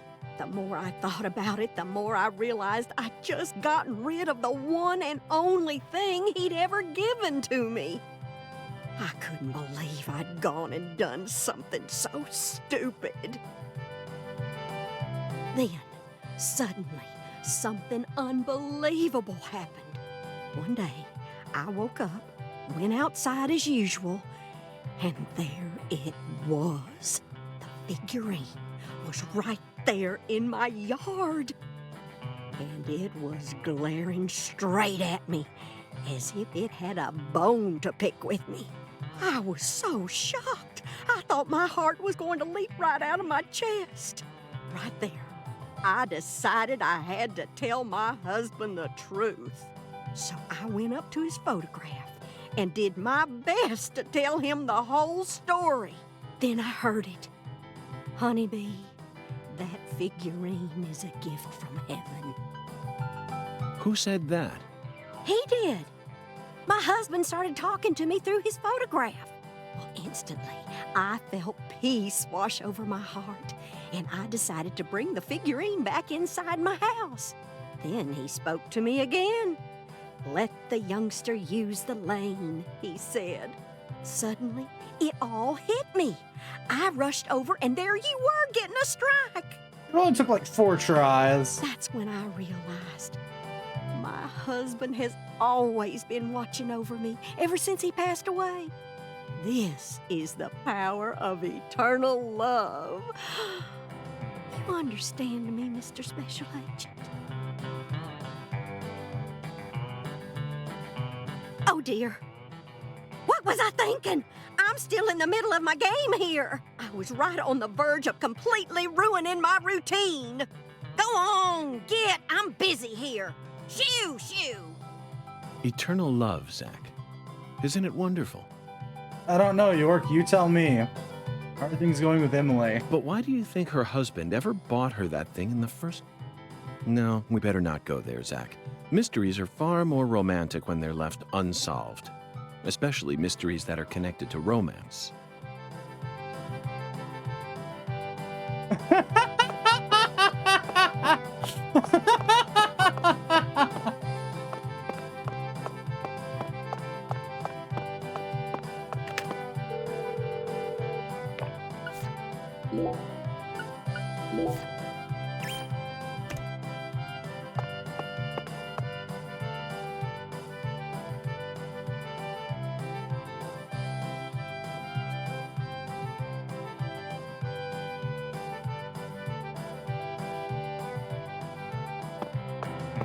I mean, it's not much of a tragedy if it ends happily.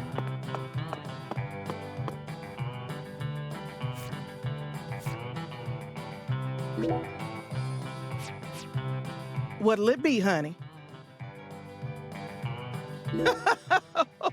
Oh, coming right up, honey. I'll put my heart and soul into it.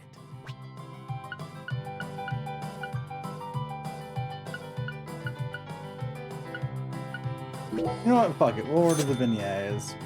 They're technically a dessert. It won't be the first time I eat them for a meal.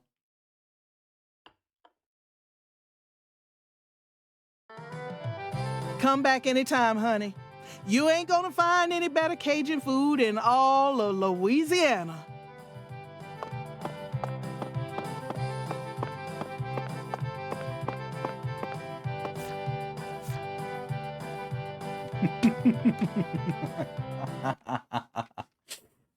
Anywho, we're gonna go to the BRB screen. I need to run off and go grab more water because it is empty.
Okay, now we're officially back. I had to finish eating butterscotch chocolate cookie.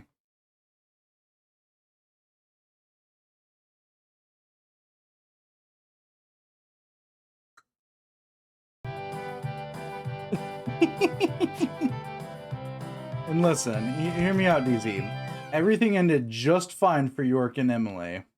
Not so much Zach. I think Zach got the short end of the stick.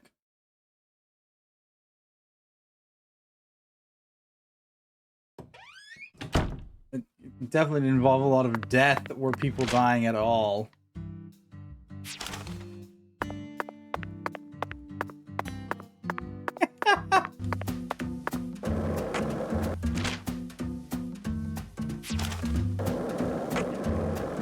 Listen, York got a happily ever after of kinds.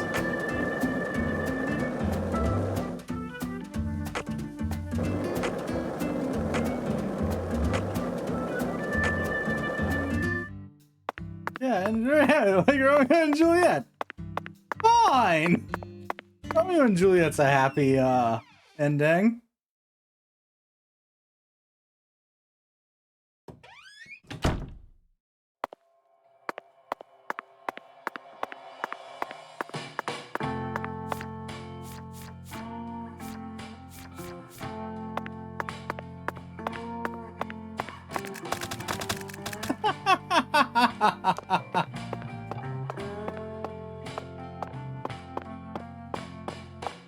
The difference between York and Emily and Romeo and Juliet is we actually get to see York and Emily happy in their death.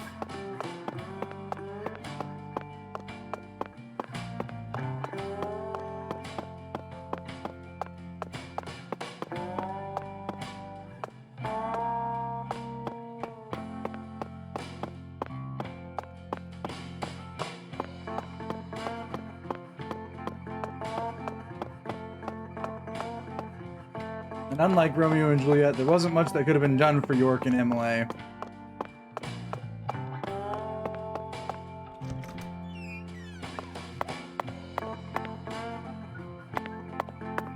Oh, well, look. Yeah, see? They were. That was the big Zach, ending let's thing. go over our progress.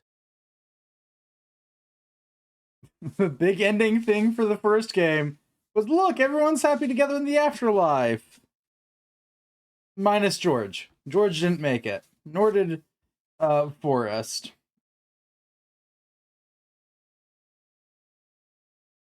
We've got a complicated case on our hands this time.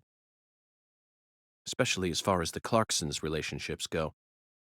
Though also considering that the ending of the first game has York tells Zach that we're going back to Louisiana, says a lot. But in a way, it's also a simple one. You mean the thing that came out of her guts? Yeah, that's fine. Listen, the less red trees, the better. Understanding them on a deeper level is the most efficient way to uncover the truth behind all this. That's the one thing I'm sure of.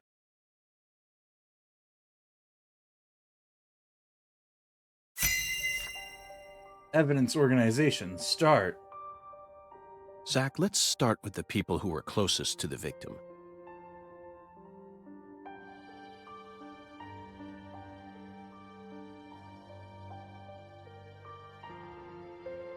Lise Clarkson, the victim, is the granddaughter of the current head of the Clarkson family. Her mother is Galena, an ex-actress, and Lise clearly inherited her beauty. Except for her eyes, that is. Lisa's eye color matches that of her father's. Now, do you remember who Lise Clarkson's father is? Melvin Woods. That's a choice.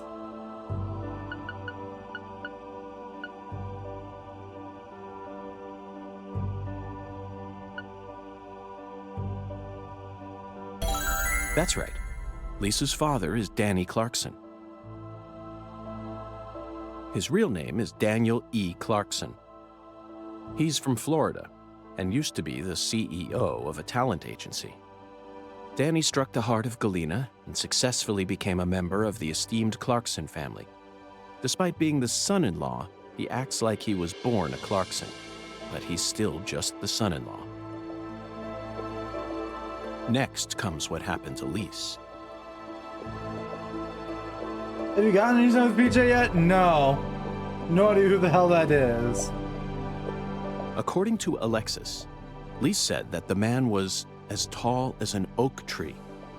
I believe that's the same 10-foot tall giant who made the fingerprints we found in the cold storage warehouse. Now, what did this man do to Lise prior to her murder?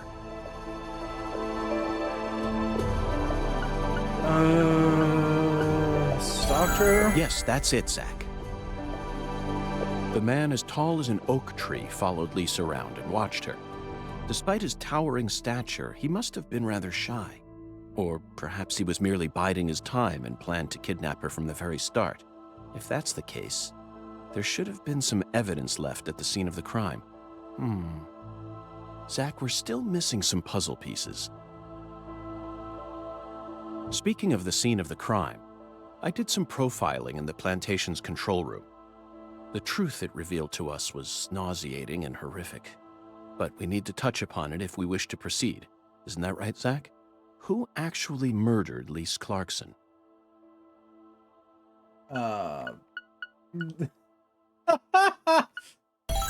Yes, that's right. York, the choices you're giving me aren't the best of choices. Lisa's own mother killed her, while she was dreaming about some bizarre new world. This is by far the vilest and ugliest crime we've ever seen. Oh, just wait 5 years, York. Just wait. You're gonna get to a lot worse crimes a lot faster. The fact that Galena set up her daughter's body at an altar makes this case even more complicated. Remember, not a single sacrificial human murder has ever been proven and documented in all of American history. The real world is far more complex than what we see in films and video games.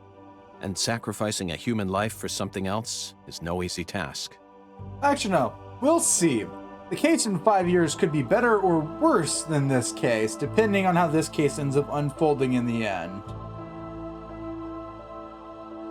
In conclusion, Zach, through our investigation, we found one character who sticks out more than anyone else. You know exactly who I'm thinking about, don't you? We'll need to have a word with her in the near future. Who's the stylish woman we saw during the profiling?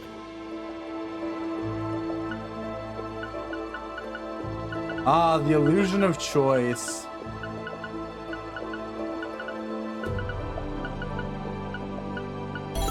Professor R. We haven't met her yet, but she's deeply intertwined with this case. Let's wait for the skeletal gentleman to guide us to her with an oracle. Well, Zach, what do you think? Isn't the Deep South something? The people here are just as warm as the weather, and the food is to die for. Might be nice to move down here after I retire. What, still too early to talk about that? You may be right.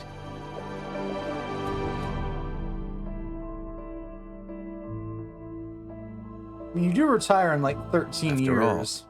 this case has only just begun. So do with that information what you will.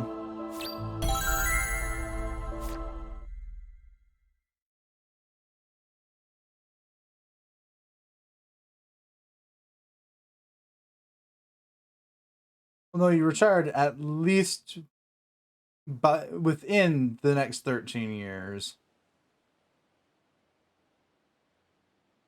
Galena can't be the killer. They're making all this shit up.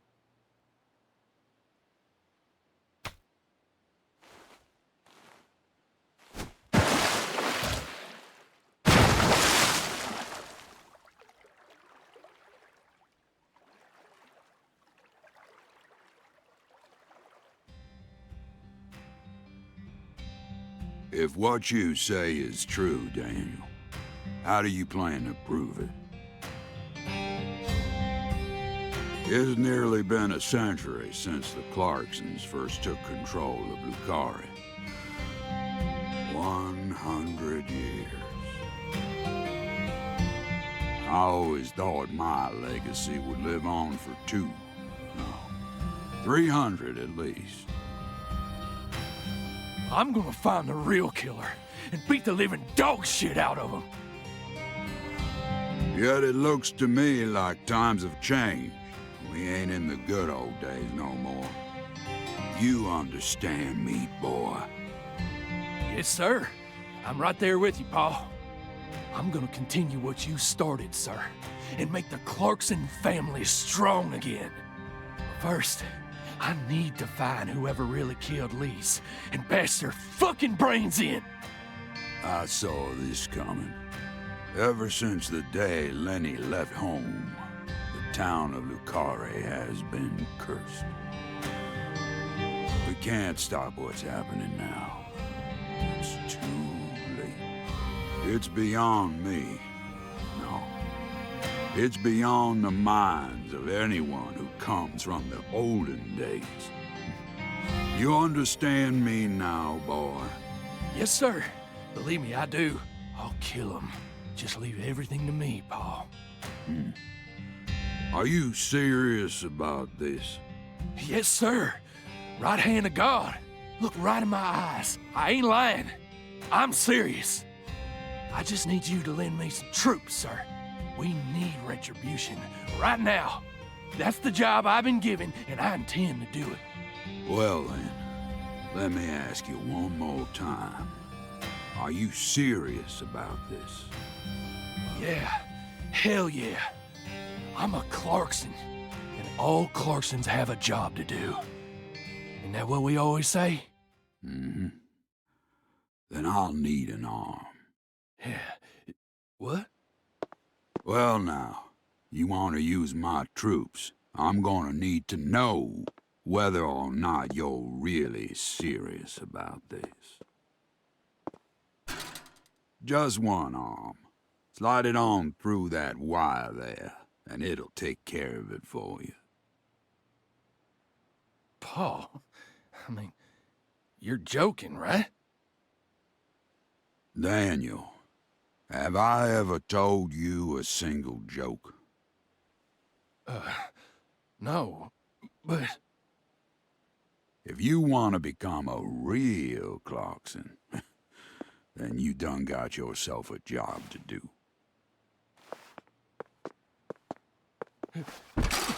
Wait, Paul, I get it now. You want me to stick it in and then pull it out at the last minute, right? You want to see if I got guts or not, but there's gonna be another way. You can't be serious, sir. Hey, knock it off, you assholes! Let me go! He's just joking with me. Let me go, goddammit! Oh, please, sir, don't do this! Just tell me this is a joke, please!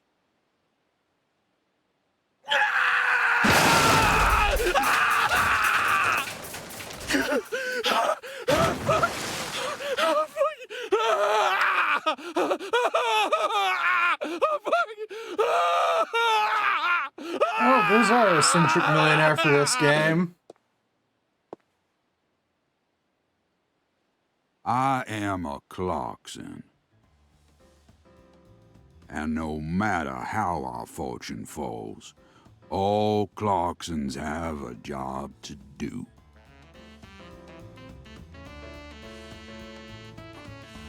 That be the law of this land.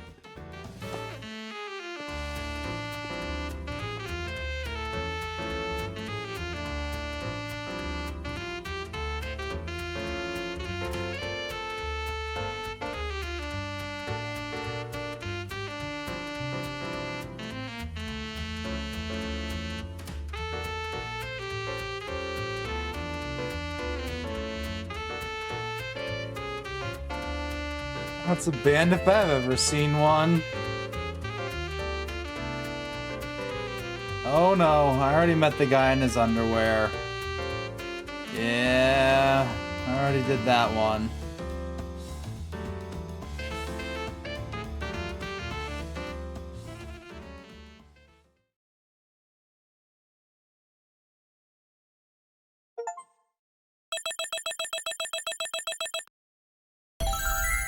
Shit, we got an S rank. Nice.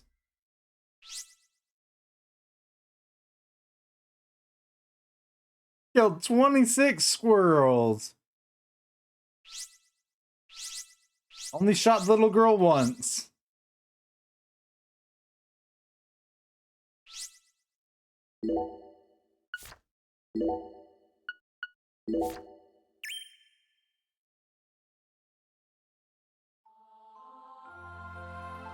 York, you can hear me, right? I'll be with you soon. I'm not sad. Honestly, I can't wait. It's all I think about lately.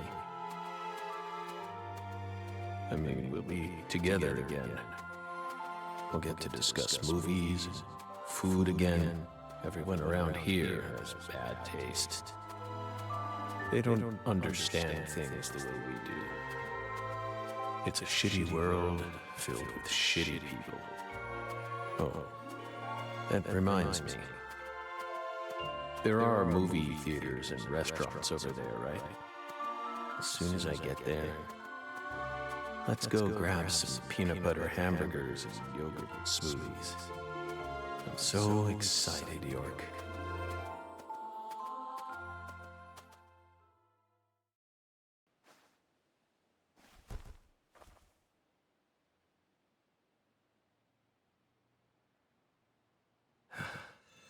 Please, York, don't rush me. You just need to wait a bit longer. I still have one job left to do. I need to finish it. I have to. Or else I'd never be able to face you. Just give me a little more time, okay?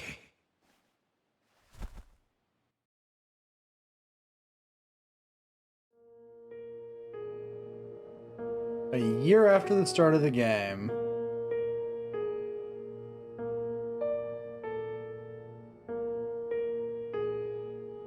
So, Lisa's mother, Galena Clarkson, confessed to murdering Lise.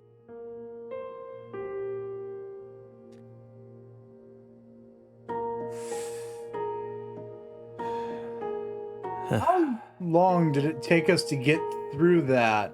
If it is now the next year. I'm pretty sure the game told me it started in 2018. But then immediately afterwards, she went insane. So you had no choice but to detain her.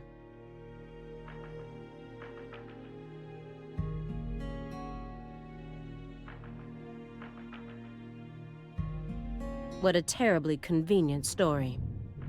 You were the first person to find the suspect hiding at a farm on the edge of town. And you even got her to confess to the crime, right then and there. Did anyone else get a chance to hear Galena's confession? Only us.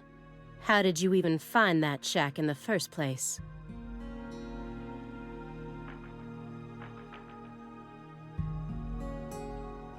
Fair.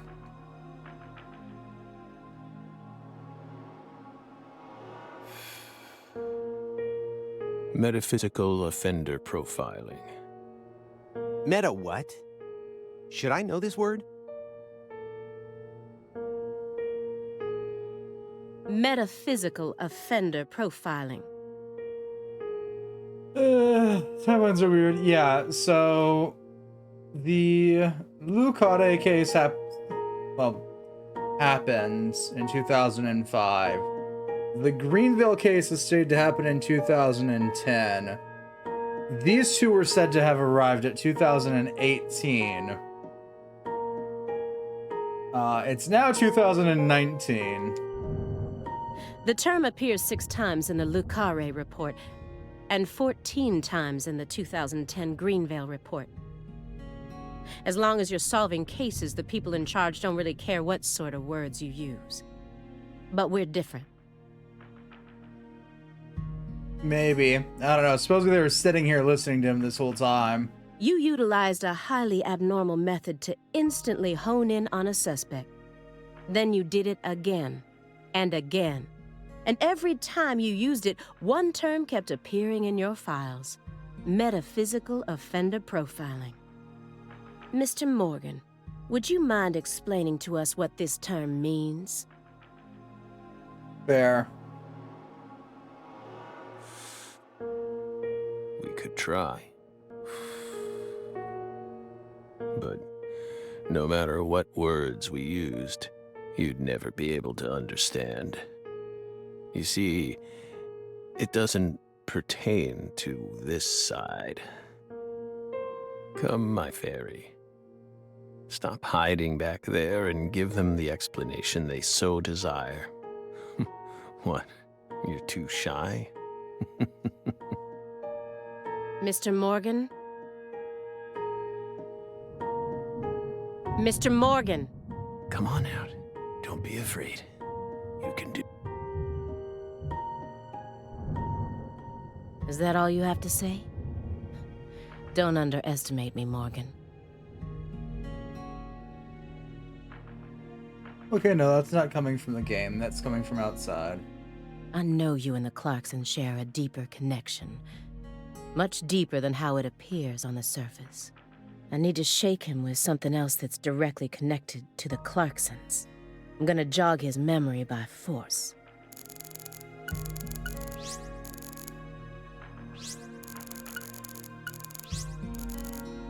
A stack of old letters.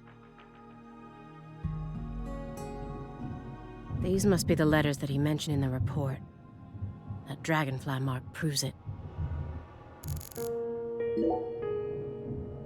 Those letters look very old. The postmark suggests they were sent out from Louisiana. And I suspect that dragonfly mark belongs to the Clarkson family. Maybe. So what if it does? A stalker has been harassing Patricia Clarkson for several years now. Did you know about this? Constant silent phone calls, unmarked letters. She also spotted a suspicious figure lurking near her mansion several times. And just last week, her employees spotted a strange figure lurking in the vicinity. The day someone else coincidentally used your alias and traveled to Louisiana. That's very intriguing. Aligned symbolism. Lise Clarkson also reported being harassed by a stalker just before she was murdered. You're aware of this, correct? Because I didn't find any mention of this in your report. No direct connection to the case. That's what we must have thought. The visionary lies to himself, the liar only to others. Zach, I think you've met your maker for person quoting pointless-ass shit. Round 2. Which are you? That's enough for now. This all has nothing to do with the case. Besides, there's no evidence that proves those letters are from her. Isn't that right, my fairy?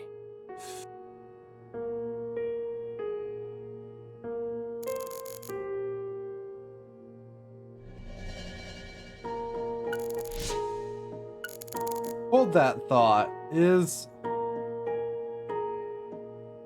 the little half pint become a Clarkson?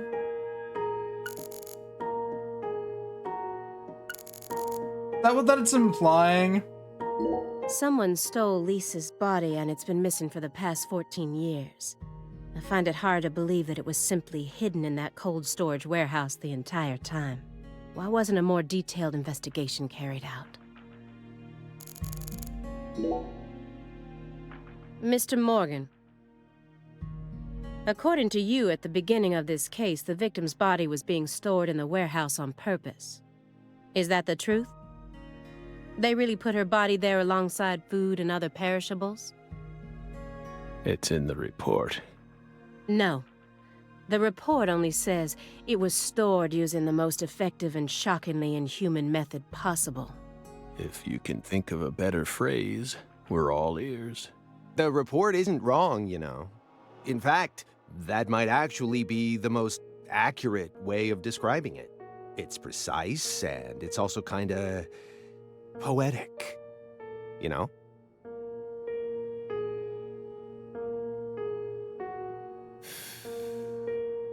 Wow, Simon. We never would have taken you for a poet.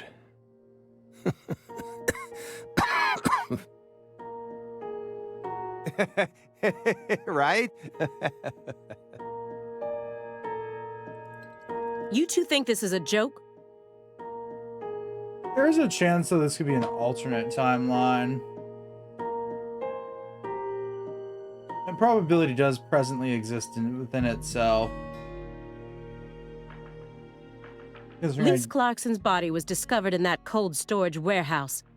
I doubt, at the rate Zach's going, that he's gonna live long enough to become an old man. After 14 long years.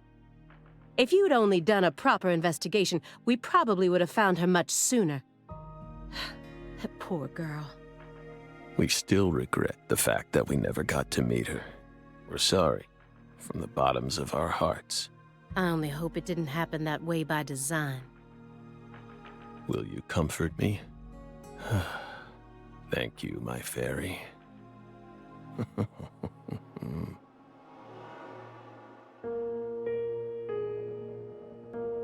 I knew it wouldn't go that easily. Maybe I should try asking my questions in a different way. I could use Agent Jones here.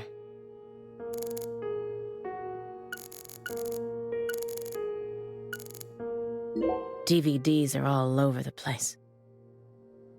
Ratman. Paris, New York. Low Sky. Hard to tell what half these are. Bet you they're all one-to-one recreations of the actual DVDs. Dead Body.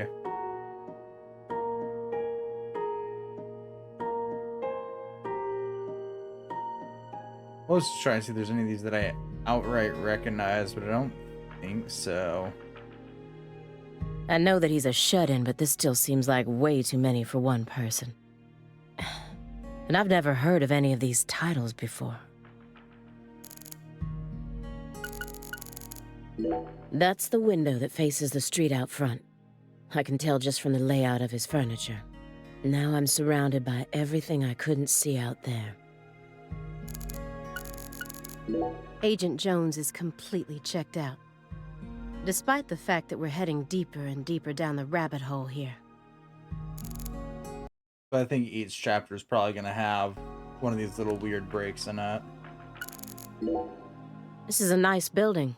Layout isn't bad either. Whew. Must be rather expensive to rent a place like this in Boston.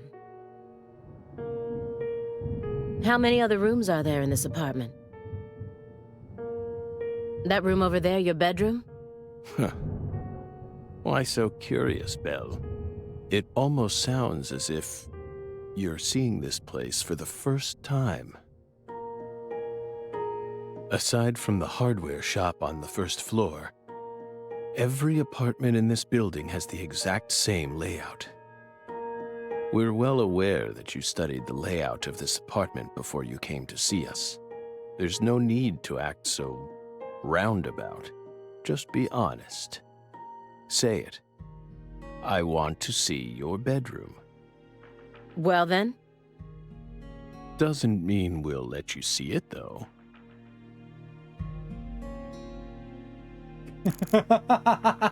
Love that.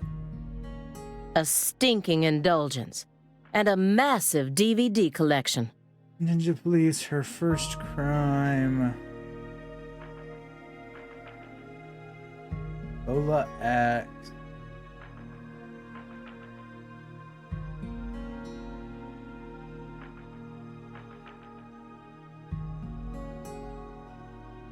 The movie The Circle.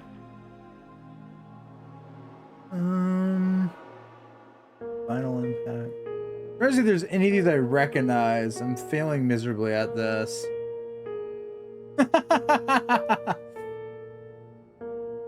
You must live a very comfortable life.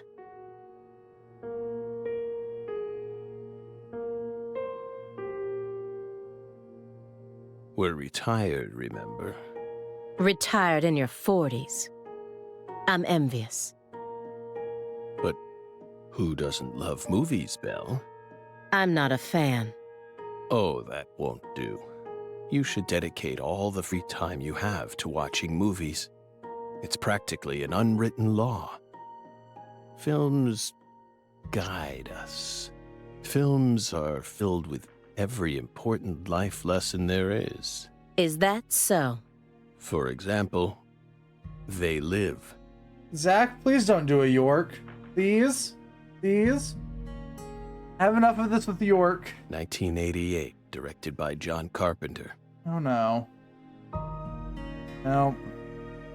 That film taught us a valuable lesson. Always put on your sunglasses before a fight. You know, you've got a point. Movies teach us about everything we need to know. I learned about the right way to eat frozen pizza from Cobra. It's one of Stallone's best films. Before that, I wouldn't be caught dead trying to eat frozen pizza. I thought it wasn't fit for human consumption, but that film changed my life. Simon, that has nothing to do with the film. You're just talking about pizza.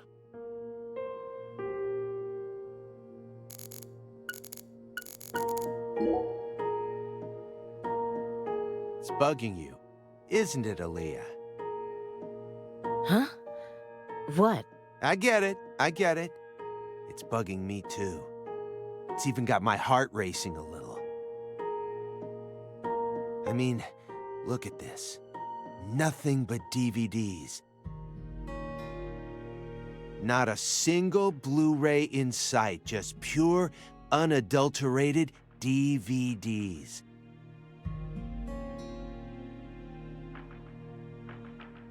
And he's got VHS tapes, too. Baseballs. Love how I've been reading DVD titles, know none of it, and then I see space. Fucking Chris, I hate it. I don't even have a VHS player in my house anymore. I need to get a VHS player in my house. Whoa, look at this. Maybe I really don't. Check it out. This one's got a lot of pizza in it, remember? Oh my lord. You're not wrong, Simon. There's a very large quantity of pizza in that film.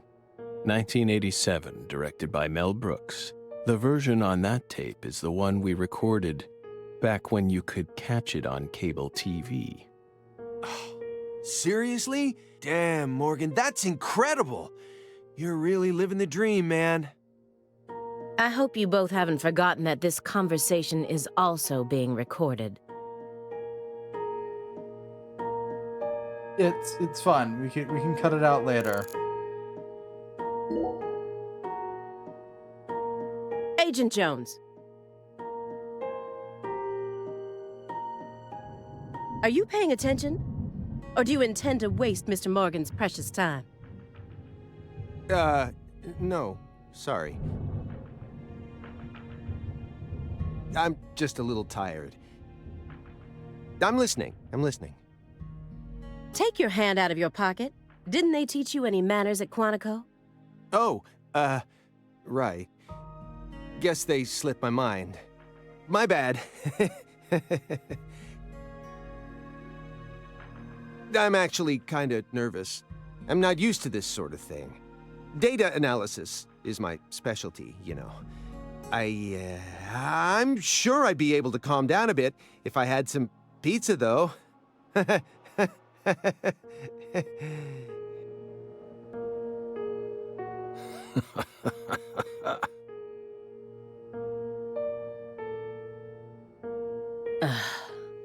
The FBI needs to do something about their lack of personnel.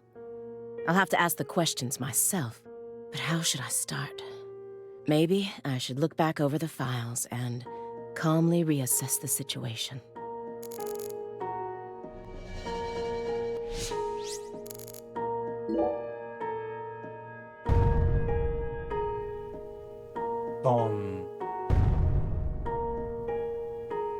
Just the usual around here, no need to worry.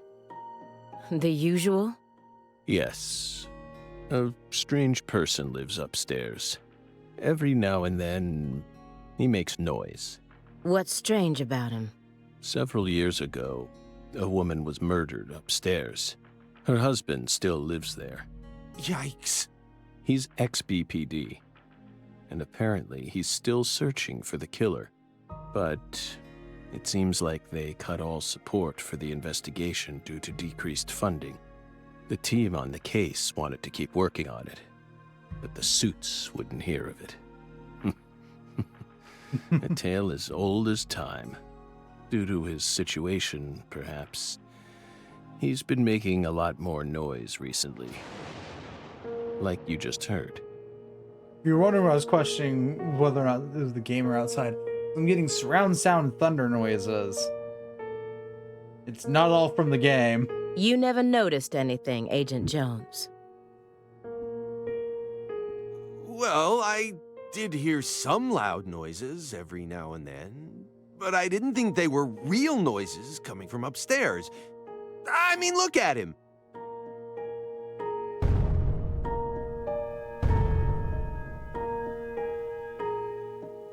It's not like he's reacting to the noise. He always just went about his business as usual for all the years I've watched him.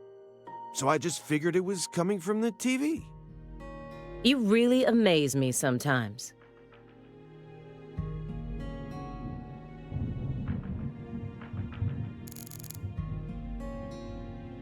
So far, everything checks out with the report.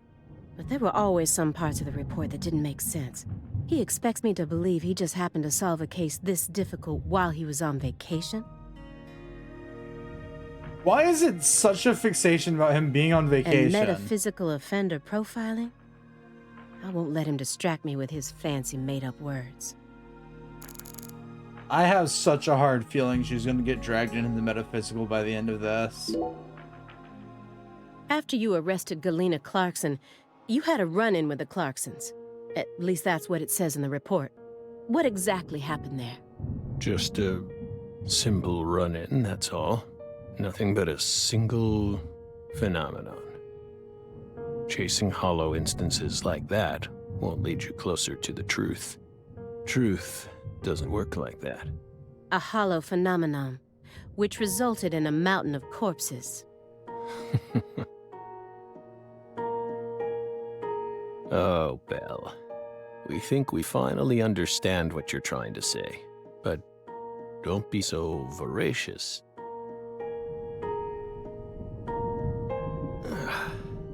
How about another cup of coffee? We've still got a long way to go, you know.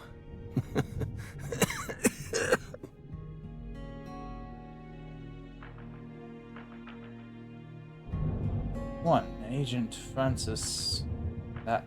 Yes. It's coarsely ground, so there should only be 4 teaspoons per cup. Oh, it's got a nice French press, I'd assume. No more, no less. Next, the coffee travels from the funnel to the siphon. Simon, normally you only do surveillance in order to gather data, correct? Hiding microphones and cameras, sifting through garbage, wiretapping, shadowing, tracing credit card histories. You'll do whatever it takes to gather data in order to prevent crimes. That's how the FBI works.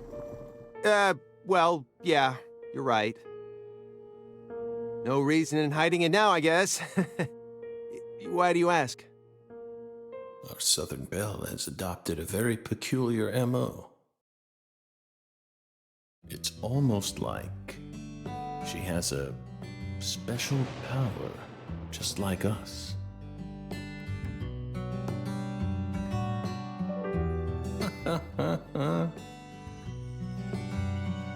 You've been watching us this entire time, haven't you, Belle?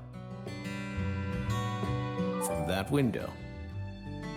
I don't need to answer that question. You came here on New Year's Eve, then spent 49 hours watching us until you returned to your hotel room last night. You observed us the entire time without sleep or rest, and you only ate once, some pizza delivered by Simon. Aside from that, you never drank any water or relieved yourself. You simply sat there and continued to watch us. You have visions, too, don't you? You came here solely to hear us talk, didn't you? But then, why bother watching us for over 2 days beforehand? You didn't come to talk with us. You came because you wanted to see this apartment with your own eyes. And because you're already convinced of something. Isn't that right? He who fights with monsters should see to it that he himself does not become a monster. And if you gaze long into an abyss, the abyss also gazes into you. But I... Oh. Coffee.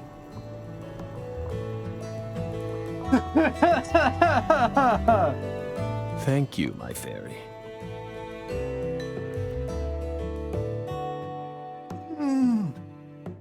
If you hadn't been paying attention, this coffee would have all gone to waste.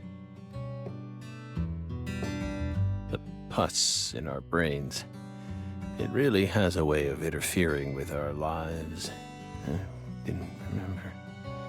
She came along. No, what's... Coffee. Yes, coffee.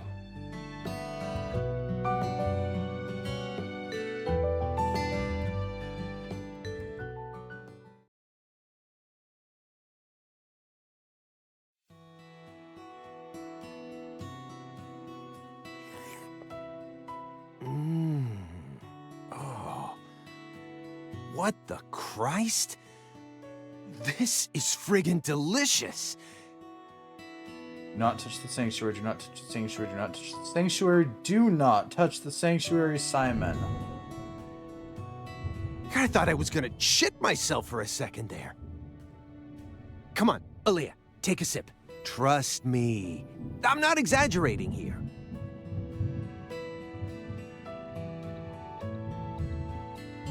I don't believe it. It's better than any coffee I've ever tasted. Of course it is. Coffee is a sacred drink. Coffee saved us. If not for its oracle, we would be on the other side right now. That line, that won't leave my brain. Thank you, Zach. So I never forget to pay my respects to coffee. Especially at critical moments like this.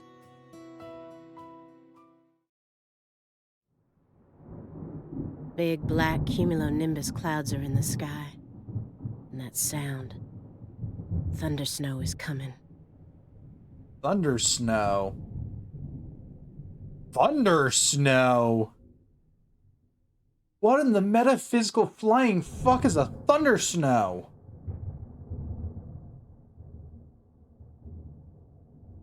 Leah, what the fuck are you talking about?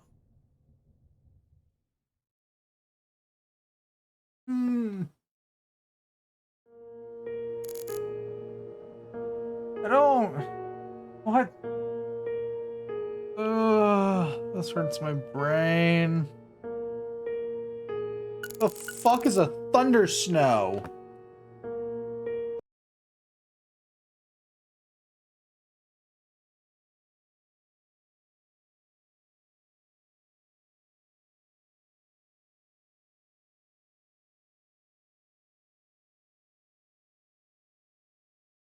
And when the fuck was this term coined?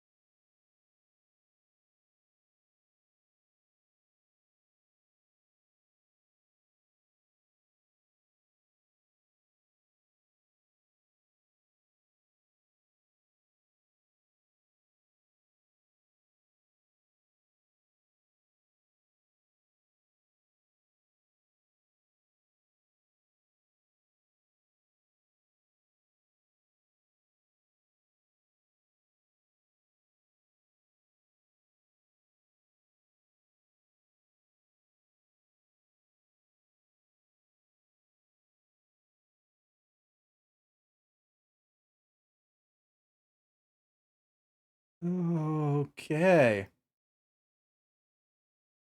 I think it's just normal to refer to that as a thunderstorm. But Okay, moving on.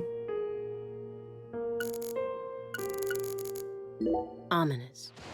It's almost like a manifestation of the atmosphere in this room right now.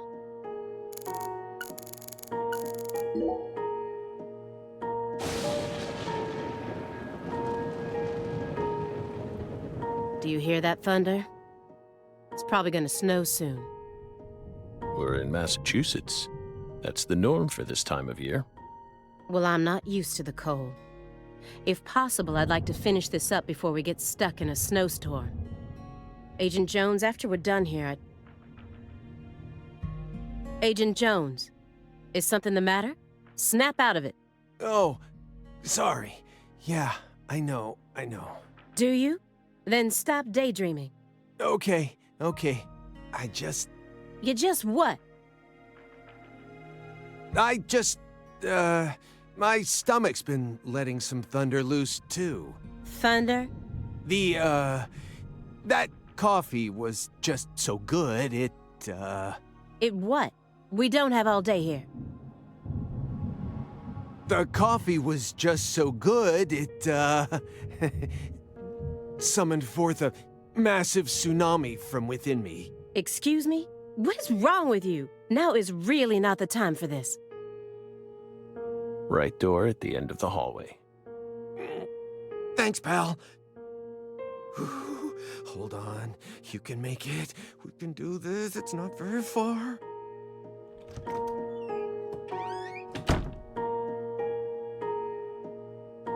We promise you, we did not put laxatives in the coffee. Coffee is a sacred drink, remember? Motherfucker.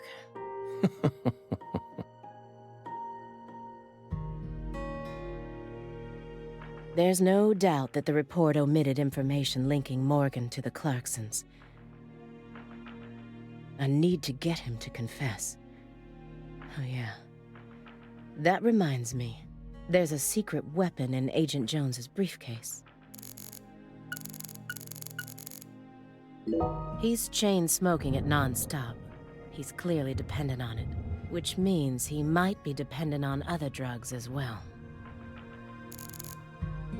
Agent Jones probably won't be back for a while. Actually, now might be my opportunity to make some real progress. By real progress, you mean we're only on the second chapter of the game? Sure. Have you ever seen this before? And please, don't say no. Sang Rouge. The drug we once chased. What about it? Sang Rouge is still circulating. It's changed shape and its composition is slightly different now. But it's still very much alive. But only in a very limited part of Louisiana. You aren't surprised? Did you somehow know this would happen?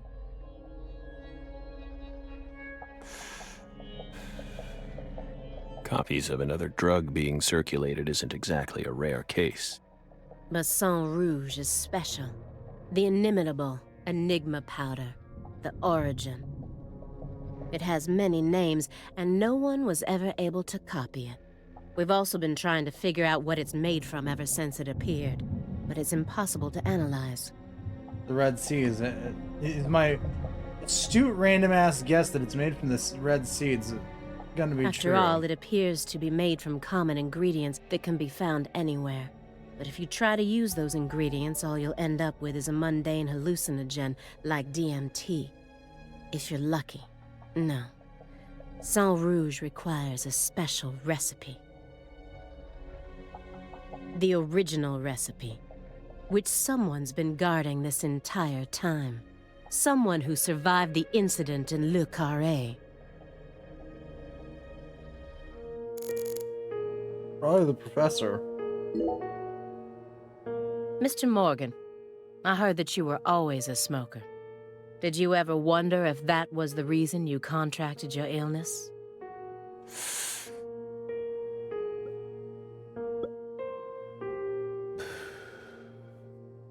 What does that have to do with this case? Nothing. I'm just personally curious about it. Sometimes People die in car accidents, regardless of how well they take care of their health. Other times they slip on their bathroom floors and crack open their heads. Isn't that right, my fairy? I'm not concerned with statistics. I'm just curious about you, right here, right now. We switched over from nicotine to this. It's less addictive. That's one step in the right direction, isn't it? Perhaps, if we're talking about withdrawal symptoms or physical dependencies. But it still seems like you're smoking too much at once. Honestly, it looks to me like you have a mental dependency. Maybe. But so what if we do? Surely you know about gateway drugs, yes? When a person starts to use one drug, it becomes much easier for them to branch out and try other drugs as well. The first drug acts as the gateway that leads them to stronger substances. Oh. Are you trying to say that's going to happen to us? Okay, no, we're good. No.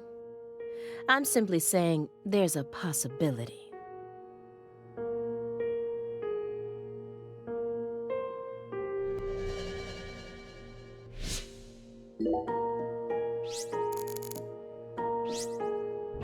Are we really back to the stupid ass letters? Immediately after they found Lisa's body, I went to go see Patricia. In order to interrogate her, of course. So you told us. But I was unable to meet with her. She refused to speak with you, didn't she? That's so like her. No, she didn't get the chance to. You see, she's gone missing. What? To put it more accurately, no one's seen her since the afternoon of the 28th.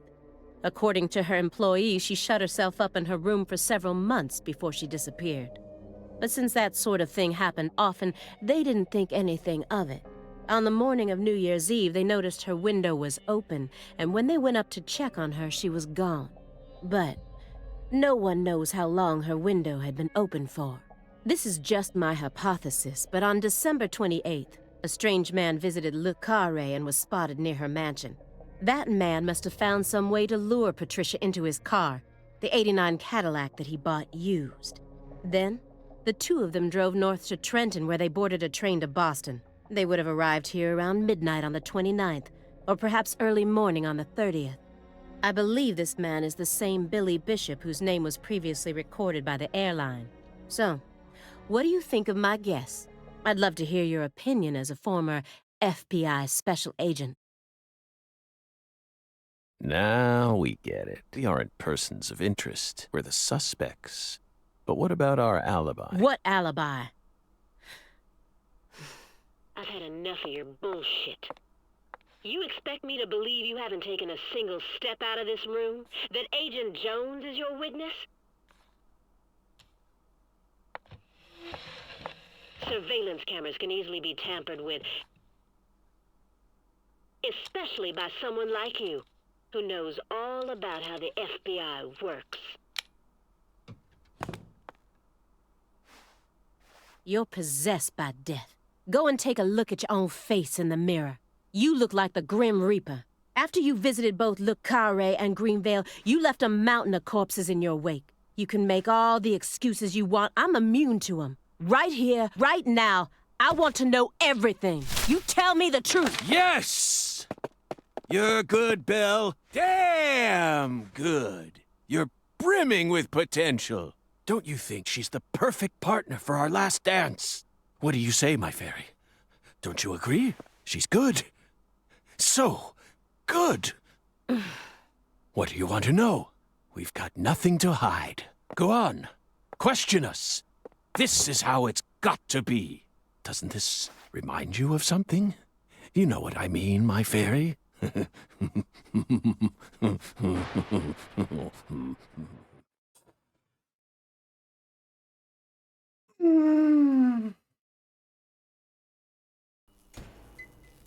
2005. Ah. We're back here, aren't we?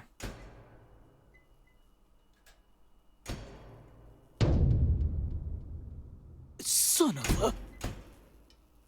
How did this happen in my town? God damn it!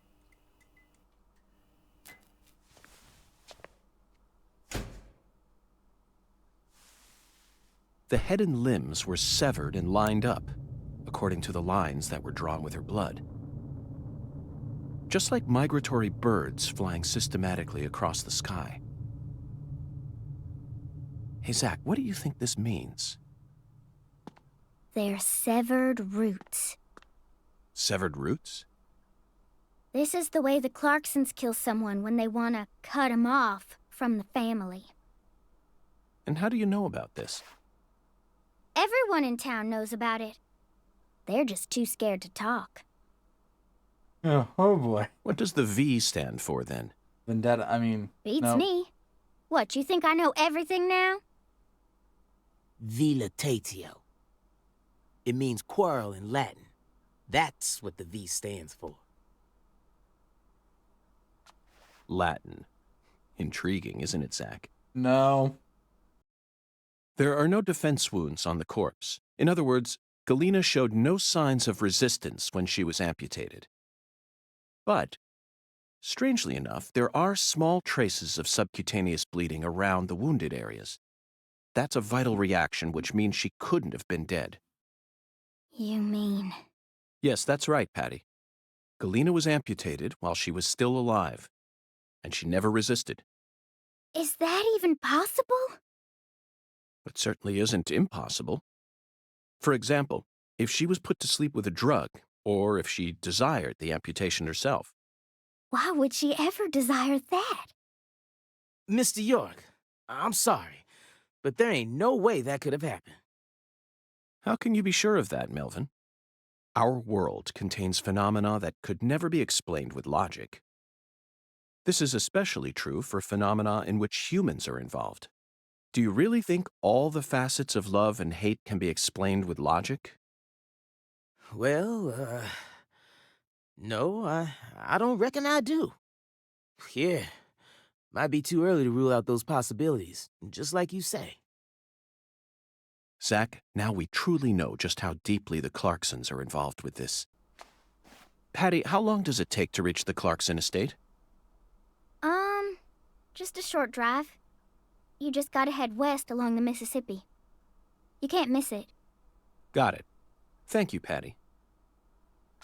By the way, Melvin, no matter how accelerated Patty may be, don't you think she's still a bit too young to see something like this? For the record, I have no intent to instruct others on how to raise their children, but... Holy moly, you're right! Patricia, CLG! Come on, sweetie. Kids shouldn't have to see stuff like this. Daddy, it's too late now.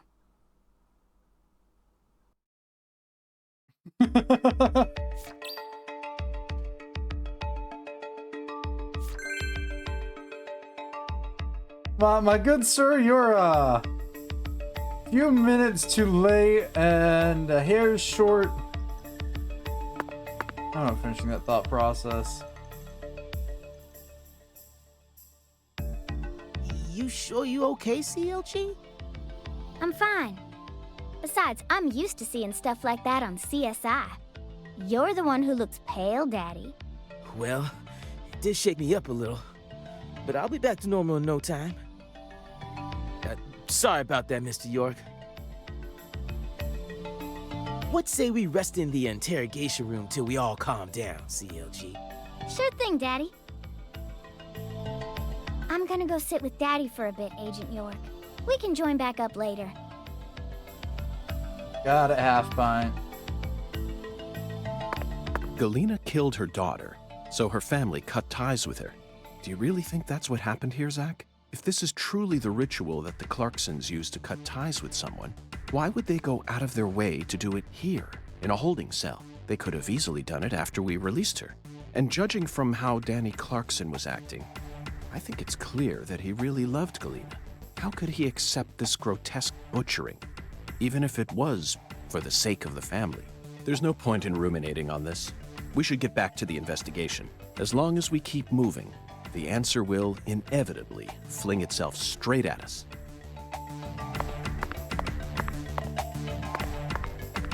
Fun.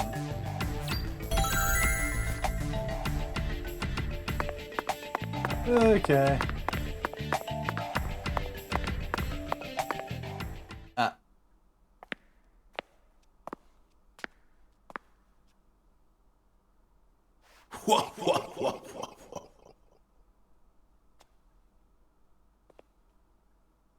You just appear anywhere as there's a reflection, don't ya?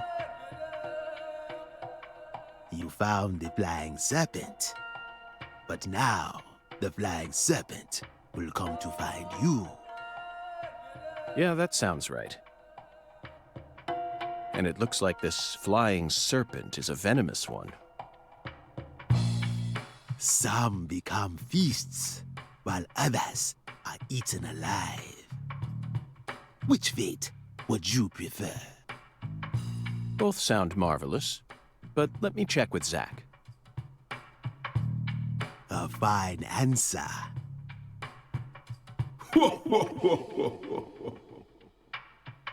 Find the one who fired the pistol at heaven. Within the white hall of beds, brandish the ticket to the goddess.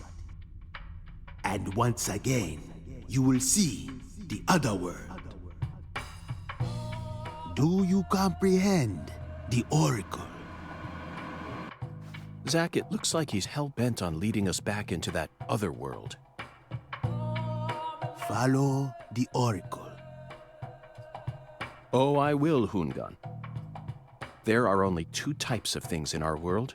Things that should be resisted and things that should be accepted. And I believe this oracle is something to accept.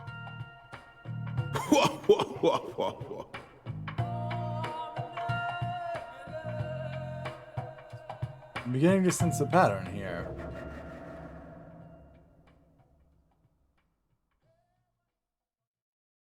Please don't have me try and figure out. Do you think we're crazy for believing everything that skeletal gentleman says? Yep, No, we're okay. not crazy. Not one bit. This is our destiny, that's all. But I shouldn't need to explain that to you, Zach. Okay. The one who fired the pistol at heaven. Firing pistols at the sky might be a rather common occurrence for the South. Remember? Young Guns, 1988, directed by Christopher Kane. There's that great scene where Emilio Estevez keeps firing his Colt M1877 up at the sky. Oh, but that film took place in New Mexico, didn't it? And the Oracle probably isn't referring to a situation like that. It's got to be for some purpose other than an attack or a threat. Raising a pistol up to the sky, then slowly pulling the trigger, kind of sounds like the start to a race. Don't you agree, Zach? Bingo, Zach. That's what I figured it was.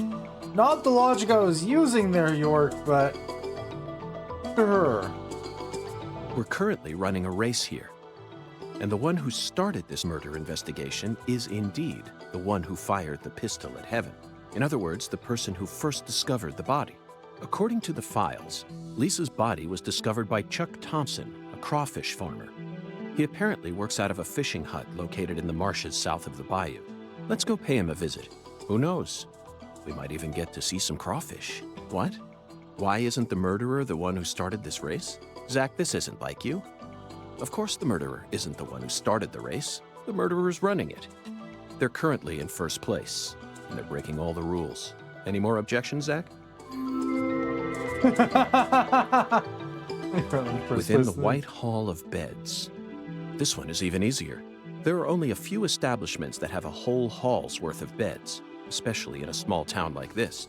I'm sure you've already got a pretty good idea about what the answer is, Zach. Beds all lined up. Only an amateur would hear that and think it must be referring to a brothel. Is there even a brothel in this town? Who would ever use White Hall as a symbol for a bordello? No, a white house refers to the same place no matter what country you're in. Disinfectant, jars of medicine, and white smocks. That's right. It's a place where people dress in all white. And this town doesn't have any labs in it, which means there can only be one answer. Actually, now that you say that, there's two possible answers. I didn't see that the abandoned factory was an option. You really think that's a White Hall? No, that's what your Sorry, response but I was. have to disagree. There's a more obvious answer out there, a place that anyone would think of when they hear the words White Hall. Beds all... You never disappoint me, Zach.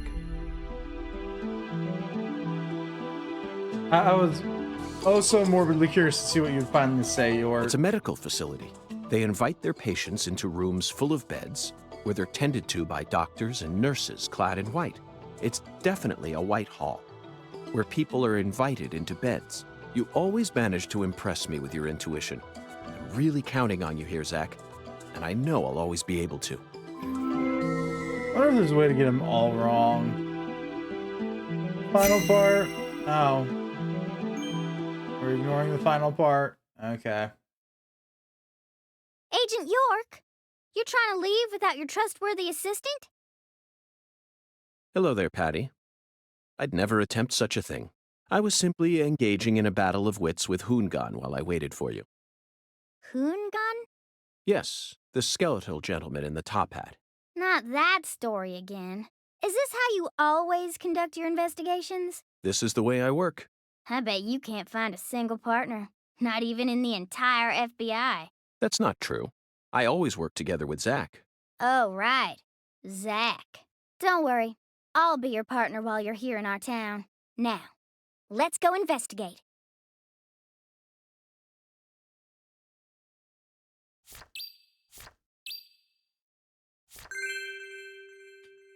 Come on. Give me control of York, please. Thank you.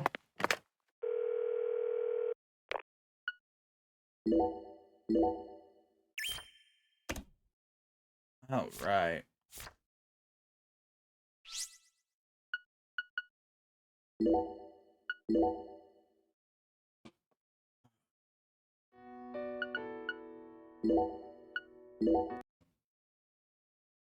We're gonna wrap it up there. Mostly because I can hear the thunderstorm outside the Basilicom windows getting progressively louder. I don't want to continue to dance around the chance of it crashing because of power outages or otherwise.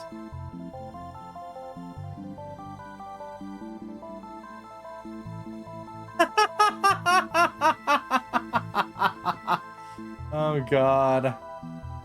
I just saw what Emmy started. Ooh boy.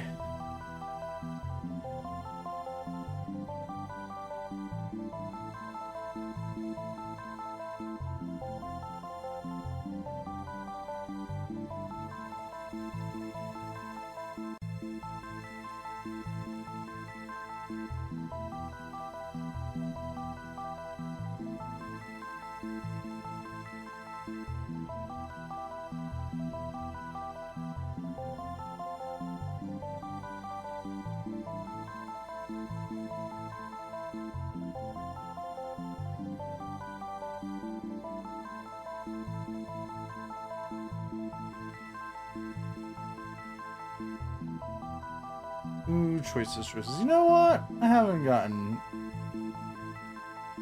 to catch one of these in a minute. We're gonna go bother Emmy.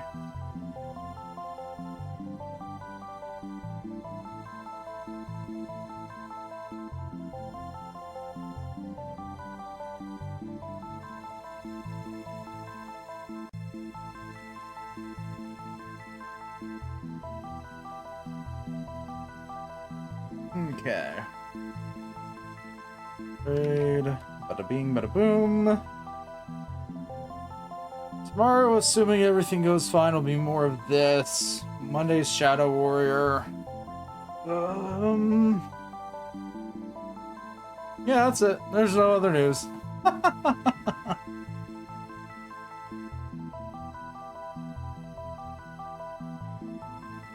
Right. Read message.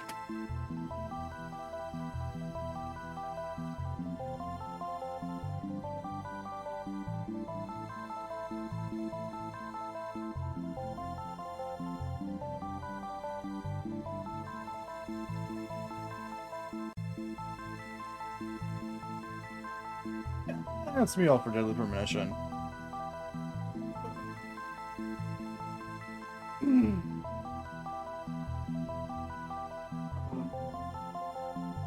Yeah. That'll be all for today, before I start rambling on. So, until next time, heretics. Bye-bye.